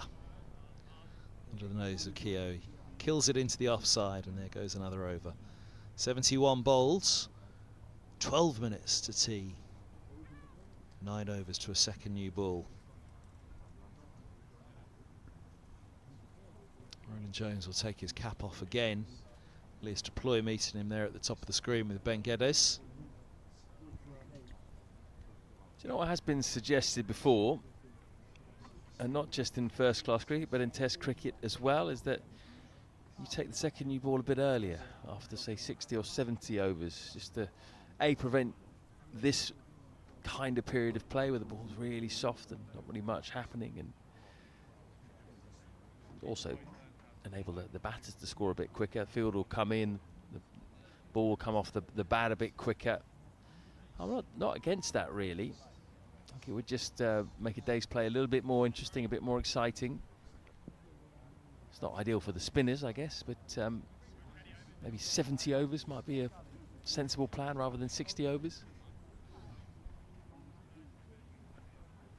Roland Jones sending in what was cover into leg gully. That means Higgins is going to go to an orthodox gully.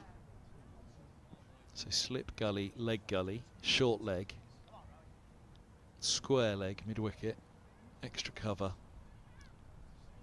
point and long on. Sorry, long leg completing the fields.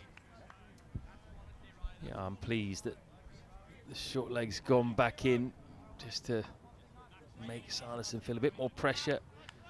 He's looked more comfortable, hasn't he, in the last 20 balls or so of his innings.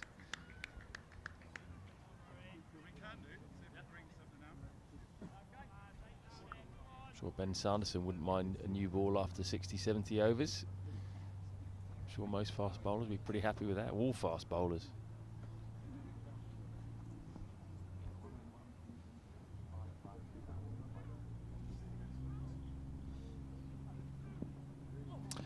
I mean, I guess the Kookaburra overseas, overs 60 to 80 are kind of the reverse time, aren't they? Reverse period. But in this country, yeah, the Duke overs 60 to 80 are pretty dead.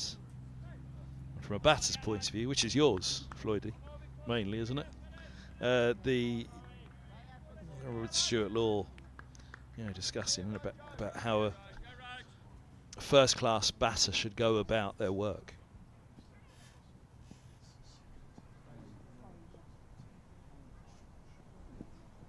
You score your runs in the bowler's third and fourth spells. You don't look to score off them. Their first and second spells, you try and get them into their their third and fourth spells, and that's when you try to score, and that's overs 60 to 80.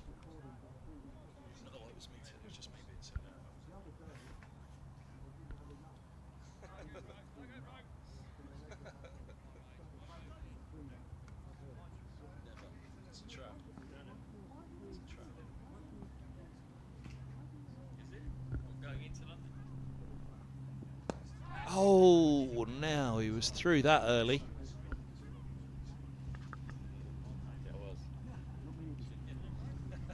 Didn't move his feet at all there, Ben Sanderson. Just pushed the ball back down the ground. Keogh's got 2 balls left of the over to negotiate. Short leg will stay in.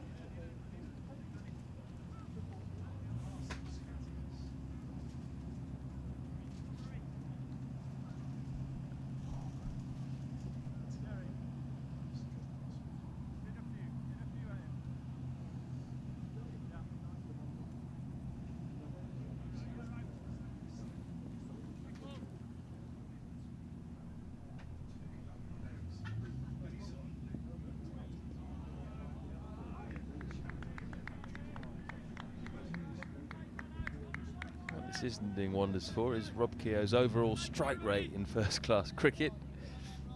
All batters want to have a reasonably high strike rate, don't they? But you forget that there are moments like this when you just have to block out, which really brings it down. What's his strike rate now? 20. 29 of 140.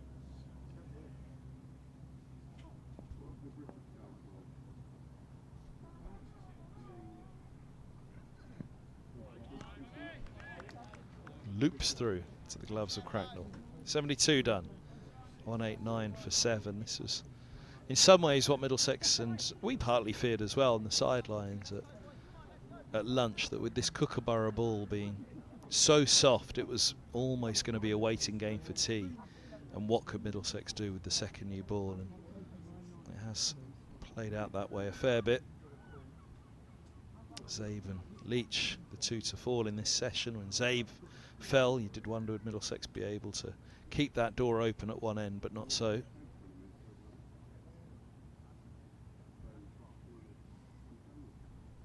Five in the match for Roland Jones. Afagoha got 3 in the first innings. Higgins 4 in the game. Likewise Helm.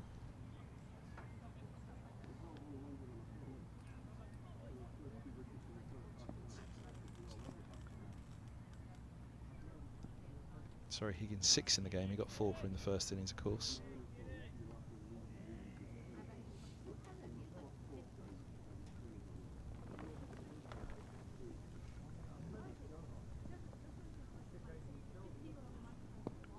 That's it, just there or thereabouts. It's a fraction full if you want to be overly critical, but that's the length or the line certainly, where something can happen.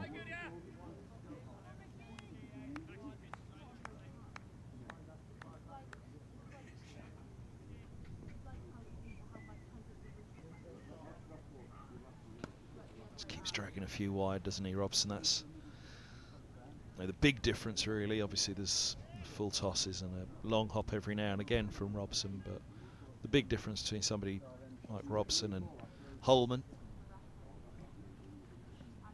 Holman's able to leave it there a little more often. Yeah, I think he's done a pretty good job, though. He's been fairly consistent. He hasn't bowled too many drag downs. He's generally got the batter coming forward. That's it, just there. Angle bat from Sanderson. They were saying that it was slow turn for Chahal in the first innings, and that's something that Robson's having to contend with here. But it's turn nonetheless.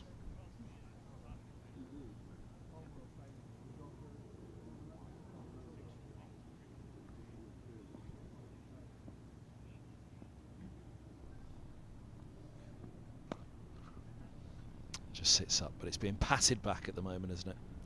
They're not interested, Northamptonshire, and rightly so. 4.5 minutes to tea, 191 for 7. Raylan Jones is walking there, but it's going to be Elias Deploy. Probably slightly overdue, this, I think. Skippers always underbowl themselves, though. Unless you're Ben Stokes.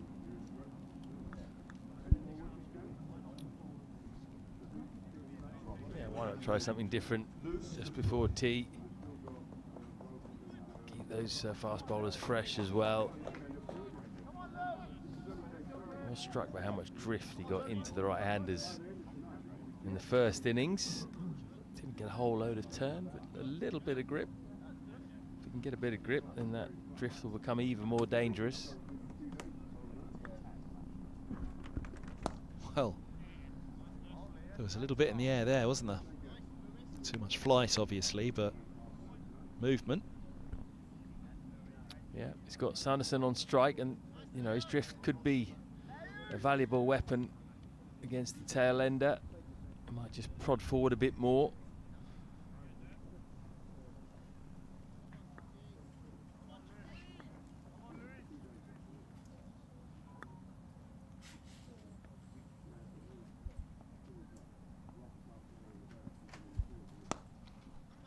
Drop short on that one.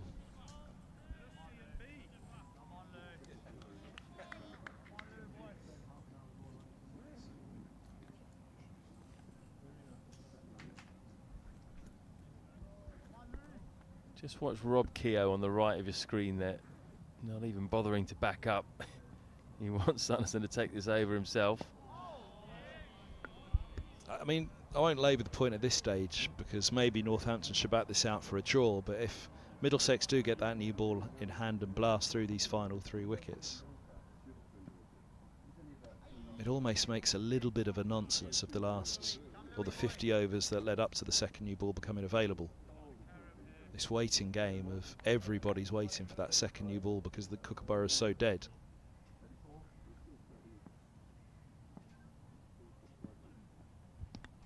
And hence my point about taking the new ball a bit earlier. If they allowed teams to take their new ball after 60 or 70 overs, then you cut down that waiting period that you get in matches.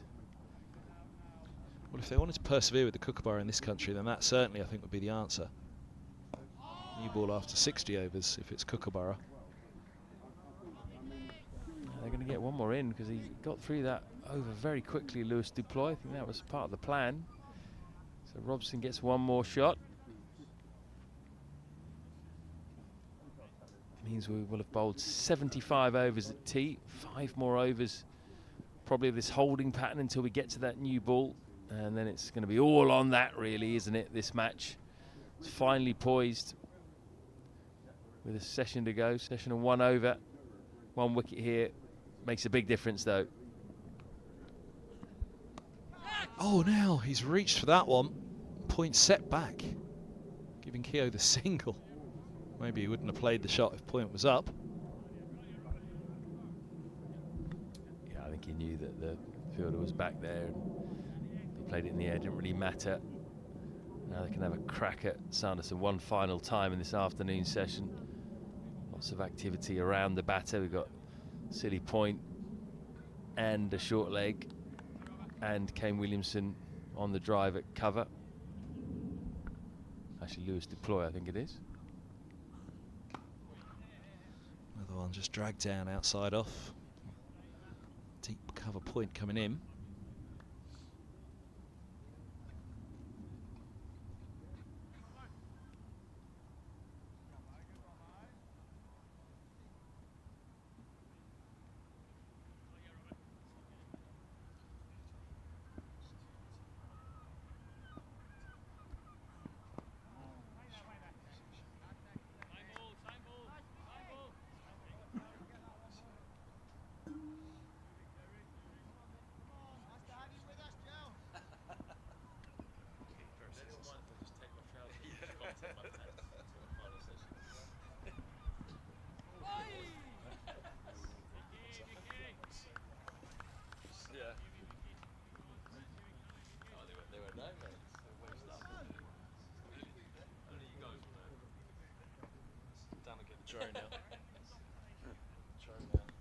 Change of angle, just hoping for a change of luck. These final 2 balls means that Rob Keogh changes his guard as well. Looks like he's taking the leg now. Final throw of the dice of this afternoon session for Middlesex.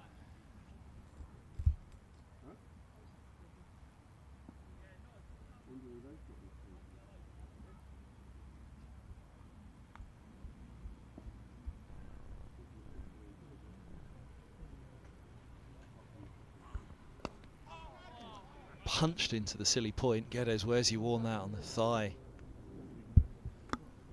He punched it in the air as well, didn't he? And this could have easily just hit him on the body and popped up, could it? Yeah, that's right, in the air, right into the middle of his legs. That would have been a way to go, wouldn't it? Instead of a sore thigh for Geddes. It's a googly. Why does he bowl so few of them? Good question. He's got a good googly, hasn't he, for a part-timer? In the end, it's well played by Keogh, and that is T. Middlesex 3 wickets away from this win. 5 overs until that new ball. Northamptonshire 194 for 7. Keogh still there, fighting hard. 31 not out. Doing a brilliant job alongside the tail, and he's been there a long time as well. 142 balls he's been there. Northamptonshire still trail by 170 runs, but key thing really is whether Middlesex can get the wickets in the final session. And Handy, it's going to be all about that new ball, isn't it? Well, it is indeed. We'll be back in just under 20 minutes. Floyd and I will disappear and lie down in a dark room to dream about the Kookaburra ball. But hopefully we'll be back in just under 20 minutes. The live enhanced stream coming to you in association with Daffabet.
Middlesex side.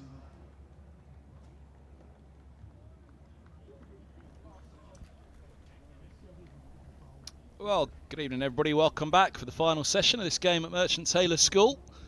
Middlesex still pushing for victory, 194 for 7 Northamptonshire. 3 more wickets required from the hosts. On the live enhanced stream here in association with Daft Bets, brought to you from Middlesex. Myself, Kevin Hands, Matt Kabir, Floyd. Here's Keogh and Sanderson making their way out onto the breach one more time. Them and does, Floydy. Here we go.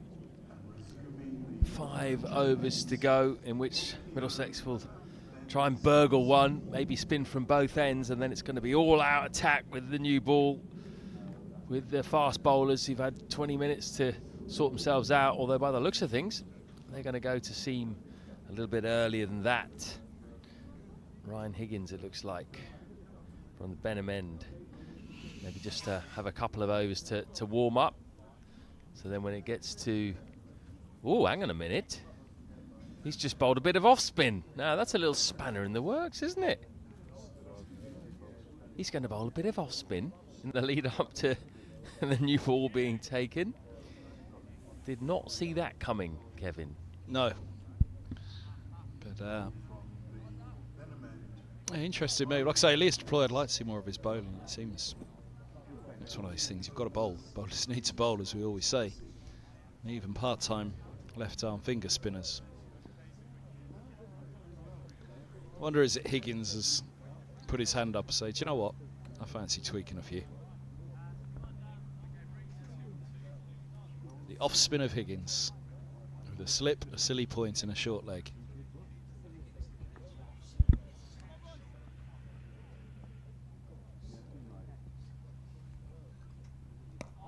Oh, look at that. He's been messing with all this seam stuff over the years for. Well, if he gets a wicket with this, he'll be talking about it for the rest of the season, I reckon.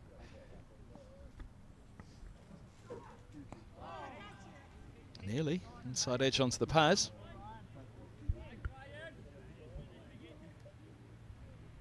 Might be a good way just to get him warmed up for a seam spell with a new ball. Oh, there are hands on heads. Was the bat involved? I'm not sure there was. I think there would have been a bit more of an ooh and an ah if there was.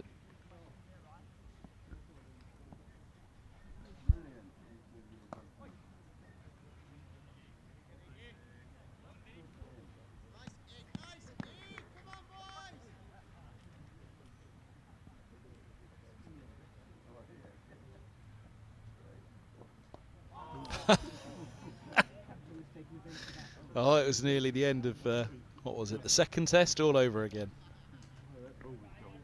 That's a good attacking line, isn't it? He's bowling there just outside the off stump, spinning in. Go on, have a drive. I like it.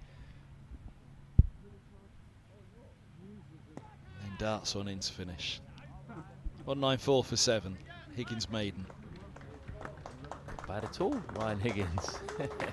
He raises his cap to the crowd, semi-jokingly. And what's coming at the other end? Now, I think we got another surprise here. It's Ben Geddes from the other end. Oh, I wonder when this plan was hatched up. I wonder if this was always the plan or they just had a chat at tea time. What's Geddes going to bowl? Can we see the affronted Sam Robson right now? A bit more off spin.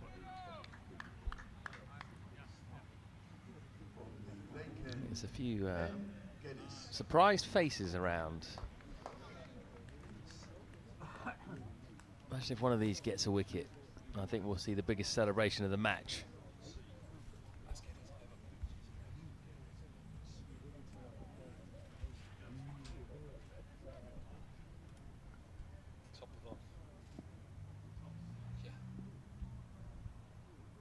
Ooh. Really gives it a rip, doesn't he? Drags the first one down.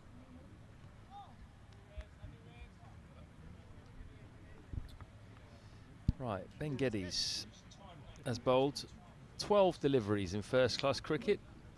2 overs, giving away 12 runs, no wickets. and they would have been for Surrey. Try and find out which game it was on that. Yeah, I'll have a little look. What's also interesting is Geddes' his two middle names are Brodie and Albert. You know that? I did not. Benedict Brodie Albert Geddes. It's better. I have to admit, I thought it was Benjamin, not Benedict. It's very posh. Three names, isn't it, that? Epsom? Yep, from born in Epsom, correct. Edged gone! He has a wicket, Geddes! Bit of bounce for the finger spinner. And what is that? With his 14th ball in professional cricket, 15th now, and he has the wicket of Sanderson. Oh, nice delivery this was. Look at that. Little bit of a way drift. Lovely dip as well. Bit of bounce. That's a genuine nick. Genuine wicket, that is. You cannot take it away from him. His first wicket in first-class cricket. And what a moment of genius from the skipper as well. Nothing happening. Throw it to Geddes. Something happening. I told you it'd be a big celebration, and it was. As soon as he got it. Yeah, I'm not too sure he knows exactly what to do. Never taken a wicket before. He sort of thought about doing an Imran Tahir at one stage, went off towards the spectators, and he stopped. That's a real Brucey bonus, isn't it? Look at the face of Sam Robson. He's wholly unimpressed. The wicketless Robson looks on ruefully. What is cricket like? Think about it. We've had the likes of Ryan Higgins, Toby Rowland-Jones, Tom Helm, Noah Cornwell plugging away for overs and overs and overs. And then Ben Geddes comes on, gets a wicket, third ball. But it was abuse of a delivery, wasn't it? It was the bounce. A little bit of turn in, as you say. Tucked him up for room. The bounce. I want to know why he wasn't on after lunch. It was the curve as well. I noticed it the ball before as well. He just got a lovely bit of curve and dip. It was defended. He thought, oh, that's come out quite nicely. And then the next one, even better. Right, now he's got a left-hander to bowl out. Kevin, two slips. Bit of rough outside off. Look at that field he's got.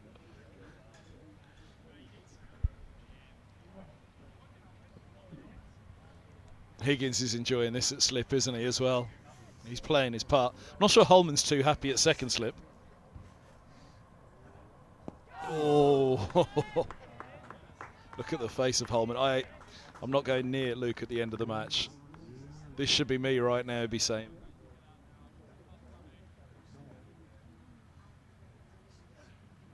Oh, now it's nearly pushed. Just in front of Holden. Who needs the new ball? Keep him on. Let's have let's have Geddes and Higgins bowling off spin for the rest of the match.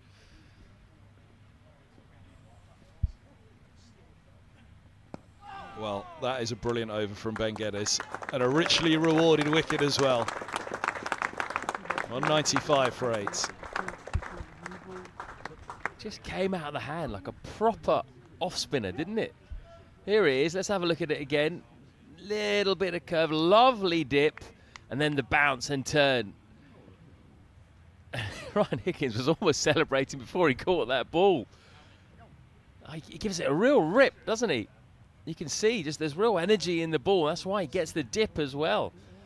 Tell you what, they might need to look at Geddes as a proper part-time option after this. So Ollie Rayner all over again. Big off spinner up in Middlesex to the championship in 2016. Well, he's just given them another option for Cheltenham College next week, hasn't he? Safa Gohar's off to see a shoulder specialist. Holman will come in. The thought was Josh DeCary's come in as well. But they've got Higgins and Geddo. Higo and Geddo. Ryan Higgins, he's going to want a wicket now, isn't he, with his off spin. Now he's seeing that. He's thinking, right, anything you can do, pal.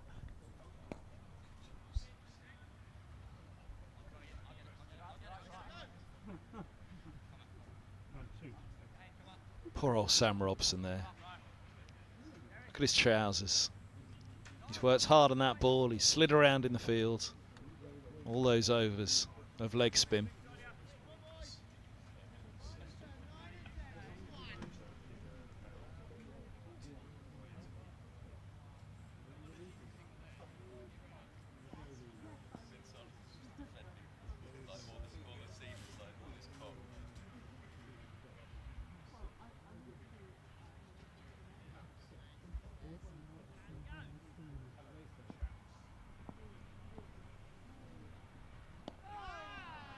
He wants one now as well, doesn't he, Higgins? And he's got the back pad men back in as well, even though it's Keogh. All that attack from Middlesex here. That one turned two.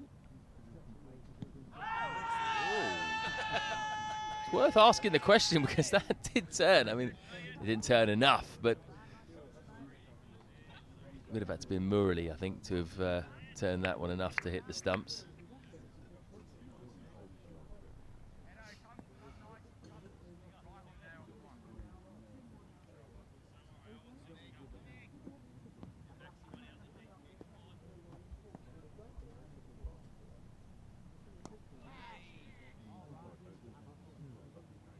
Come on, Higo, hurry up. We want to see Ghetto again. Yeah, make sure he doesn't get a single here. I want to see Gederitheren at the other end at the lefty. Oh, that's close. That's very, very close. Well, Keogh's saying he's outside the line of off, but I reckon that that front knee pushes forwards just after contact. This is close, you know. I think he shuffles across, doesn't he? Maybe just gets outside the line. Maybe just. It was that shuffle across which helped him out. Just outside the line, then he moved across a bit as well. But that is close. Maybe a fraction of the ball, maybe just in line if that's given out, but I think that's fair enough.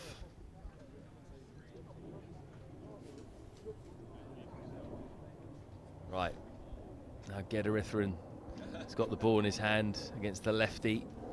What he wanted. Has he got the doosra? If he can get that similar curve and dip that he got to the right-hander, it's going to be really dangerous here against Guthrie. Just curving into the pads.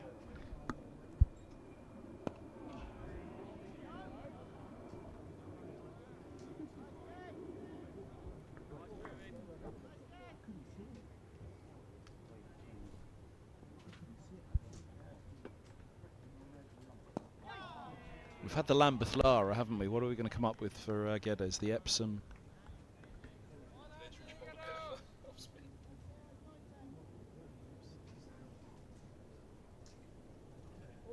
Oh, dragged down. That's put away. Guthrie off the mark. 199 for 8. Yeah, you can't get too comfortable in there if you're under the helmet, just in case he does that occasionally.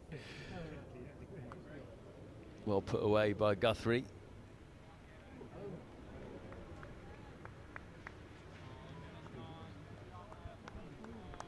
I do think if he can get his length right here, though, just curving into those pads, LBW is definitely an option. With the ball gripping too. You've got the spin there waiting. Sorry, the slip rather, waiting.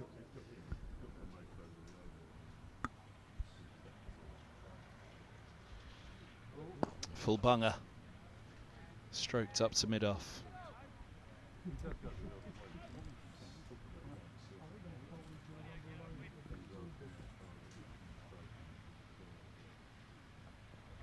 It's better. I've got the name. It's the Epsom Embury. Yes. How could I forget? Sorry, Embers, if he's tuned in.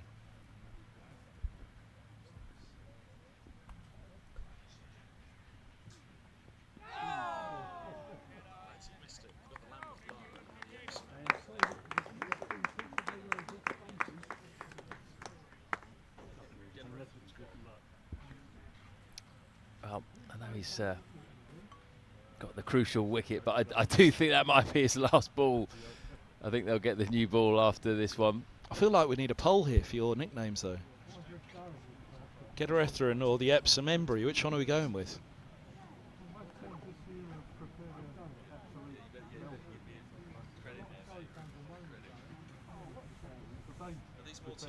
All the part-time spinners want to get in on the act now. Sam Robson saying it's not fair. He's got one, I want one. He looked the least happy when Geddes took a wicket. In the celebration, there was no smile at all.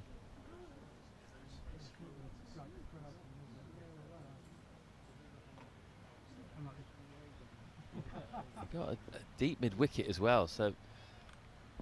sorry, deep cover. It's the right-hander on strike. I got carried away.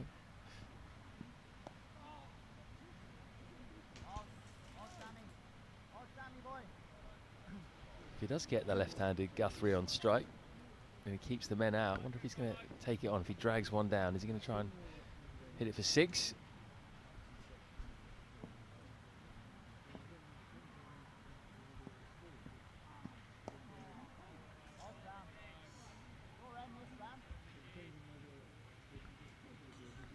Ryan Higgins is probably thinking, why didn't I get another over here? Almost got an LBW. The man who's been in for 150 odd balls.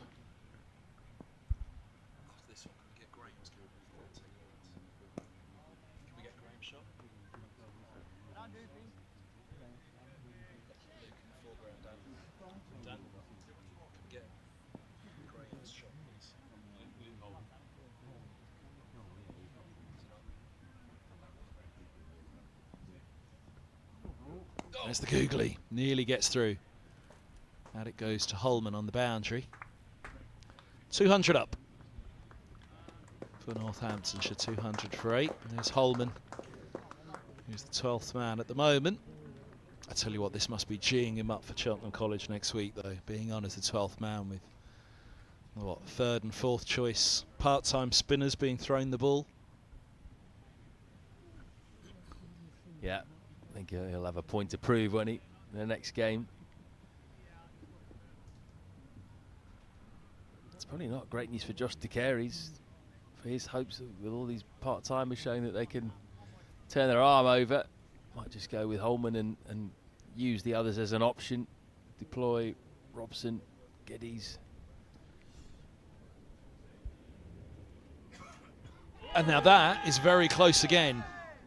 Unless there was a little bit of bat involved, was it just going to slide on down? Turn too much, Sam Robson. You're turning it too much, mate. Yeah, that's gone on. Causing problems, though, aren't they? It's the part-time spinners, the last 3 overs have caused more problems than the previous 20 overs. Top ball to finish, yeah. I mean, you can pen it in now, can't you, that Holman will be in for Zafar Gohar next week, but do they try and get DeCary's in? If they do, then one of the 4 seamers. Do they look at workloads? There's the new ball, second new ball taken. Unfortunately, that's probably going to be the end of the part-time spin fun.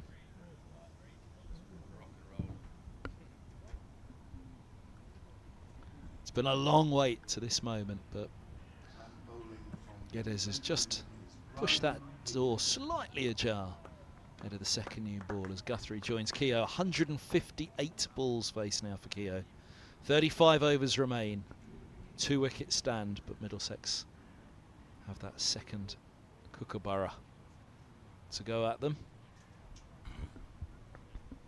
So this is the ball game, ladies and gentlemen, right here. This is where things go up a gear again. Can Keogh and Guthrie get through this burst? Fast bowlers will be queuing up now to come in and finish the game off for Middlesex. Higgins gets the first bite of the cherry at the Benham end. Be interesting to see who they go with. Could be Helm, could be Cornwell, could even be Roland Jones. He bowled a couple of overs there before the tea break. So one final burst from them.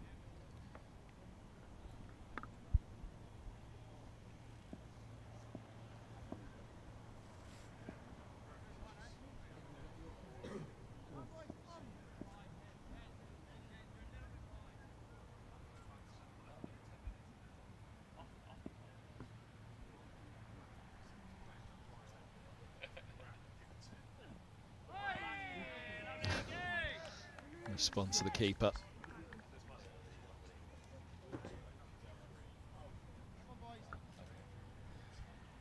Immediately carries through a bit more. That new ball, it's exactly what Middlesex want to see. That means when it nips off the seam as well, there's more chance of it finding the edge or hitting the pad.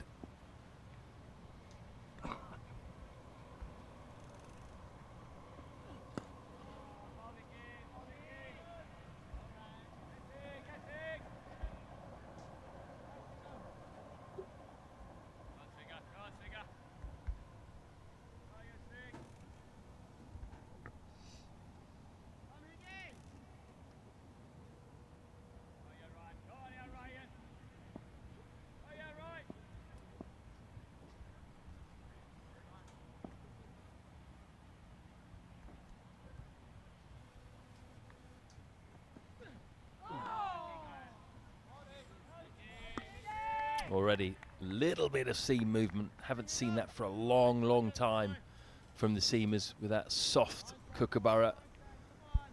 And immediately you hit that seam and you just get a little bit out of it. It's probably quite a relief, isn't it, for the fast bowlers too, that they can just run up and hit a length and they'll get something out of it, as opposed to having to run in and bang it in short.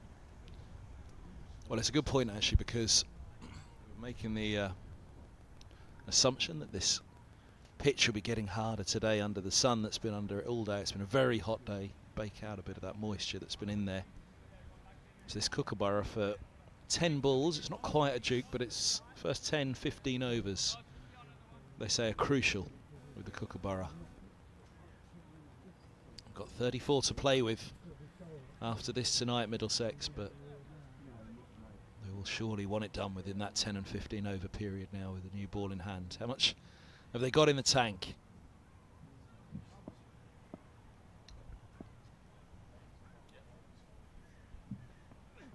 And even just a hint of a way shape as well there. Ball wobbling after it goes past the bat to the keeper. Suddenly everyone's got to be on their mettle here, on their toes.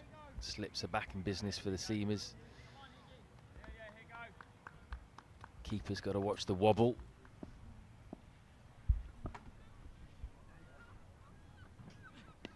Oh, a little bit of bite in that. Now, throws missed by Cornwell.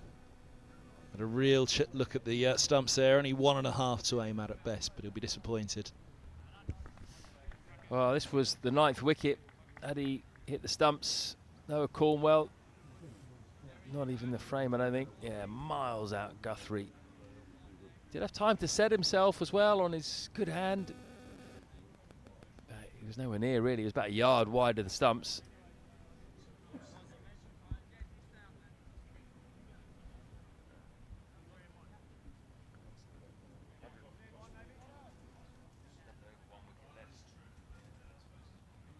Done well to push it that far. It looked inevitable election.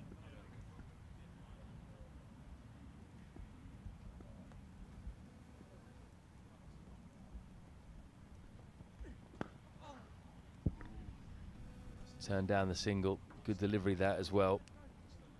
Almost played that as a last second decision, Guthrie, but Keogh keeps the strike. So now I think they'll definitely be turning down runs wherever they can and trying to keep Keogh on. From the Benham end, Tom Helm. It's going to be Tom Helm from the Benham end,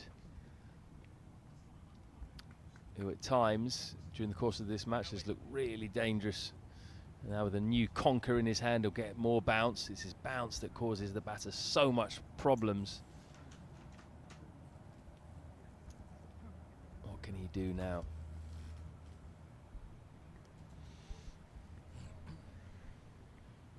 Could have easily gone to Cornwell or Roland Jones, but I think it's that extra bounce of Helm, and also you've got the option to really rough up the batter, including Keogh, who, let's not forget, still got a badly injured finger. The fact that he's batted out there for so long is pretty heroic. early in his innings, he did look uncomfortable when the ball got dug into his ribs. He's got to think about protecting that finger on his bottom hand.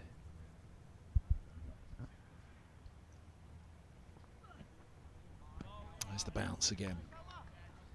Running down the hill, but finding that bit of bounce. The umpire, he's been in the game, hasn't he? Likes a little hand movement just to say what he's seen. It's not the kind of hand movement Middlesex want to see, though, is it? They want to see that finger raising to the sky.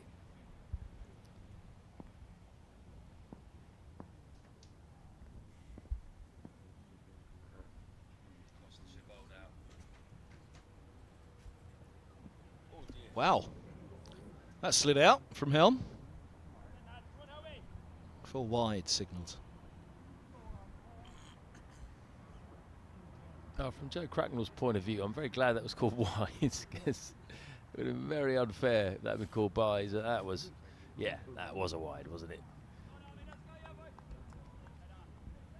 A rare radar mistake from Tom Helm. Gloucestershire been bowled out, by the way, by Lancashire. So Lancashire need 110 in that game. It looks like they've got about 25 overs or so to get there, so they should be favourites to get the win.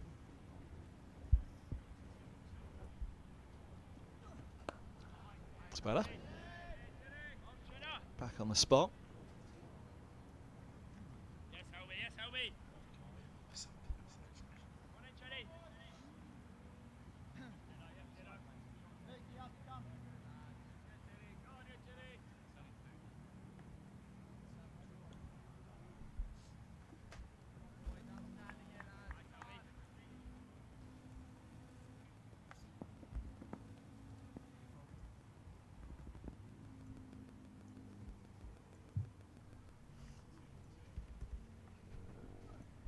Oh, now that has moved off the surface. First we've seen since first thing this morning. Look at this jag away. That's like a leg break. You ain't going to nick that. That's a fast leg break that's bounced as well. That goes to show in some way that point that I was just starting to make before tea about almost the folly of the Kookaburra in England.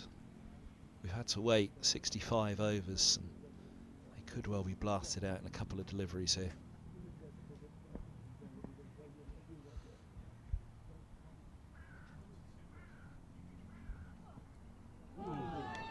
Look at that go. Snorter.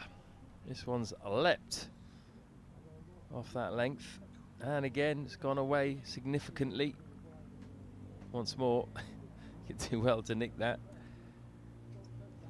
Yeah, cricket's just better, isn't it, when the ball's moving a little bit off the seam or in the air. Well, cricket said it's best when the bowlers are just on top. And for, what, 60 overs of this innings, it's been mostly flat batting the ball back to the bowlers.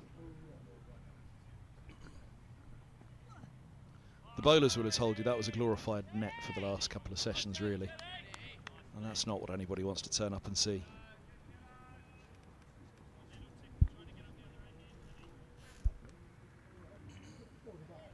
This is the contest, isn't it? Okay, maybe bang this one in short. Make him uncomfortable, make him play, try and prevent the single. Well, he's getting so much seam movement, he might just want to hit that seam again.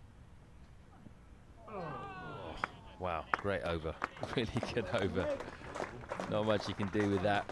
That was a bit straighter, that final delivery, and a bit fuller. Unlucky not to get the edge. Really good delivery, that. Perfect. Rob Keogh just says, well, I can't do much about that. Puts his hand on his hip, says, fair play. Ryan Higgins against Guthrie. He's good against left-handers, isn't he? Around the wicket, angling in, seaming the ball away. If you're in the slips, you better be ready. You have to be good here, it'll be back to get us. Oh, maybe a ball seam. Maybe.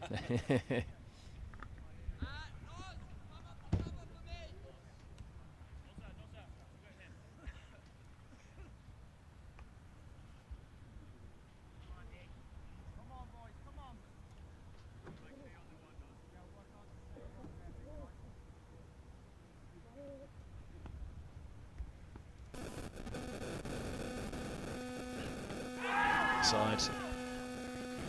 Around the wicket is always angling down.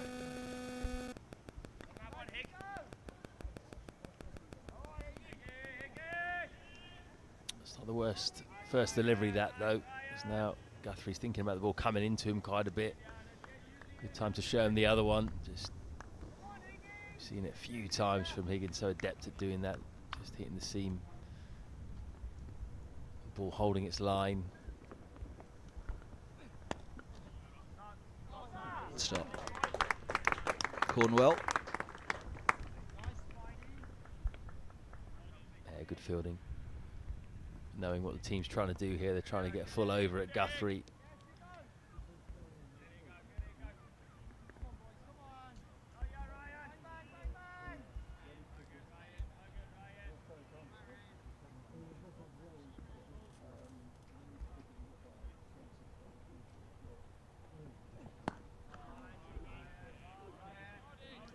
That's the line and length, isn't it?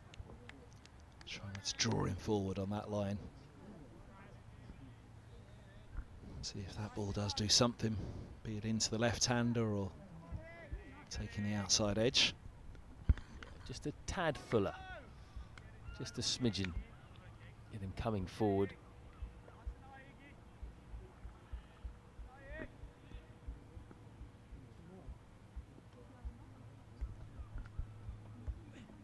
Oh, there you go. That's the one. That's it. Perfect. Draw him forward. Wakey, wakey. I think he woke up when the ball hit the board.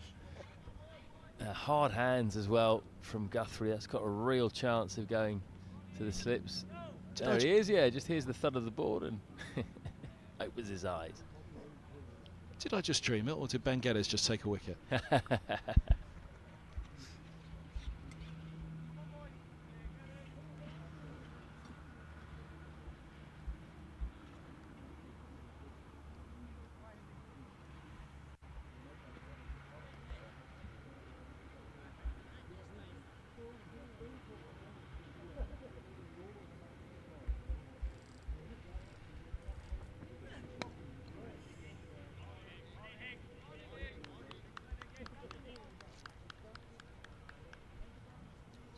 Defending at the moment. Guthrie does look like the edge is in play.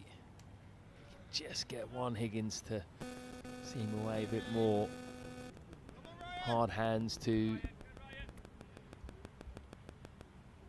I've not seen too many caught in the slips in the last couple of days, since I've been here anyway.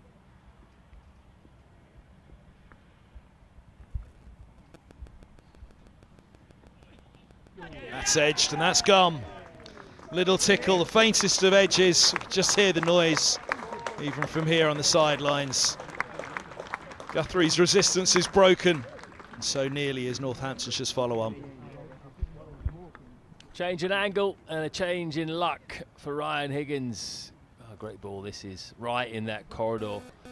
No foot movement at all from Liam Guthrie.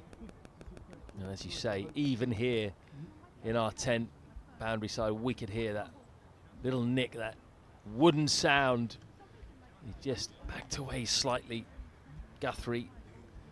And they're just one away now, Middlesex. They've been patient, they really have all day. It's been a Herculean effort in a lot of ways by the bowling attack, with a man down, with their frontline spinner, Zafar Gohar, out of the game. And they've really stepped up as a unit. Just kept going until that second new ball came.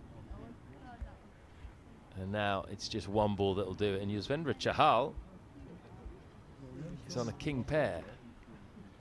Got golden duck in the first innings. It was bowled neck and crop, middle stump by a very full swing delivery from Noah Cornwell.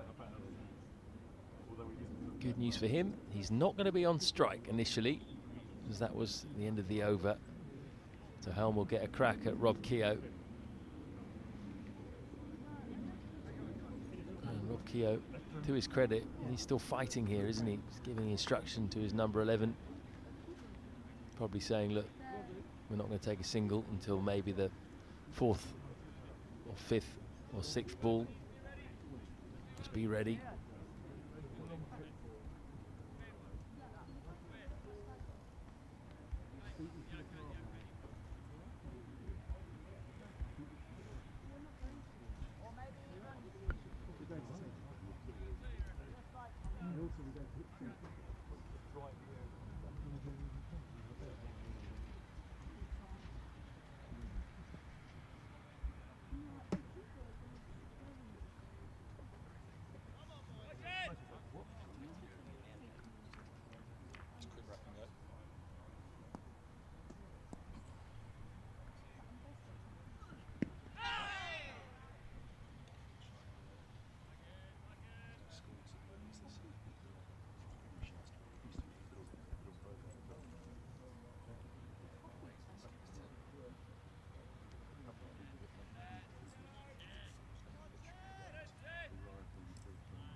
Now, was that a little nick? No, that might have just clipped the ground.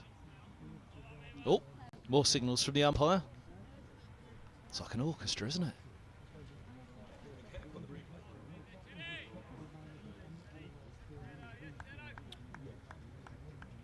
Kind of want Rob Keogh to be at the end, to be honest. He's fought so hard for so long, he deserves to be unbeaten.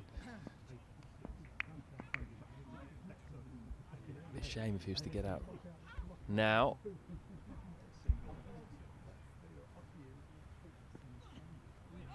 One comes back in after the ball before going away.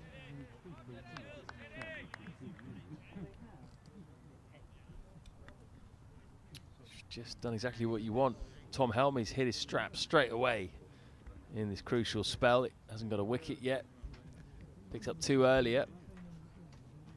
But it's been a challenge for a batter who's been there a long time in Keogh. Most uncomfortable he's been for quite some time.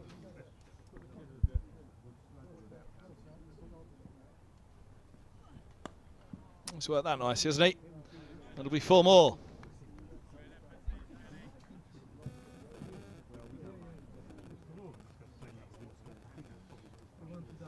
Nice little nudge off the hip. No one out there at all at this stage of the innings.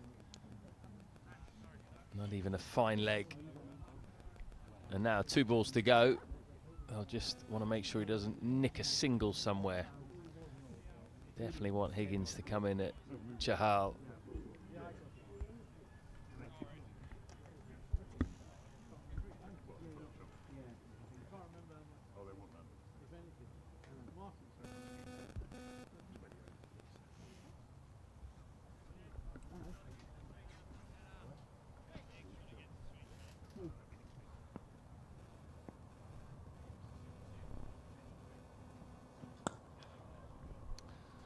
It's a nice shot. Keogh's into the 40s. He was actually a bit disappointed in himself here. As soon as he played the shot, lovely clip off the toes. Yeah, he just sort of put his head down. Because I think he might have thought, well, I could have just nudged it into the gap and taken 1. But natural reaction for a batter was just put away the bad ball, which he did. And now he's got 1 ball to get that single. And he might not be able to get it if this is a bumper.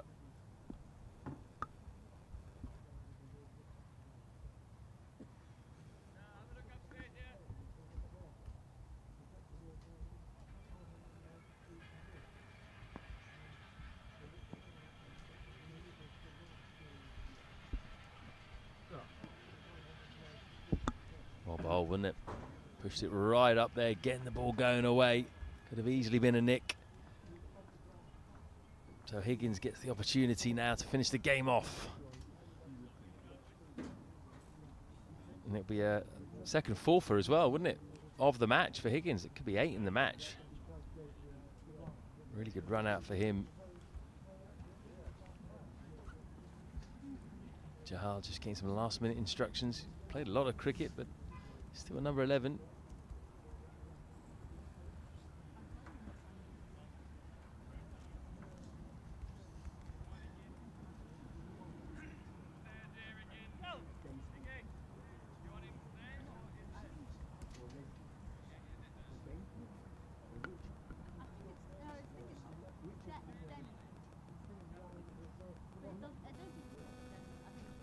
Higgins wants an extra slip in. There was a leg slip. Kane Williamson's being moved across. He's actually going into a short cover. So they keep 2 slips in a gully. Just trying to keep him on strike as well.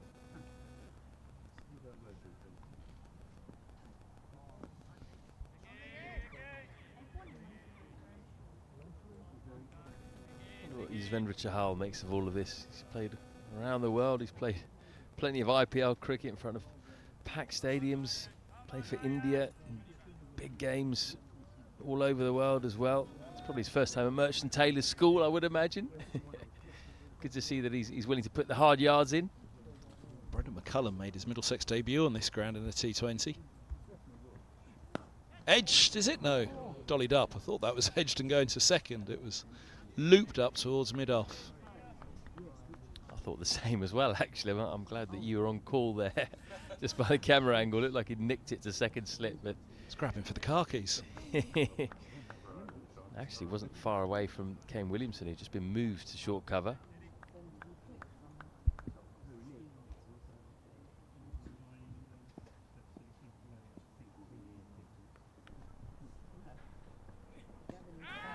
Leg side on that one.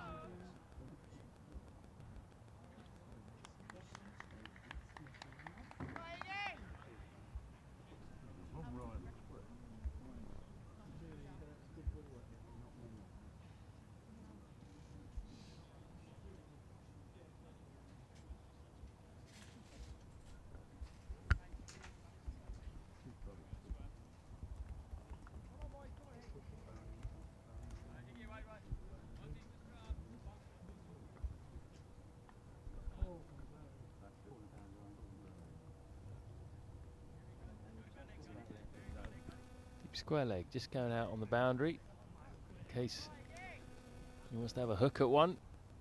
Holman comes across as well to short fine leg. Might be a double bluff, might be another full delivery.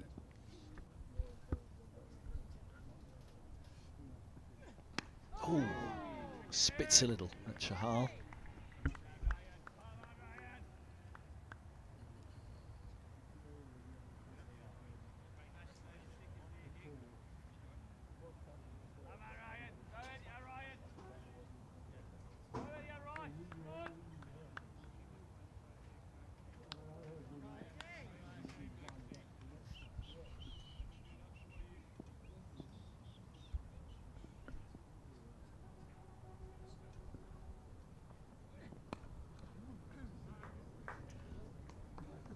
Might get a boundary for this, and he does.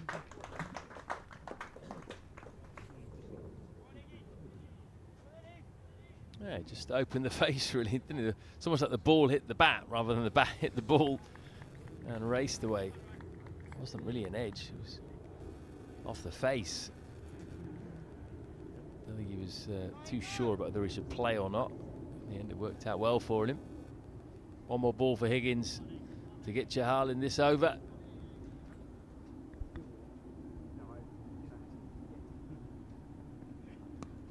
Oh, there was shape on that, and he's played it rather well in the end. Soft hands. Bottom hand came off. 2-2-2 for 9. Then you mean 2-2-2 for 9.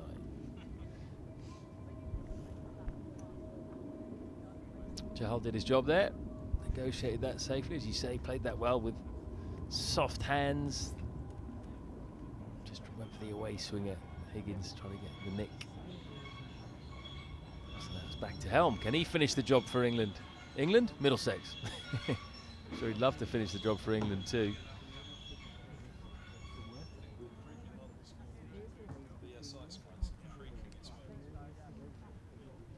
Yeah.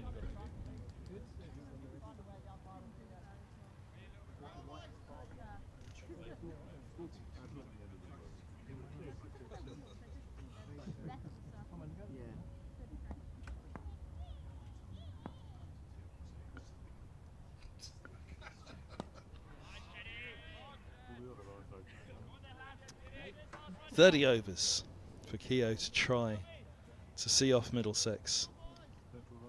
Can't be ruled out. Middlesex are just one delivery away.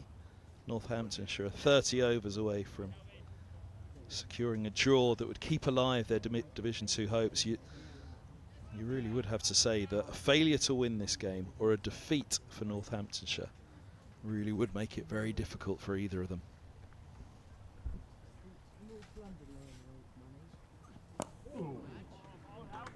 I think a draw for Middlesex would be terminal, but conversely a draw for Northamptonshire would keep them alive.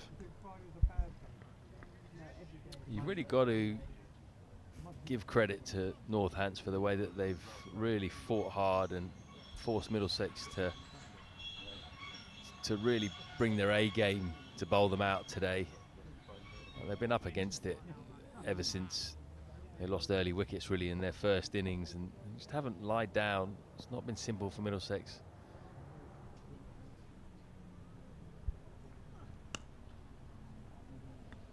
He could fine 4 more. He's on to 46, Keogh. Just one blow away from 50 now. Add to his stats. That's what you can do in this situation. There's no one fine leg or deep backward square leg, so anything on your pads, it's just a guaranteed 4.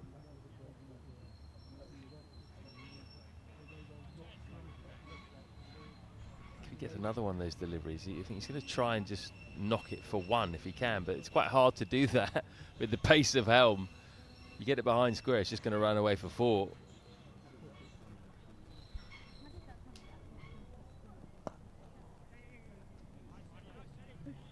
Takes the single. 2 balls to go at the over for Chahal to survive.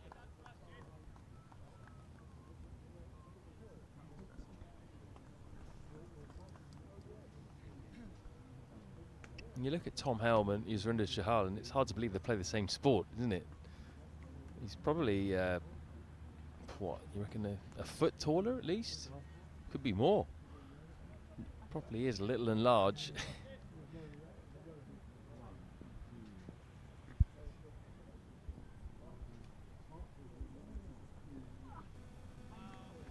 Leave. Got to make him play this final ball. Get it fuller or get it short in at the body.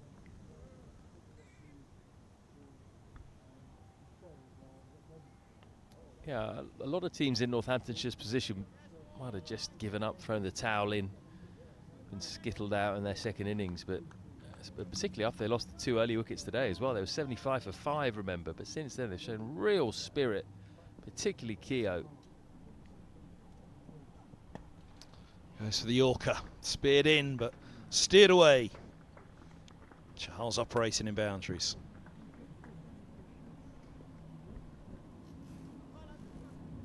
Yeah, you can see why I went for the Yorker, just slightly offline. Chahal will take the runs, that's for sure. Number 11s always like scoring boundaries, don't they? Doesn't matter if they're irrelevant to the overall result or not. Chance for him to add to his batting stats too. He did his job in that over, kept out the 2 balls.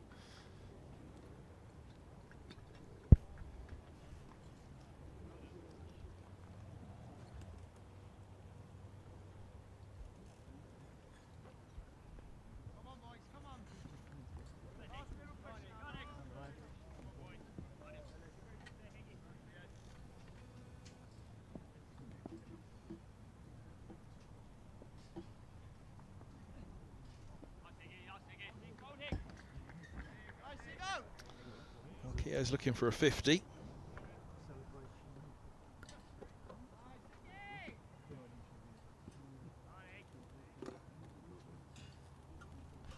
Middlesex are looking for 1 peach. Higgins and Helm deployed at the moment.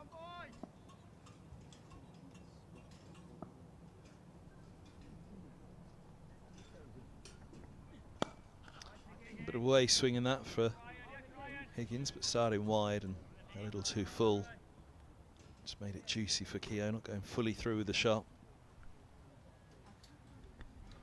Got to admire the discipline of Rob Keogh as well. At no point in these 181 balls has he played a shot that he's not comfortable with. He's just simply waited for any ball that he can put away. He's not trying to manufacture anything. He's not got too excited when the tails come in. Oh, inside edge. Could so easily have been.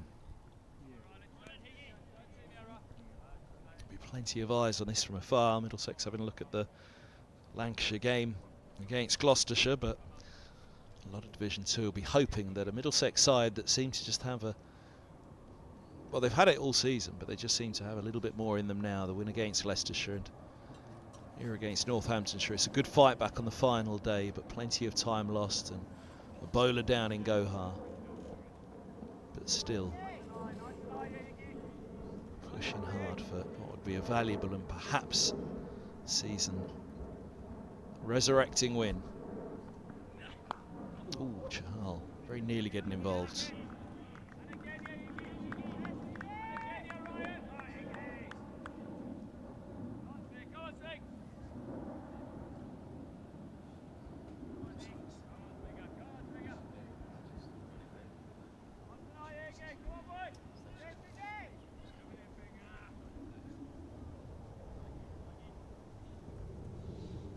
Lancashire's chase is on. They're 16 for 1 after 5 overs. Wells gone, bowled Murphy for 4. Oh, Chahal up in the air but safe. Luke Holman retreating. I've rejected the single. I think Keogh will be having a word with Chahal after that one as well, saying please, please, please leave those alone. Yeah, just looped over Holman. I don't think if there was a fine leg on the boundary that he might have been able to get to it. Probably would have dropped short as well. Now Holman's been put back to 3/4, which is probably a good shout. And Kane Williamson has also gone out at halfway to the boundary. Backward square leg line. Stroked away. Through the covers it goes. Is it going to make it? Yes, it is.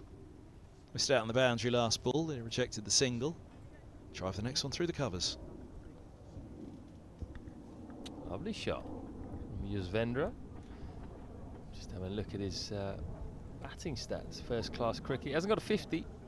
48 his highest score. Averaging 9.65.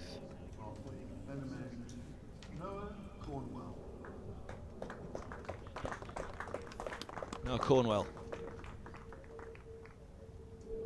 Replace Tom Helm at the Benham end. Asked to charge in. Left armour. This will be a real challenge for Chahal, I think, if he can get number 11 on strike.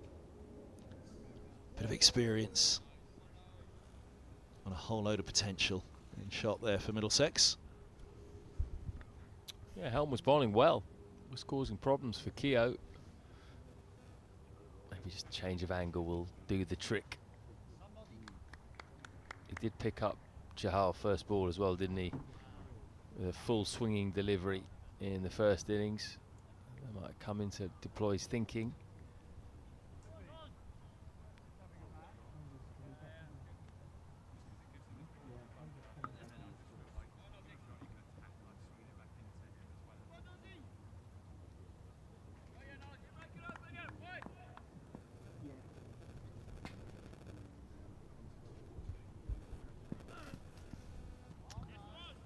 Loosener. It's a quick reflection on that table as well. So Gloucester on 111 points, Lancashire on 102, but Middlesex to play Gloucestershire twice. So would have liked to draw in that one, I'd imagine. Play Lancashire once, and that's at Old Trafford. It'll be quite the battle. But it's Glamorgan on 145 that will be the biggest problem for all. Although Lancashire play Glammy twice. I think Middlesex have just got to look at it. They've got to look at to win, I would imagine. If they win this, you've then got to win 3 of your last 4, I would say, to give yourself a chance.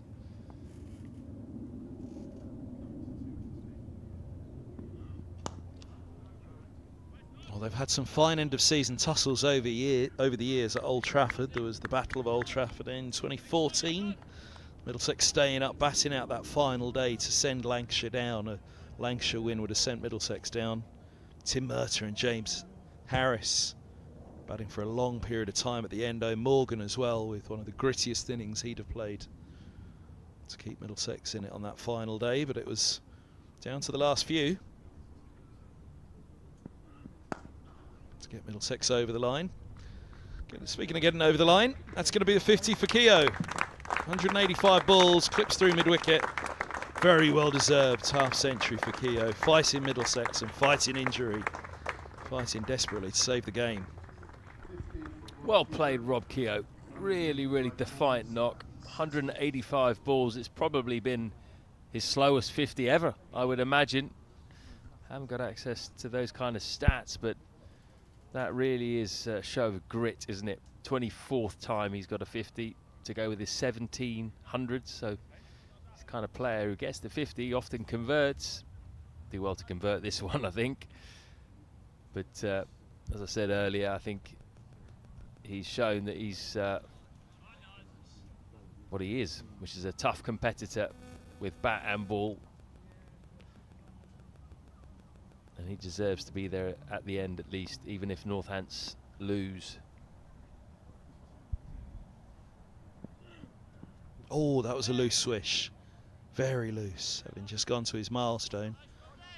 He won't be thinking about this personally, he'll be thinking about this for his team. He's got his milestone, but he will not have given up hope that he and Chahal can produce a Watford wall. We're not far from the birthplace of the great Stephen Finn.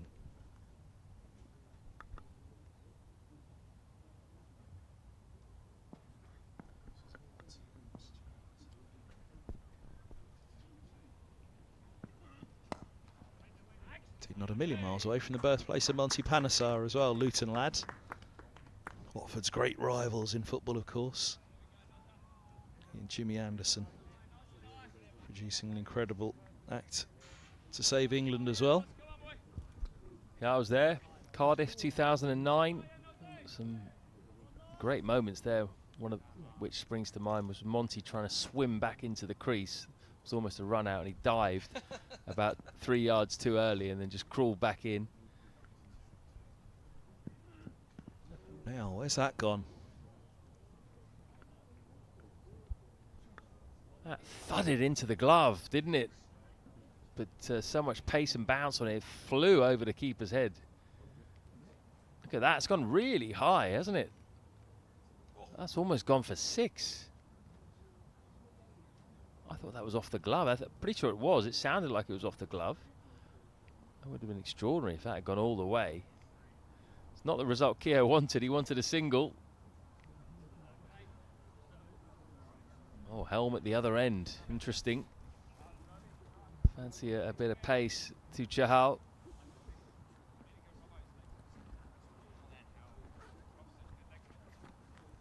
Wait for the Yorker.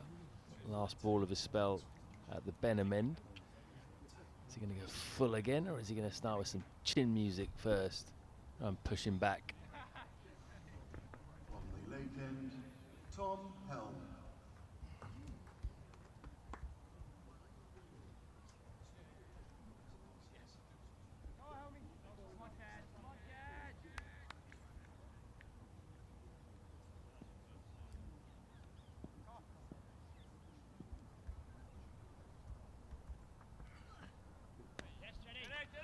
Wider on from Helm.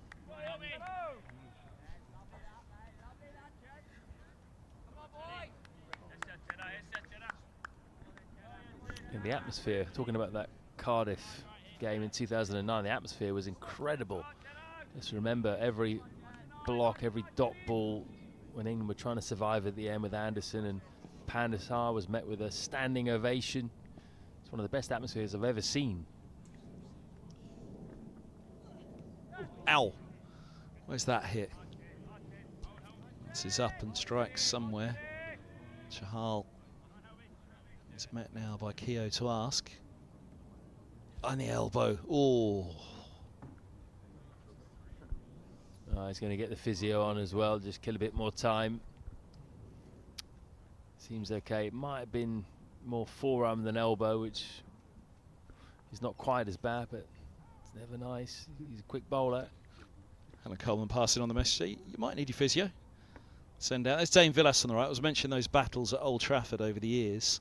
The 2014 one, the most famous. The last time Middlesex were at Old Trafford, they needed a win to keep alive their Division 1 hopes. A certain fella in shot there really messed it up, and it wasn't Alan Coleman.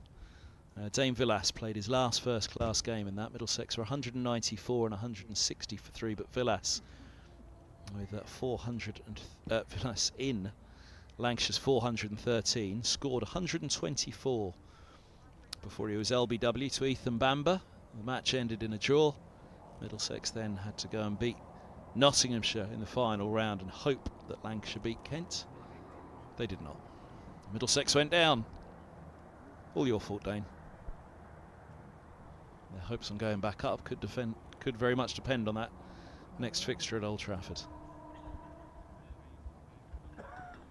It's going to be a real occasion, isn't it? Jimmy Anderson, captain of Lancashire now. Made that change to the captaincy. Always a challenge, isn't it? Lancashire at Old Trafford, doesn't matter what kind of a Lancashire team it is, and it feels like they're just getting going now, aren't they? Finding a bit of form. They beat Gloucestershire. That's a big win for them. There's a lot riding on that match. 489 for 4. Don't know what we're waiting for here. Something to be brought out. Bottle of water. It's all taking a bit of time. Look back at Tane Villas's career, 6 tests. He managed a highest score of 26, but he had a first-class average of 40, Villas. 199 first-class matches. That was his 25th century in 199 first-class matches. That's a pretty extraordinary conversion rate, isn't it? 47 50s, 25 centuries. Oh yeah, he was a proper player at first-class level. Spoke to people who played with him at Lancashire, and they all speak really highly of him as a player and as an individual. Now making his way as a coach. How old is he, Kevin? You don't want to know, Floydie. He's only 40. Young man. Could still be playing. It's the first time I've been older than a Middlesex coach. I don't like it. Won't be the last, though, will it? Well, from here. Bring back Embers, that's what I said.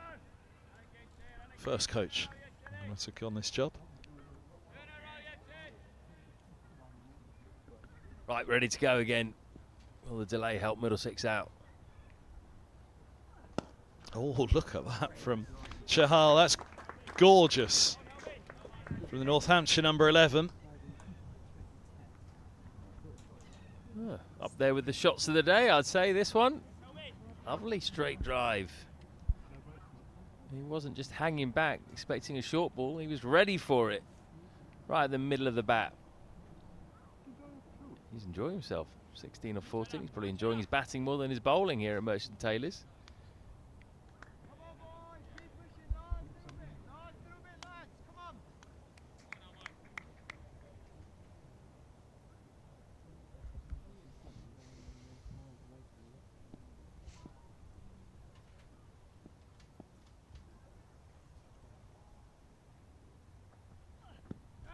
Leg side. Dump it onto the pad. 2 to come at the over. Chahal try and keep out. From a Northamptonshire perspective, of course, it's a countdown, isn't it? 26.2 overs. At what point do Middlesex get nervous? 13 overs left? Well, that's a very specific number. I think Middlesex will be all right until if it gets inside 10, they might start getting a little bit nervous, but that's a long way away. It's more if the ball's not doing much. That's when you start to think, oh, okay, we have to come up with something else here.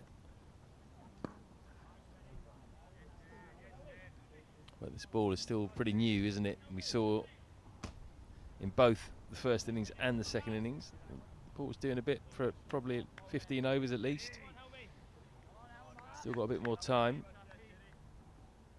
When you've got number 11 in, you always think you've got a chance. You've always got Gedaritharan you can throw the ball to.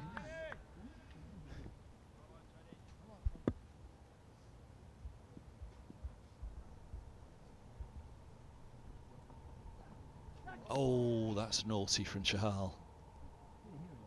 A little carried away there. 16 from 17 balls now for the number 11. He's got to do his mate Keogh a favour. Dig in, make Middlesex get him out. 248 for 9. There are 116 behind following on still. Northamptonshire, there are 26 overs remaining of the match.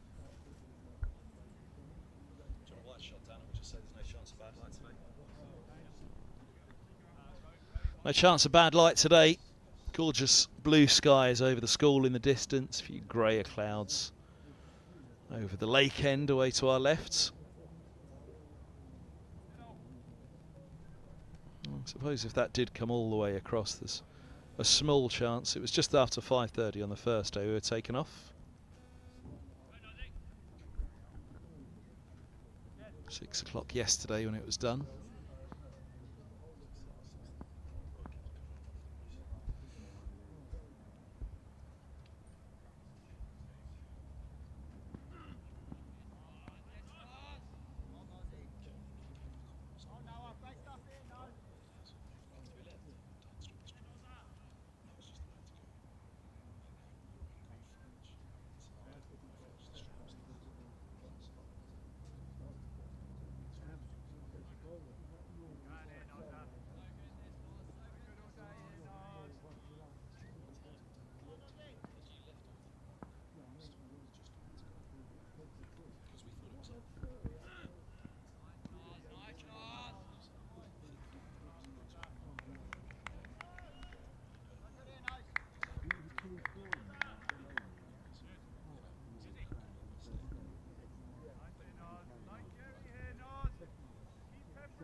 Edged and safe. Keogh's on to 60. The vacant deep third.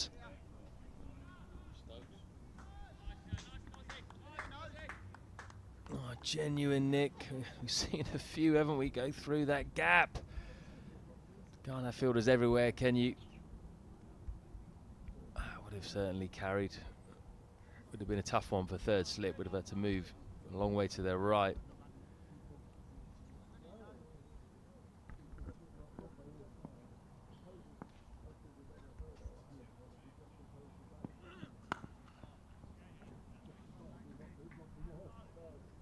Walks the single, gives Chahal 2 balls to see off Cornwell.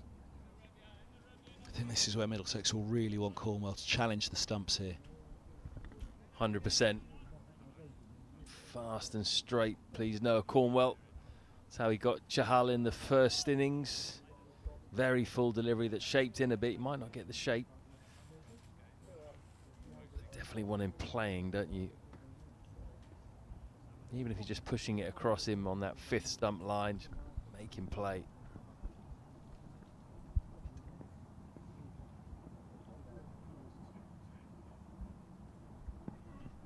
Oh, he's nearly chipped that one up, but he's got it away straight to the mid-off for 4. It's there or thereabouts where Cornwell wants it. Oh, just Chahal's straight drive is working today, isn't it? Again, right out of the screws. That sounded good off the bat. He's not shirking from the challenge at the moment. Played some nice shots. Might be eyeing up his highest score. 20 off 18. 48 his highest score in first class cricket. Strike rate over 100.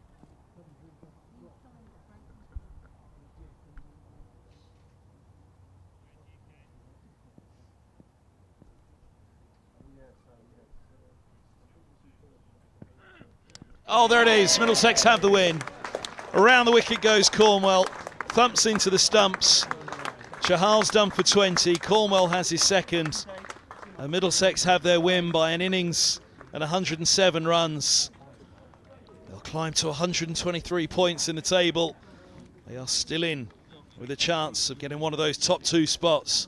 But they've been made to work for it today by Northamptonshire. And around the wicket goes Cornwell to the tail ender to finish it. Big, big win that for Middlesex. They had to get the job done really today. And it was hard work. But they stuck at it. You don't get anything easily really in first class cricket. They kept going. Not the easiest pitch for the bowlers at all. Middlesex, after all, made well over 600 when they batted, and they've done really well to bowl Northamptonshire out twice for well under 300 each time. 261 and 257. Let's have a look at how they did it. Changes the angle. Top of middle stump. Good decision by Noah Cornwell. Coming at a different angle against the number 11. Coming into the right-hander, and he wasn't up to the task. That sums up Middlesex with the ball today and in this match in general. When things haven't been happening, they've just tried something different, and more often than not, it has worked. Spare a thought for Rob Keogh. Unbeaten at the end. He did his best to halt the Middlesex charge, but he just didn't have enough support.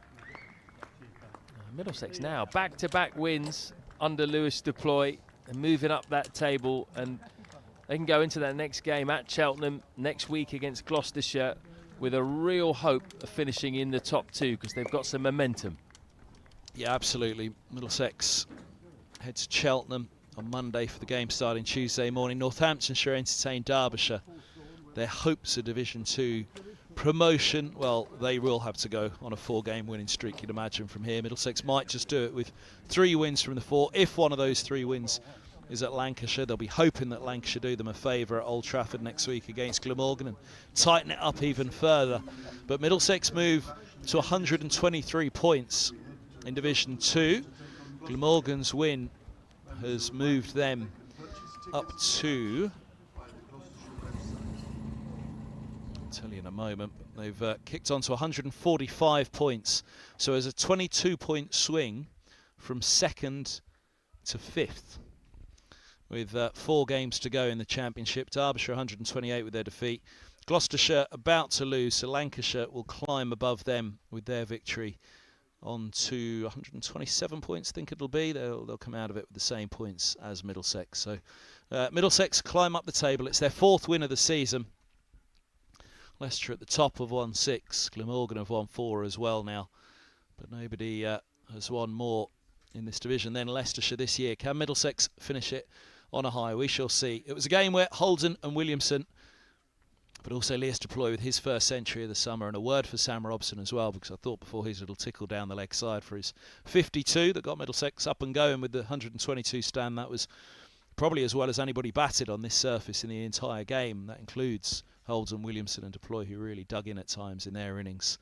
But 4 for 51 Higgins in the first innings, 3 for 54 in the second, a 7-wicket haul in the match for him. Roland Jones with 5 in the match. Cornwell finishing things off, he ends up with 5 in the match as well. Thoughts for Zafar Gohar with his injury in it.